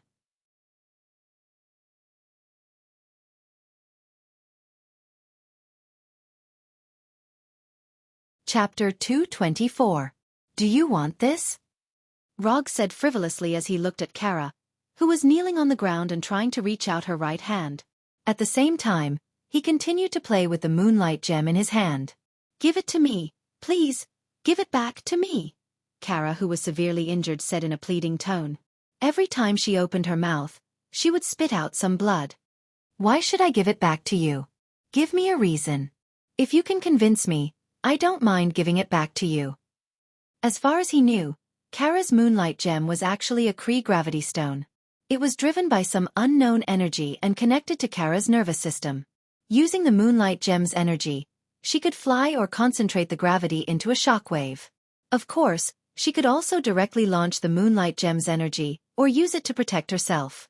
In addition, the Moonlight Gem could also reduce her body's density and make her immune to physical and magical attacks. It also gave her extraordinary physical strength, endurance, speed, and so on. If she could obtain a second Moonlight Gem, she could also control matter, create force fields, teleport, increase the gravity on the target, crush it, and even create a miniature black hole. Unfortunately, the second Moonlight Gem was already lost. From Kara's previous performance, her control of the Moonlight Gem was still very elementary. She could only use the energy to attack, defend, and fly. The Moonlight Gem was also connected to Kara's life force. Even if she was not injured, as long as she lost the Moonlight Gem for a certain period of time, she would also die. Perhaps it was because of the connection between her life force and the Moonlight Gem that Kara did not die in a short period of time after being attacked by Chidori. I can help you do anything? Kara, who was still bleeding from her chest, tried to answer Rog's question. In order to survive, she would do anything. Help me? Are you sure I need your help? As soon as Rog finished speaking, Red Tank rushed in front of him, intending to directly hit the enemy who had killed 3.5 of his teammates. Red Tank could have attacked earlier, but when Rog was talking to Kara, he used his not-so-smart brain to think about whether to continue attacking Rog. Red Tank had a deeper impression of Rog than the others. After all, other than the abomination, he was the only one who had experienced Arhut's physical transformative fist. After some serious consideration, the Red Tank finally decided to continue attacking Rog. However, his decision had nothing to do with Ross's plan to conquer Naruto. All he wanted was to have a good fight with Rog. Although the reason was simple and crude, it was enough for Red Tank. But this time, he was destined to be disappointed.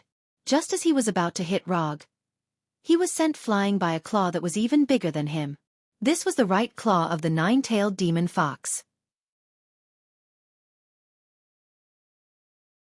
Ever since she sent Rog over from the other side of the forest, Nine-Tailed Fox had been paying attention to the Red Tank's actions. Although Rog didn't give it any specific instructions, the Nine-Tailed Fox didn't hesitate to make a move when it realized that the Red Tank was going to hit Rog. After sending the Red Tank flying into the forest, Nine-Tailed Demon Fox immediately chased after him and pounced into the forest. Its 9 tails were like steel whips that kept hitting the Red Tank who had just landed. No, I didn't mean.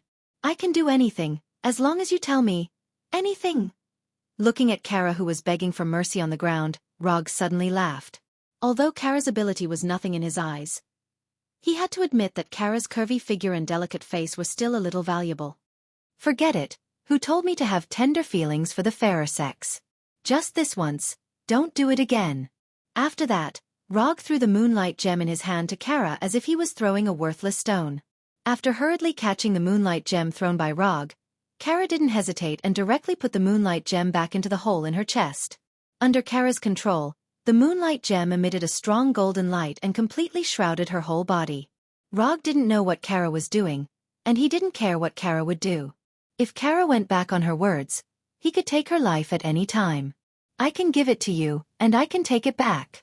When the golden light dissipated, Kara, who was on the verge of death, once again had a strong aura of life.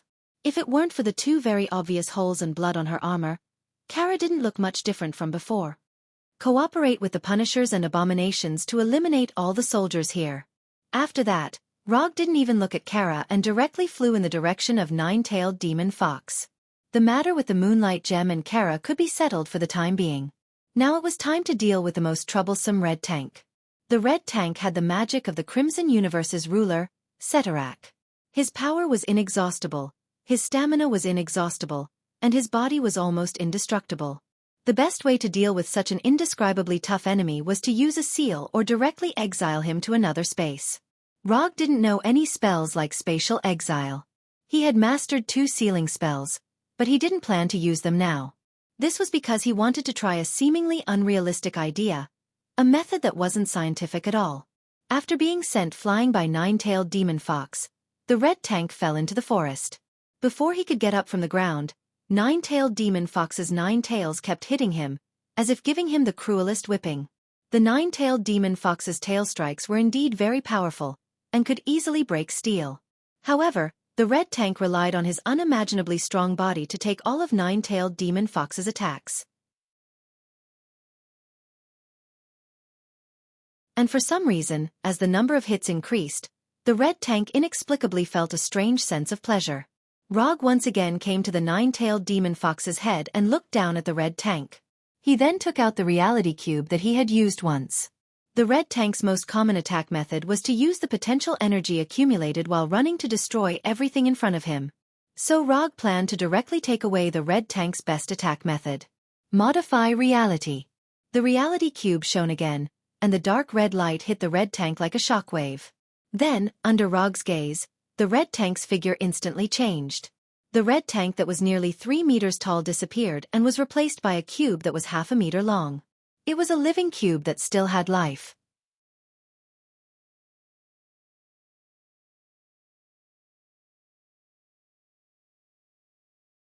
Chapter 225. In terms of life form, Red Tank was still a human. However, he no longer had a human form. Instead, he had become a flat cube. Therefore, in terms of damage, Red Tank did not suffer any serious damage. Unless Rog could keep him in this state, Red Tank would return to his original appearance sooner or later. Rog jumped down from Nine-Tailed Fox's head and went directly to Red Tank, who could not move. He silently looked at him. The Red Tank's face changed from a three-dimensional to a flat surface, completely appearing on the top of the cube. You should still be able to hear me, but looking at you now, I don't think you can answer my question. Red Tank could not even blink, let alone answer Rog's question. His face was like a real picture, engraved on the top of the cube. I don't know what you're thinking, but I don't have much time to deal with you now. So, I plan to give you a chance. I don't ask you to be my subordinate, and I don't care who you will be. My request is simple, and that is to not provoke me. You do have a very powerful existence behind you, and he gave you power. I didn't kill you just to give him face. Do you understand?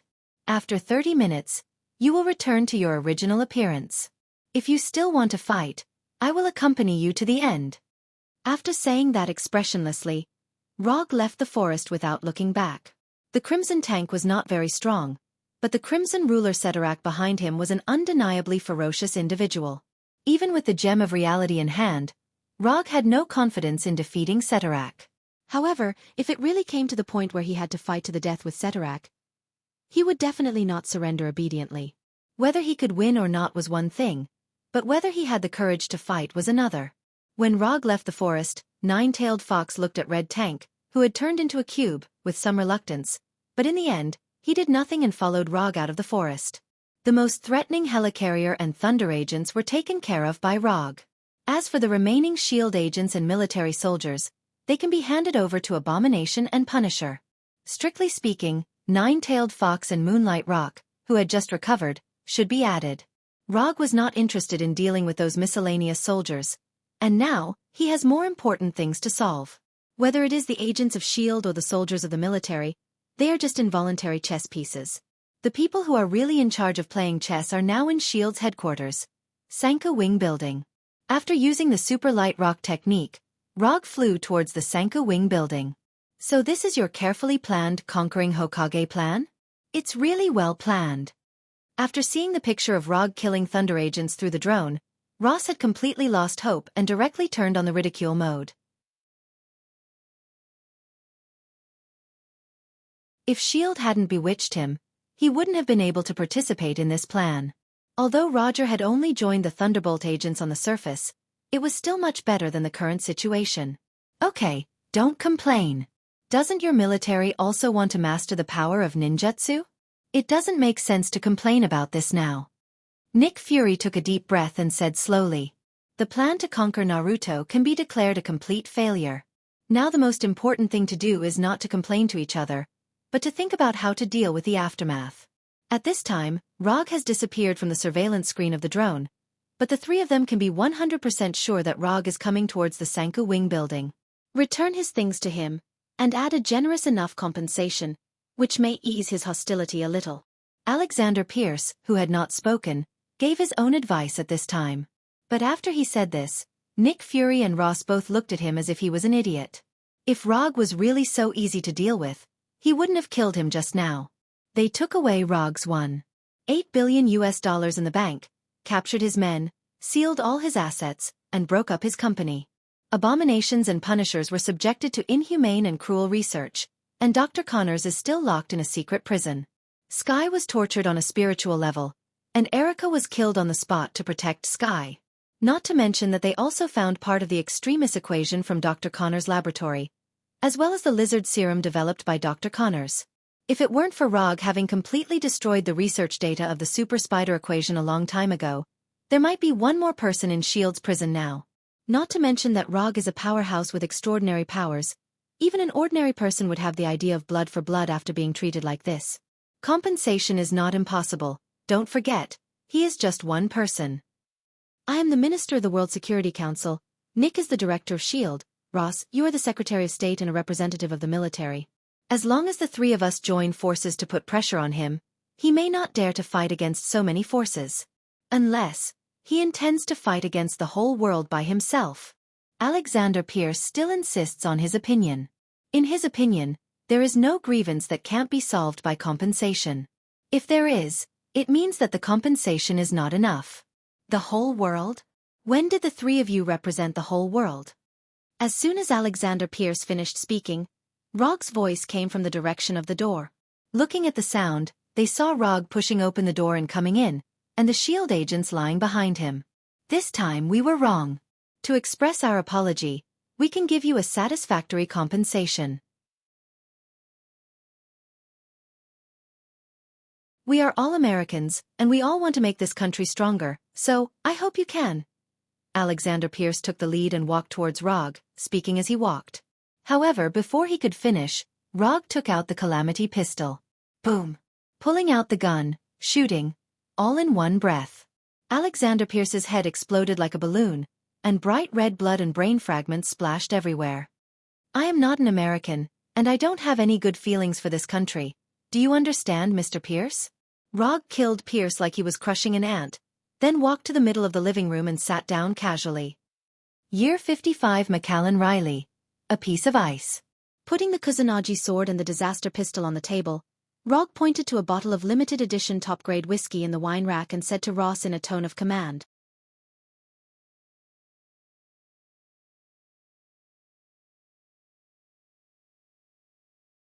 Chapter 226. For Rog's attitude at this time, Ross had an extremely strong feeling of being insulted, and a strong anger ignited in his heart. But after seeing the silver-white disaster pistol on the table, he finally stood up silently, went to the wine rack, and took out the bottle of Macallan's top whiskey. A piece of ice. After putting the whiskey with a piece of ice in front of Rog, Ross sat back on the sofa without saying a word. Rog doesn't have much interest in whiskey, but he has heard a little about this Macallan Riley 55. There are only 420 bottles released worldwide. Each bottle has an independent identification number, and the cheapest bottle has sold for hundreds of thousands of dollars. With Pierce's identity, it is obviously not appropriate to have such a bottle of wine in the office. However, not many people can express their dissatisfaction. After picking up the glass and taking a sip, Rog found that he couldn't taste the difference between this limited edition top whiskey and ordinary whiskey at all. Rog, Boom! The disaster pistol on the table instantly came to Rog's hand and an ordinary chakra bullet was fired. Don't disturb me when I'm drinking, understand? Roger didn't kill Nick Fury right away. Instead, he shot him in the knee of his right foot, shattering his right kneecap. Nick Fury and Ross didn't expect that Rog was still so strong at this time. Just before Rog shot, they thought that Rog was finally willing to sit down and talk to them seriously. Nick Fury endured the severe pain from his right leg and directly pulled out the belt on his pants and tied it to his right thigh. In this room that symbolized the highest power of S.H.I.E.L.D., Pierce's body lay on the ground not far from the door. S.H.I.E.L.D.'s current director Nick Fury was sweating and blood flowed down his calf to the ground. In the silent room, Rog was still looking for the uniqueness of this Macallan Riley 55 whiskey. Although no one gave instructions, a few minutes after Pierce lay dead, a team of heavily armed S.H.I.E.L.D. agents came to the office and pointed their guns at Rog with a glass. Get out. You don't need to deal with this. Nick Fury whispered in pain and waved impatiently at the team of S.H.I.E.L.D. agents. The team of S.H.I.E.L.D. agents left the office in confusion, but they didn't go far, they stayed in the aisle outside the office. As long as Nick Fury gave the order, they could rush in and launch a fierce attack at any time. Rog ignored the S.H.I.E.L.D. agents and drank the whiskey that was more expensive than gold in the glass. He put down the glass in his hand and slowly said, I know you still have a trump card, and I know you are waiting for her to come back. After a few seconds of silence, Nick Fury replied, Yes, so I think we may not have to go to the point of life and death. Ha! Nick Fury, you haven't performed a frontline mission for a long time, have you? At this time, you still have such naive ideas. I begin to wonder how you became the director of S.H.I.E.L.D. Rog opened his hands and leaned back while lifting his feet on the table. The catastrophe pistol in his right hand spun in a circle flexibly. What's her name, Cockroach? No, not Cockroach. Kaka. I remember. Her name is Carol Danvers. After hearing Rog say Captain Marvel's name, Nick Fury's face finally changed. Don't make a fuss over nothing. I know a lot more than you do. For example, the guy lying on the ground, I know he recommended you to become the director of S.H.I.E.L.D. You saved him during the mission, and your personal relationship is also very good. However, you must not know that he is actually a member of Hydra. By the way, you should not know that your shield, in fact, can also be called Snake Shield.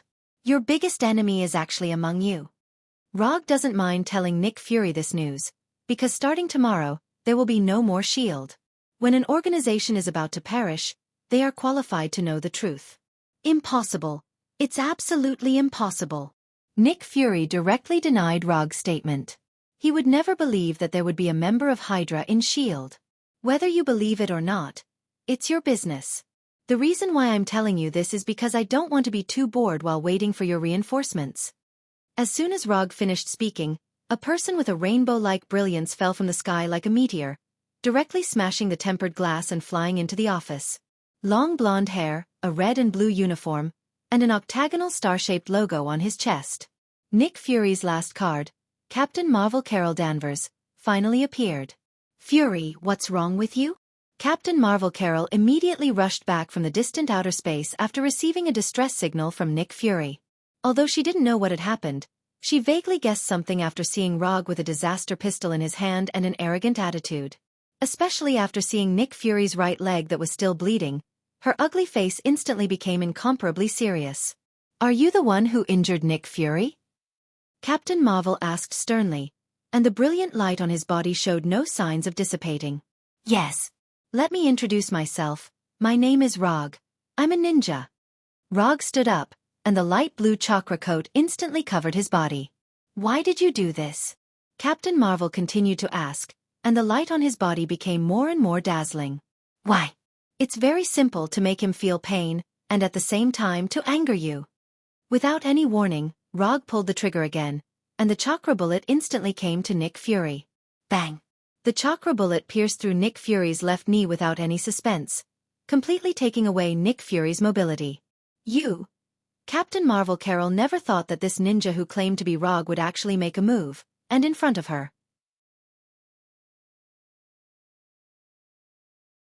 With just a glance at Nick Fury's left leg, Captain Marvel knew that his injury wasn't fatal.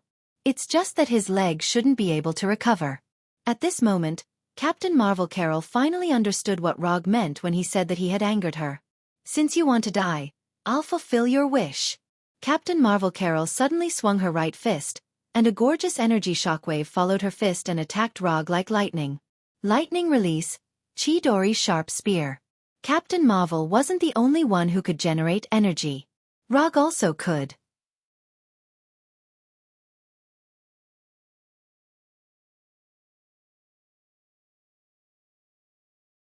Chapter 227. The gorgeous photon energy from Captain Marvel's right fist collided with Rog's left hand's Chidori Iguchi.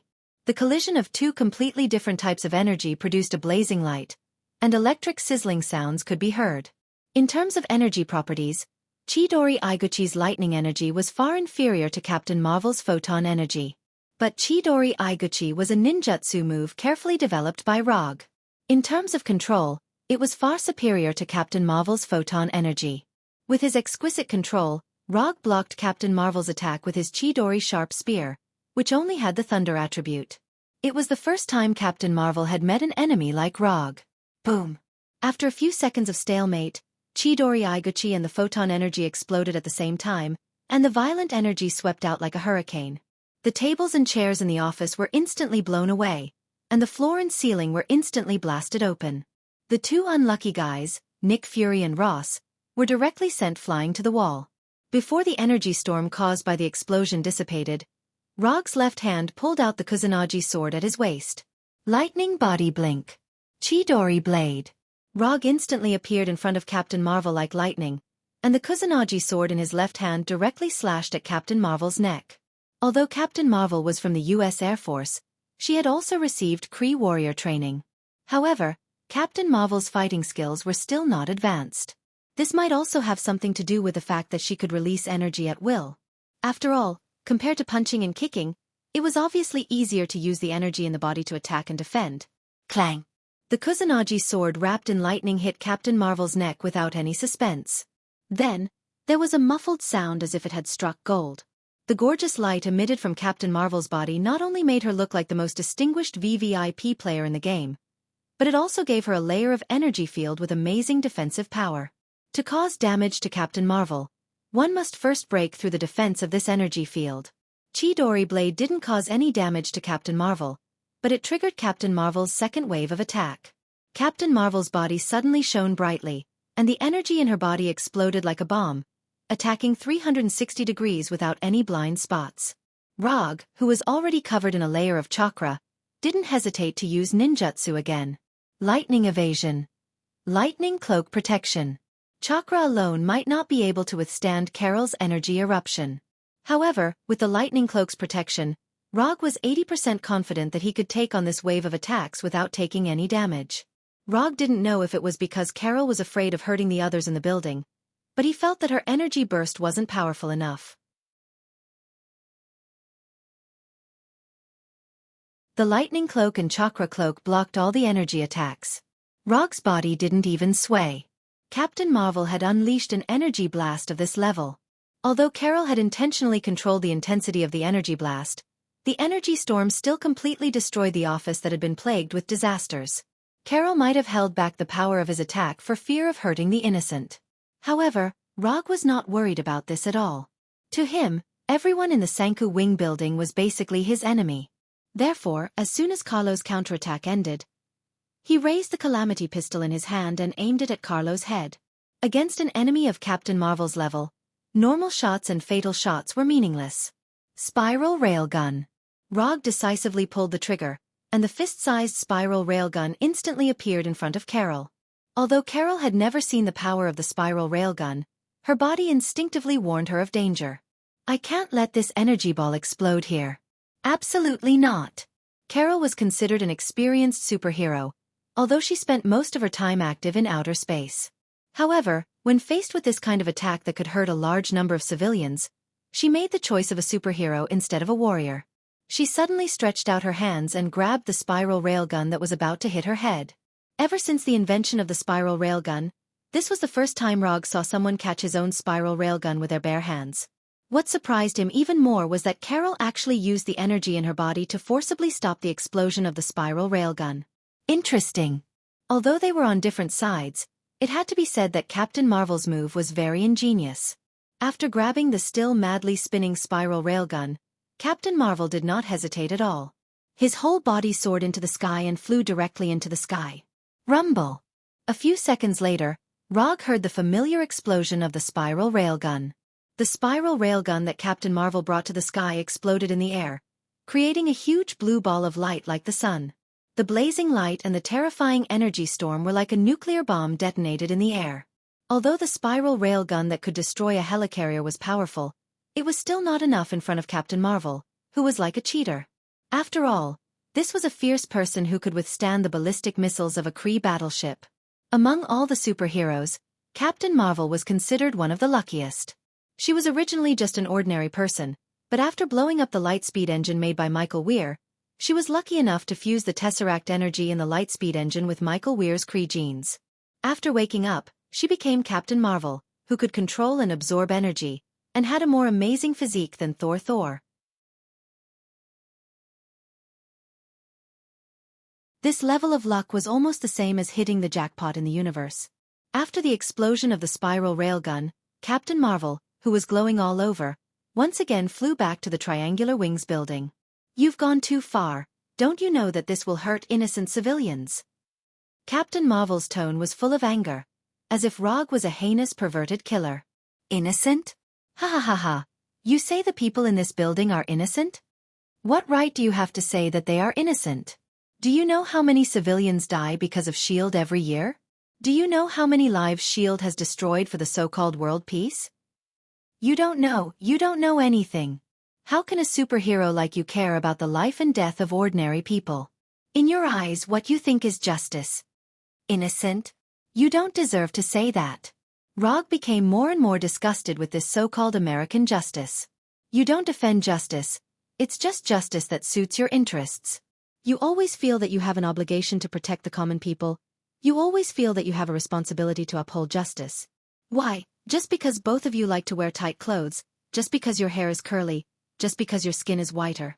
Justice, F***ck your justice. Captain Marvel was not satisfied with Rog's answer. However, Rog did not need her to be satisfied. Spiral railgun. The Calamity pistol sounded again, and 2 spiral railgun shots flew out like lightning. Captain Marvel would never have thought that Rog not only had no intention of restraining himself, but had become even more unyielding. Ever since she became a superhero, this was the first time she felt such intense anger. You're courting death.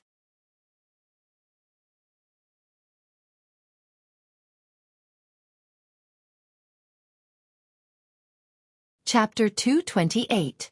Captain Marvel Carol displayed astonishing speed. With one in each hand, he grabbed the 2 spiral electromagnetic cannons that Rog shot at him. After being provoked by Rog, Captain Marvel Carol became completely serious. She had thought that Rog was just a slightly extreme esper, but it turned out that Rog was much more extreme than she had imagined. If she allowed the 2 electromagnetic cannons to explode, she might not be fatally injured, but no one else in the building would be able to leave alive.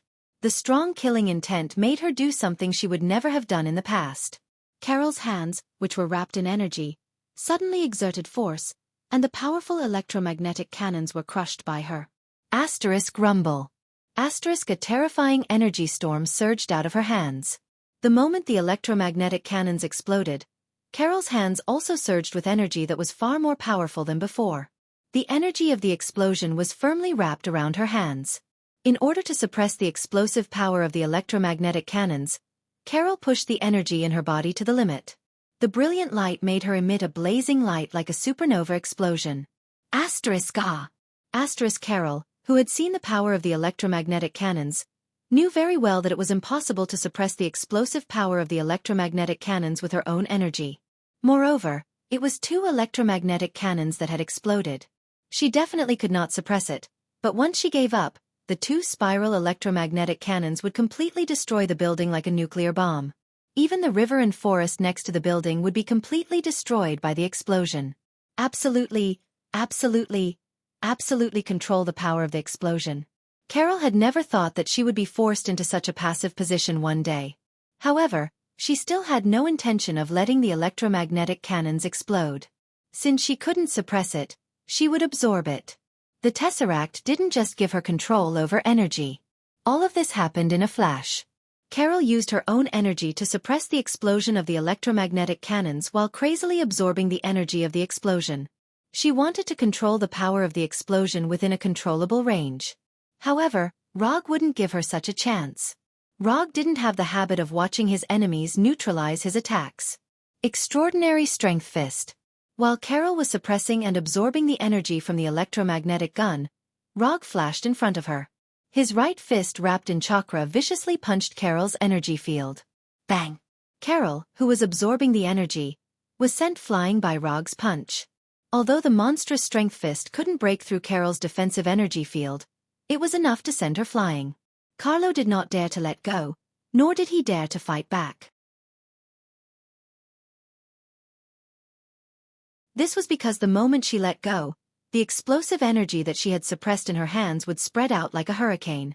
As soon as Carol managed to maintain her flying posture, Logue appeared in front of her again with his super lightweight rock technique. His monstrous strength fists landed on her body one after another. To be precise, it was her defensive energy field. Bang! Bang! Bang! One strike after another sounded like war drums, and the dull sound constantly stimulated the S.H.I.E.L.D. agents in the Jianghu E building. Most of the S.H.I.E.L.D. agents didn't know what was going on now. The only thing they could be sure of now was that the office on the top floor had been invaded, and there was a terrifying explosion over the building. In addition, all they could see was the picture of Rog beating Captain Marvel in the air. They recognized Rog, but they had no idea who the woman who was being beaten and glowing was. What's even more ironic is that Rog still symbolizes justice in their hearts. Although there are many people involved in the conquest of Naruto plan, not every SHIELD agent knows about the existence of this plan. Except for those who participated in the operation, most of the SHIELD agents didn't know that the relationship between Rog and SHIELD had become so bad that it was irreconcilable. Although Rog never felt that he was a superhero, in the eyes of others, he was a superhero.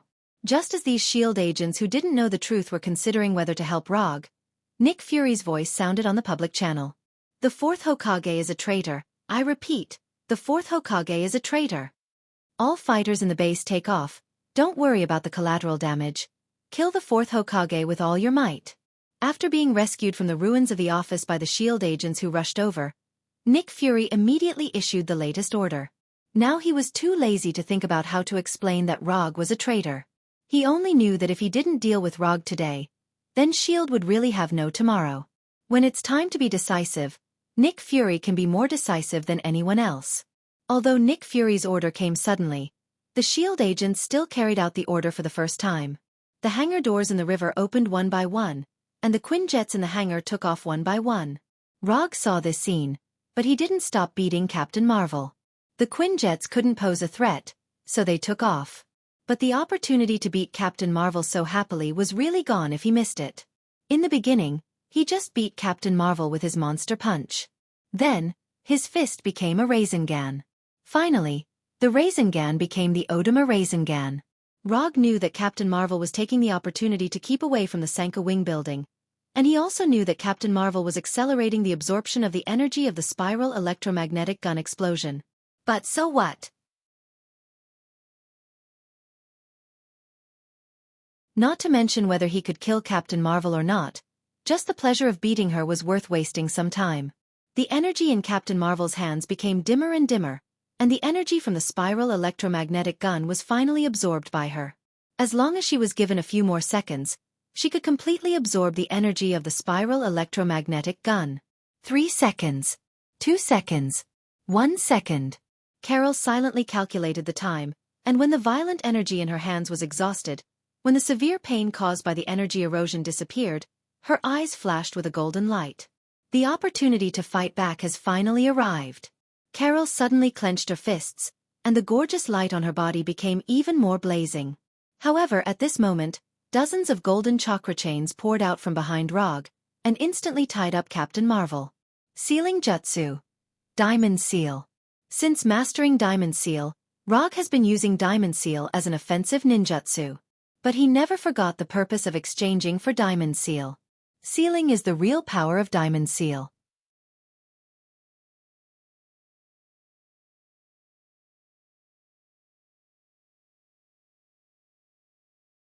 Chapter 229.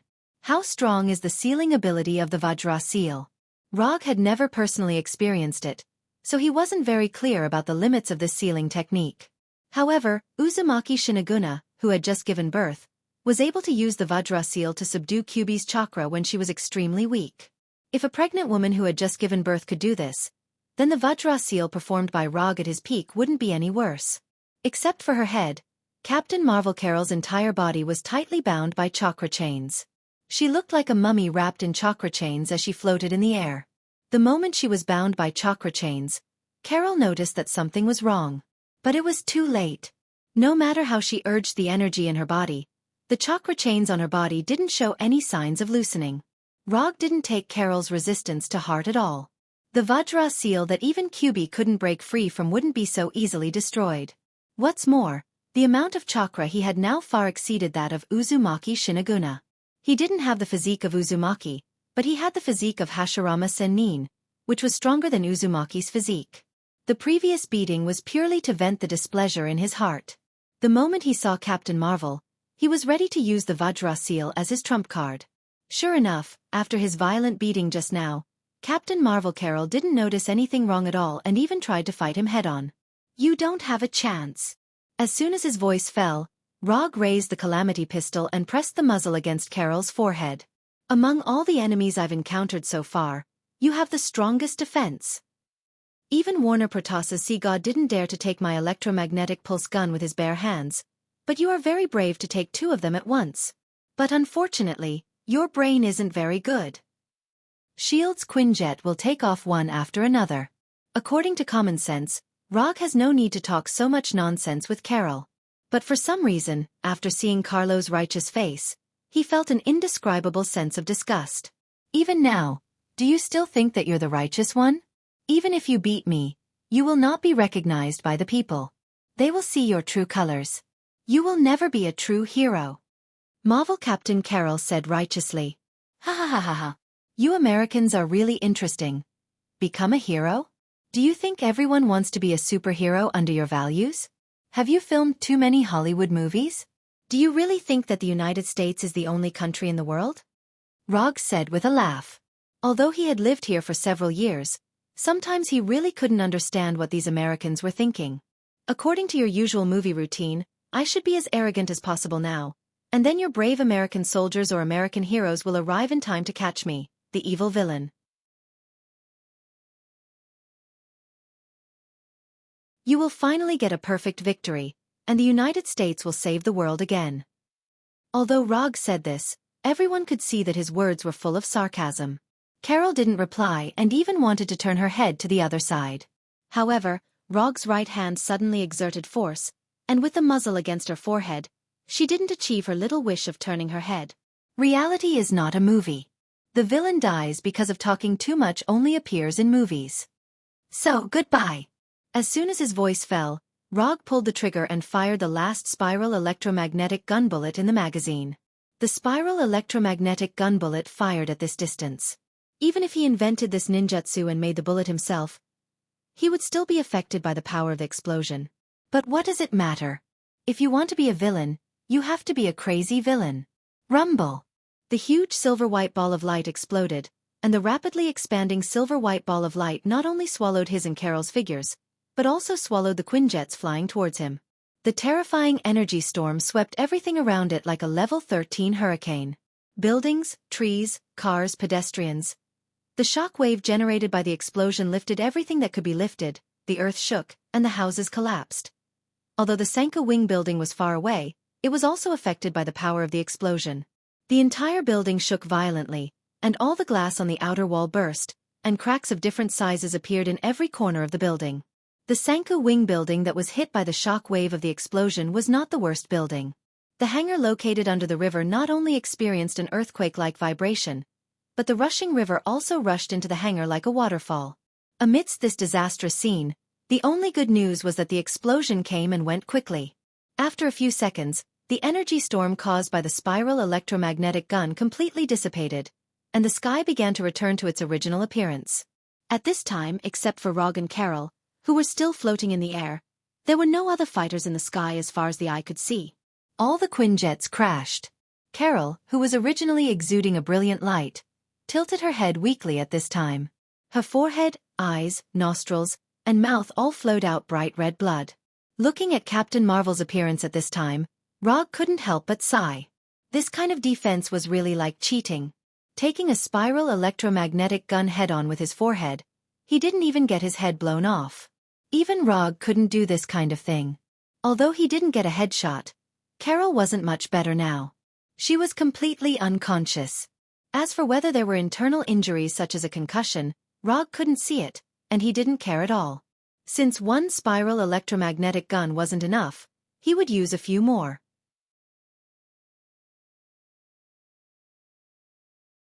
The reason why he asked Ai Chui to build the disaster pistol was to take this situation into consideration. Compared to using ninjutsu, ninjutsu bullets were indeed more troublesome.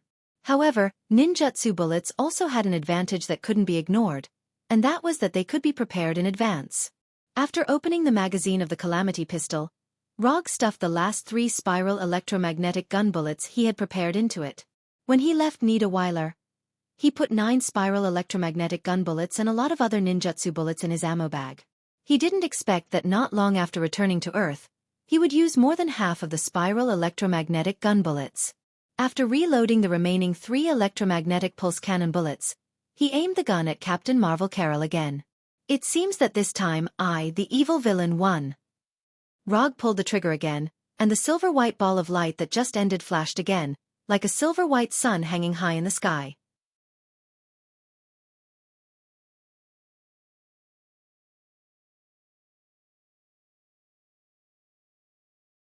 Chapter 230. The terrifying energy storm swept around again, and the Xianxia Wing building and the hangar at the bottom of the river were once again hit by a natural disaster. When the silver-white light dissipated, Captain Marvel's head completely disappeared in front of Rog. Without the protection of the energy field, Carol is just a superpower with an amazing physique.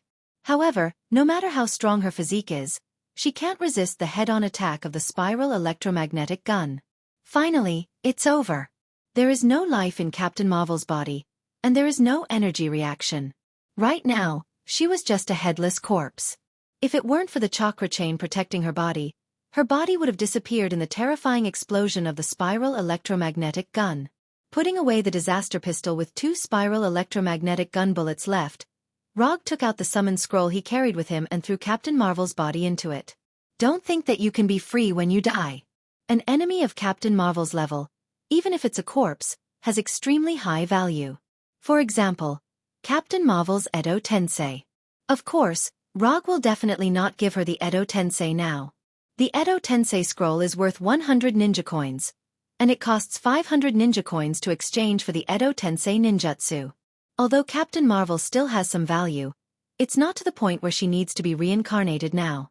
After throwing Captain Marvel's body into the summon scroll, Rog flew towards the crumbling Xianxia Wing building. By now, it's almost time to end this battle. At this time, although S.H.I.E.L.D. still has some resistance, when Rog came to the Xianxia Wing building, no S.H.I.E.L.D. agent dared to attack him. Even those who are S.H.I.E.L.D. agents on the surface, but are actually Hydra spies, didn't dare to attack him. A few minutes later, in an office that was slightly less damaged, Rog saw the expressionless Ross and Nick Fury in a wheelchair. After his legs were broken by Rog, he completely lost the ability to move. Because of Rog's request, he, who was lying in the operating room receiving emergency treatment, came here in a wheelchair to discuss the final armistice agreement. Although it was said to be a discussion, it was actually Rog's unilateral notification. Rog didn't waste time with the two of them and directly stated his request. Return his savings to him, and give him compensation equal to the amount of his savings for emotional distress.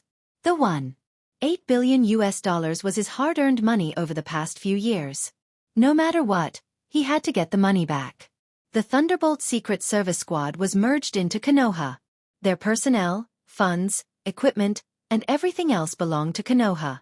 In return, he would not kill the Thunder Secret Service team, nor would he visit Ross and the military bigwigs behind him. All the damage caused by this battle will be borne by S.H.I.E.L.D.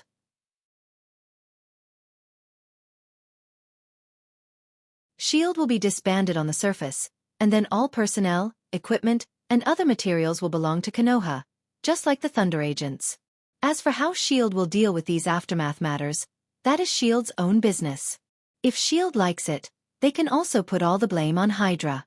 After the disbandment of S.H.I.E.L.D., the military bosses behind Ross and S.H.I.E.L.D.'s political resources jointly proposed to the White House to establish Konoha Intelligence Agency to replace S.H.I.E.L.D., and recommended Rog as the director. Rog's 4 conditions were more stringent than the previous one. In particular, the request to establish Konoha Intelligence Agency was completely beyond the expectations of Ross and Nick Fury. Rog wants to play the game himself, instead of being a chess piece as before. The first condition is fine, but the latter ones are a bit too much. Ross tried to control his tone as much as possible to express that he was discussing rather than refusing. Let me correct your thoughts, this is not a discussion with you, this is a notice. If you want a truce, this is the content of the truce agreement. If you still want to fight, I will accompany you at any time. Rog was too lazy to argue with them. Anyway, these 4 points were his requirements. If they agree, then everything will be fine. If they don't agree, then they will continue to fight. Even if we agree, the White House will not agree. It is not so easy to establish such an institution, and it is also an institution with law enforcement power. Nick Fury explained, not to mention the establishment of Konoha Intelligence Agency. Even S.H.I.E.L.D. is still subject to more checks and balances and restrictions. That's your business. You can pass on what I'm about to say to the people behind you. What your S.H.I.E.L.D. doesn't dare to manage, we Konoha will manage. What your military doesn't dare to kill, we Konoha will kill. In a word, Konoha will manage what S.H.I.E.L.D. and the military can manage, and we will manage what S.H.I.E.L.D. and the military can't manage. Such a Konoha, do you want it or not? Rog stood up directly, looked down at Nick Fury and Ross, and slowly said, "Give me a final reply before 12 noon tomorrow. You can start to think about it now." After that, Rog left the office directly with the Flying Thunder God and returned to the forest created by the Tree World. The team of Abomination, Punisher, Moonlight Stone, and QB defeated the remaining enemies without any suspense, and the whole forest could be seen everywhere with burning flames and corpses. According to Punisher, at the end of the battle, Red Tank, who was originally in the enemy camp, also inexplicably joined their side. Although the battle was a bit difficult, they eventually wiped out all the enemies present and rescued the unconscious Sky. Let's go to the headquarters of Thunder Secret Service Team.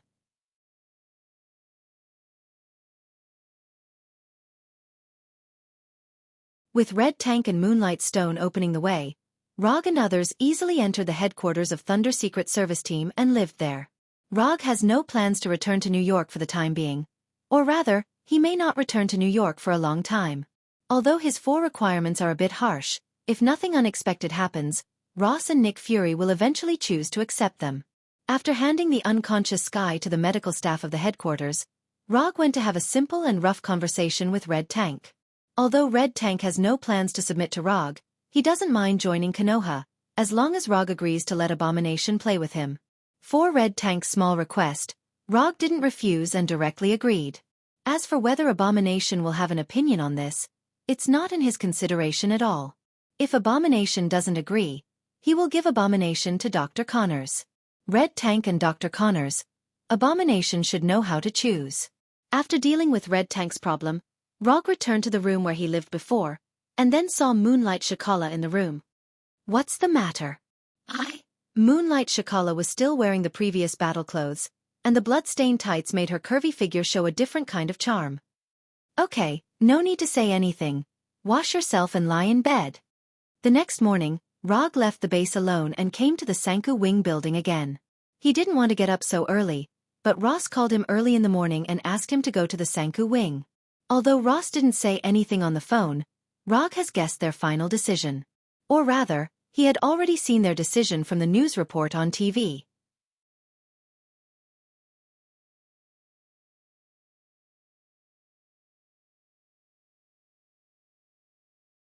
Chapter 231. Sanka Building, in an office. Ross and Nick Fury sat opposite Rog. In front of Rog, there was a bottle of Macallan Riley 55 whiskey that originally belonged to Alexander Pierce. The big screen on the wall was broadcasting the news about the fall of the helicarrier. As Rog expected, S.H.I.E.L.D. threw all the blame to Hydra. And after a night of investigation, Nick Fury had to admit that S.H.I.E.L.D., which he managed, was indeed invaded by Hydra. From World Security Council Minister Alexander Pierce to the operatives of the operation team, at least 1/3 of S.H.I.E.L.D. staff are Hydra's people. This level of invasion, even if you see it with your own eyes, will feel incredible. In view of the pressure from all sides, Nick Fury thought seriously for a night and finally agreed to Rog's request. S.H.I.E.L.D.'s disbandment is better than S.H.I.E.L.D.'s destruction. As for the name S.H.I.E.L.D., let's give it up. Nick Fury agreed to Rog's request on behalf of S.H.I.E.L.D., and Ross naturally has no opinion. Compared with S.H.I.E.L.D., the military forces represented by Ross are more happy to see this happen. Although the establishment of Konoha's intelligence agency will divide some of the military's power, Konoha's intelligence agency is obviously not so ambitious compared to the current S.H.I.E.L.D. And as Rog said yesterday, the military also needs an organization that can help them solve their troublesome enemies. As for the overbearingness shown by Konoha's intelligence agency, it is more of Rog's personal overbearingness. Even if Konoha's intelligence agency really becomes a S.H.I.E.L.D. in the future, or even far surpasses S.H.I.E.L.D., that is a matter of the future. At least at this stage, the military does not have much opinion on the establishment of Konoha's intelligence agency. The most important thing is that even if they have opinions now, they can't come up with a high-level combat power to fight against Rog. The military's people don't have as many tricks as S.H.I.E.L.D., and the huge gap in strength is enough for them to make wise choices. In the following time, Rog and the other two discussed the specific affairs of the Konoha Intelligence Agency, and then Rog left the Sanka building. Rog was not in the mood to care about the procedures. He only wanted to know the results. Time flew by, and 3 months passed in the blink of an eye. S.H.I.E.L.D. officially announced its disbandment 3 months ago. The reason for disbanding was to take full responsibility for the fall of the helicarrier and the invasion of Hydra. The Thunder Agents team was also disbanded. The reason for the disbandment was that they lost 3 members to assist S.H.I.E.L.D. in stopping Hydra's evil plan, so the team was forced to disband. As for the remaining 2 members, Red Tank and Moonlight Stone, they joined Konoha's intelligence bureau led by Yondaime Rog. The establishment of the Konoha Intelligence Agency is the most sensational news in the last 3 months.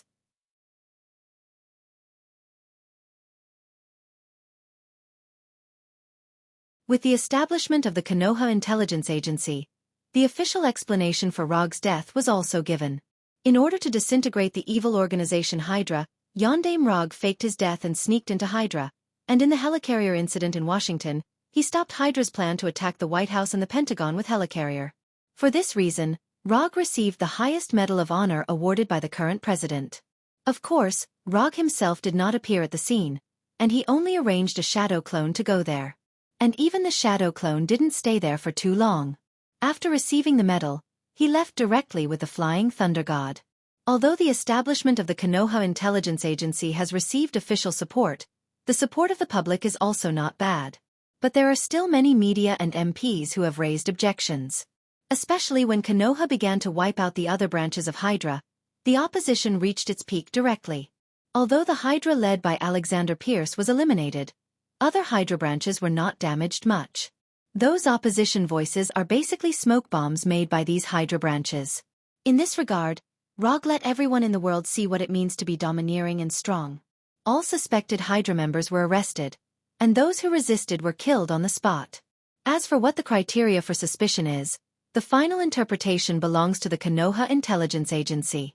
For the first time, the United States, which advocates freedom and democracy, saw what it means to be domineering and arrogant.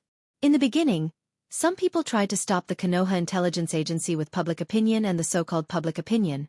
But after Konoha's action team performed several missions, everything quieted down, at least on the surface. With S.H.I.E.L.D.'s intelligence network and technical support, military equipment, plus Konoha's enhanced warriors, Konoha's action team armed to the teeth was born. Roger did not accept all the S.H.I.E.L.D. agents and Thunder Secret Service personnel. Most of the people who were left behind were logistical technicians. As for the combatants, the entire Konoha Intelligence Agency added up to only 100. However, these carefully selected combatants were not only subjected to Rog's Seal of Kismet, but all of them also received the transformation of extremists. Punisher, Abomination, Red Tank, and Moonlight Stone, plus more than 100 extremist fighters, swept through all the investigated Hydra strongholds. Even the Death Warrior team led by Hydra's chief male model Winter Soldier was no match for Konoha's intelligence agency. In addition to Konoha's intelligence agency, in the past 3 months, what Rog has done the most is to constantly train Sky, who has awakened as a mutant. S.H.I.E.L.D.'s obelisk has now become Rog's personal item, and Sky has successfully awakened the ability to control shockwaves with his help.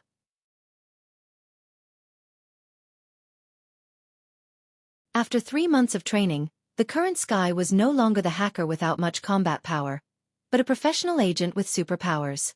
In the exclusive training room of Konoha's intelligence agency, Rog is carrying out daily combat training with Sky. Water release. Water Dragon Bullet. Fire release. Great Fireball. Rog waved his hand, and a water dragon more than 10 meters long appeared out of thin air, directly attacking Sky not far away. At the same time, a huge fireball with a diameter of more than 3 meters also flew towards Sky. Although Rog attacked casually, Sky did not dare to be careless. Faced with the incoming water dragon and fireball, Sky decisively raised her hands, and 2 invisible shock waves gushed out from her palms and rushed directly towards the water dragon and fireball. Bang! Bang! The imposing water dragon and fireball were broken at the same time. The water dragon turned into water droplets flying all over the sky, and the fireball exploded like fireworks. Your reaction is too slow. Sky, who had broken the water dragon and fireball, just showed a smile when Rog's voice sounded behind her, and a huge force hit her back, knocking her out.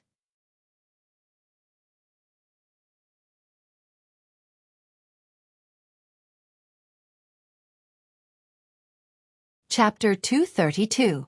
In order to let Sky grow up as soon as possible, Rog sometimes used a bit more strength. Of course, this strength is for Sky.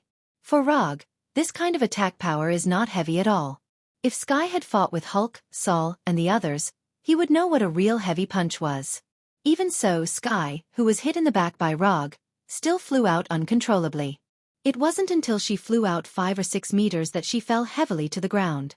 After falling to the ground, Sky was lying motionless on the ground, looking like she was completely knocked out. Looking at Sky, who seemed to have fainted, Rog didn't immediately step forward, but directly spouted a flame from his mouth. Katon. Fire dragon.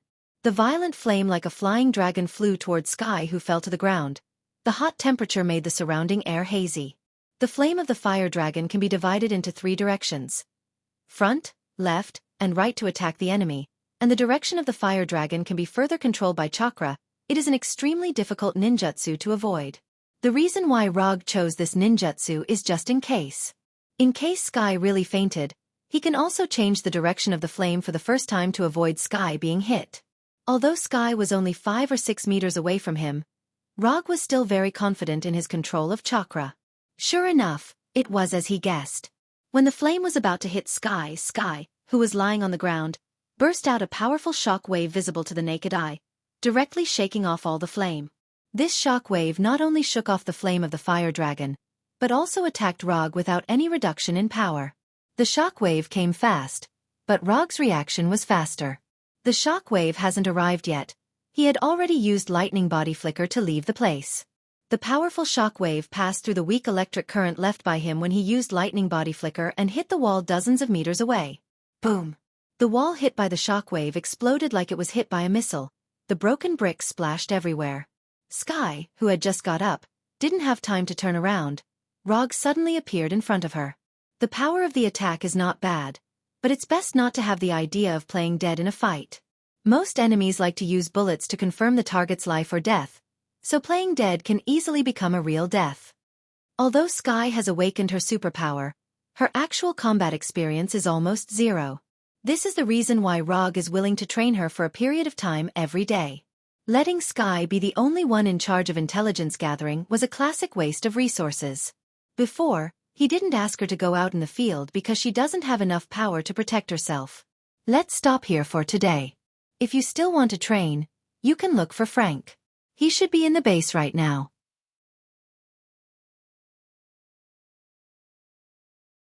After that, Roger left the training room and returned to his office. Haven't found the whereabouts of Baron Strake and Scepter? Glancing at the report in his hand, Rog asked the assistant beside him without raising his head. Hokage-sama, we have cleaned up all the Hydra strongholds provided by the intelligence department, and for the time being, we have not found the whereabouts of Baron Strake and Scepter. After Erika's death, Rog had to find a new assistant. His current assistant is a former S.H.I.E.L.D. agent named Sharon Carter. Sharon Carter didn't have any superpowers, and he wasn't a special assistant before. He was S.H.I.E.L.D.'s Agent 13. The reason why he chose Sharon Carter as his new assistant is purely because her surname is Carter.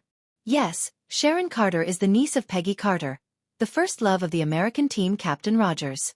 If Rog hadn't crossed over, Sharon Carter might have become Rogers' new girlfriend after a while. However, before this emotional line of Rogers began, it was completely cut off by Rog. Superheroes are going to save the world.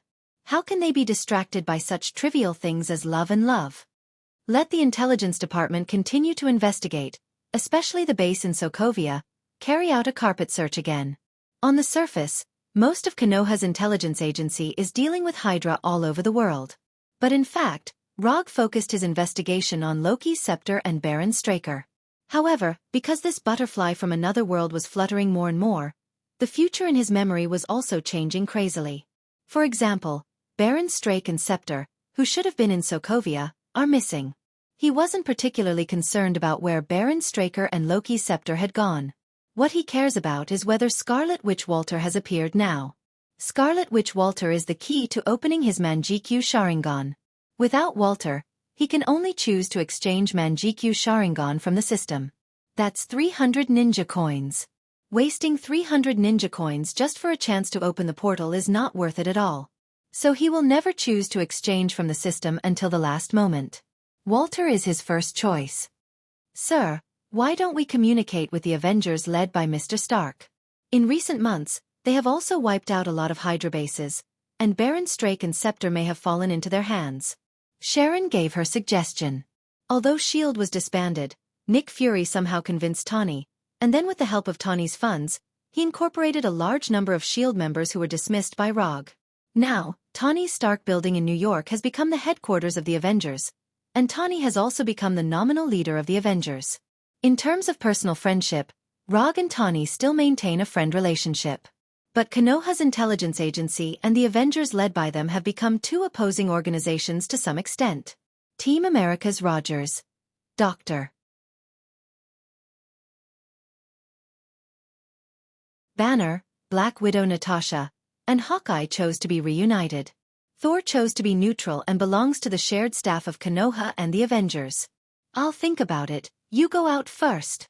Since the establishment of Konoha's intelligence agency, the contact between Rogue and Tawny has become less and less. Is Loki's scepter really in Tawny's hands? Just as Rogue was wondering whether to call Tawny to ask, in the laboratory on the top floor of the Stark building, Tawny was constantly tempting Dr. Banner. I want to use this power on the Ultron program, but JARVIS can't download such a dense data schematic. The next time the aliens invade, they won't even be able to break through the defense line. I don't want to hear nonsense like, who is right and who is wrong. What I see is a safe world under armor defense. Tawny gave full play to his language talent and continued to persuade Dr. Banner. This fragile blue planet needs Ultron. This will be the peace of our era. Think about it.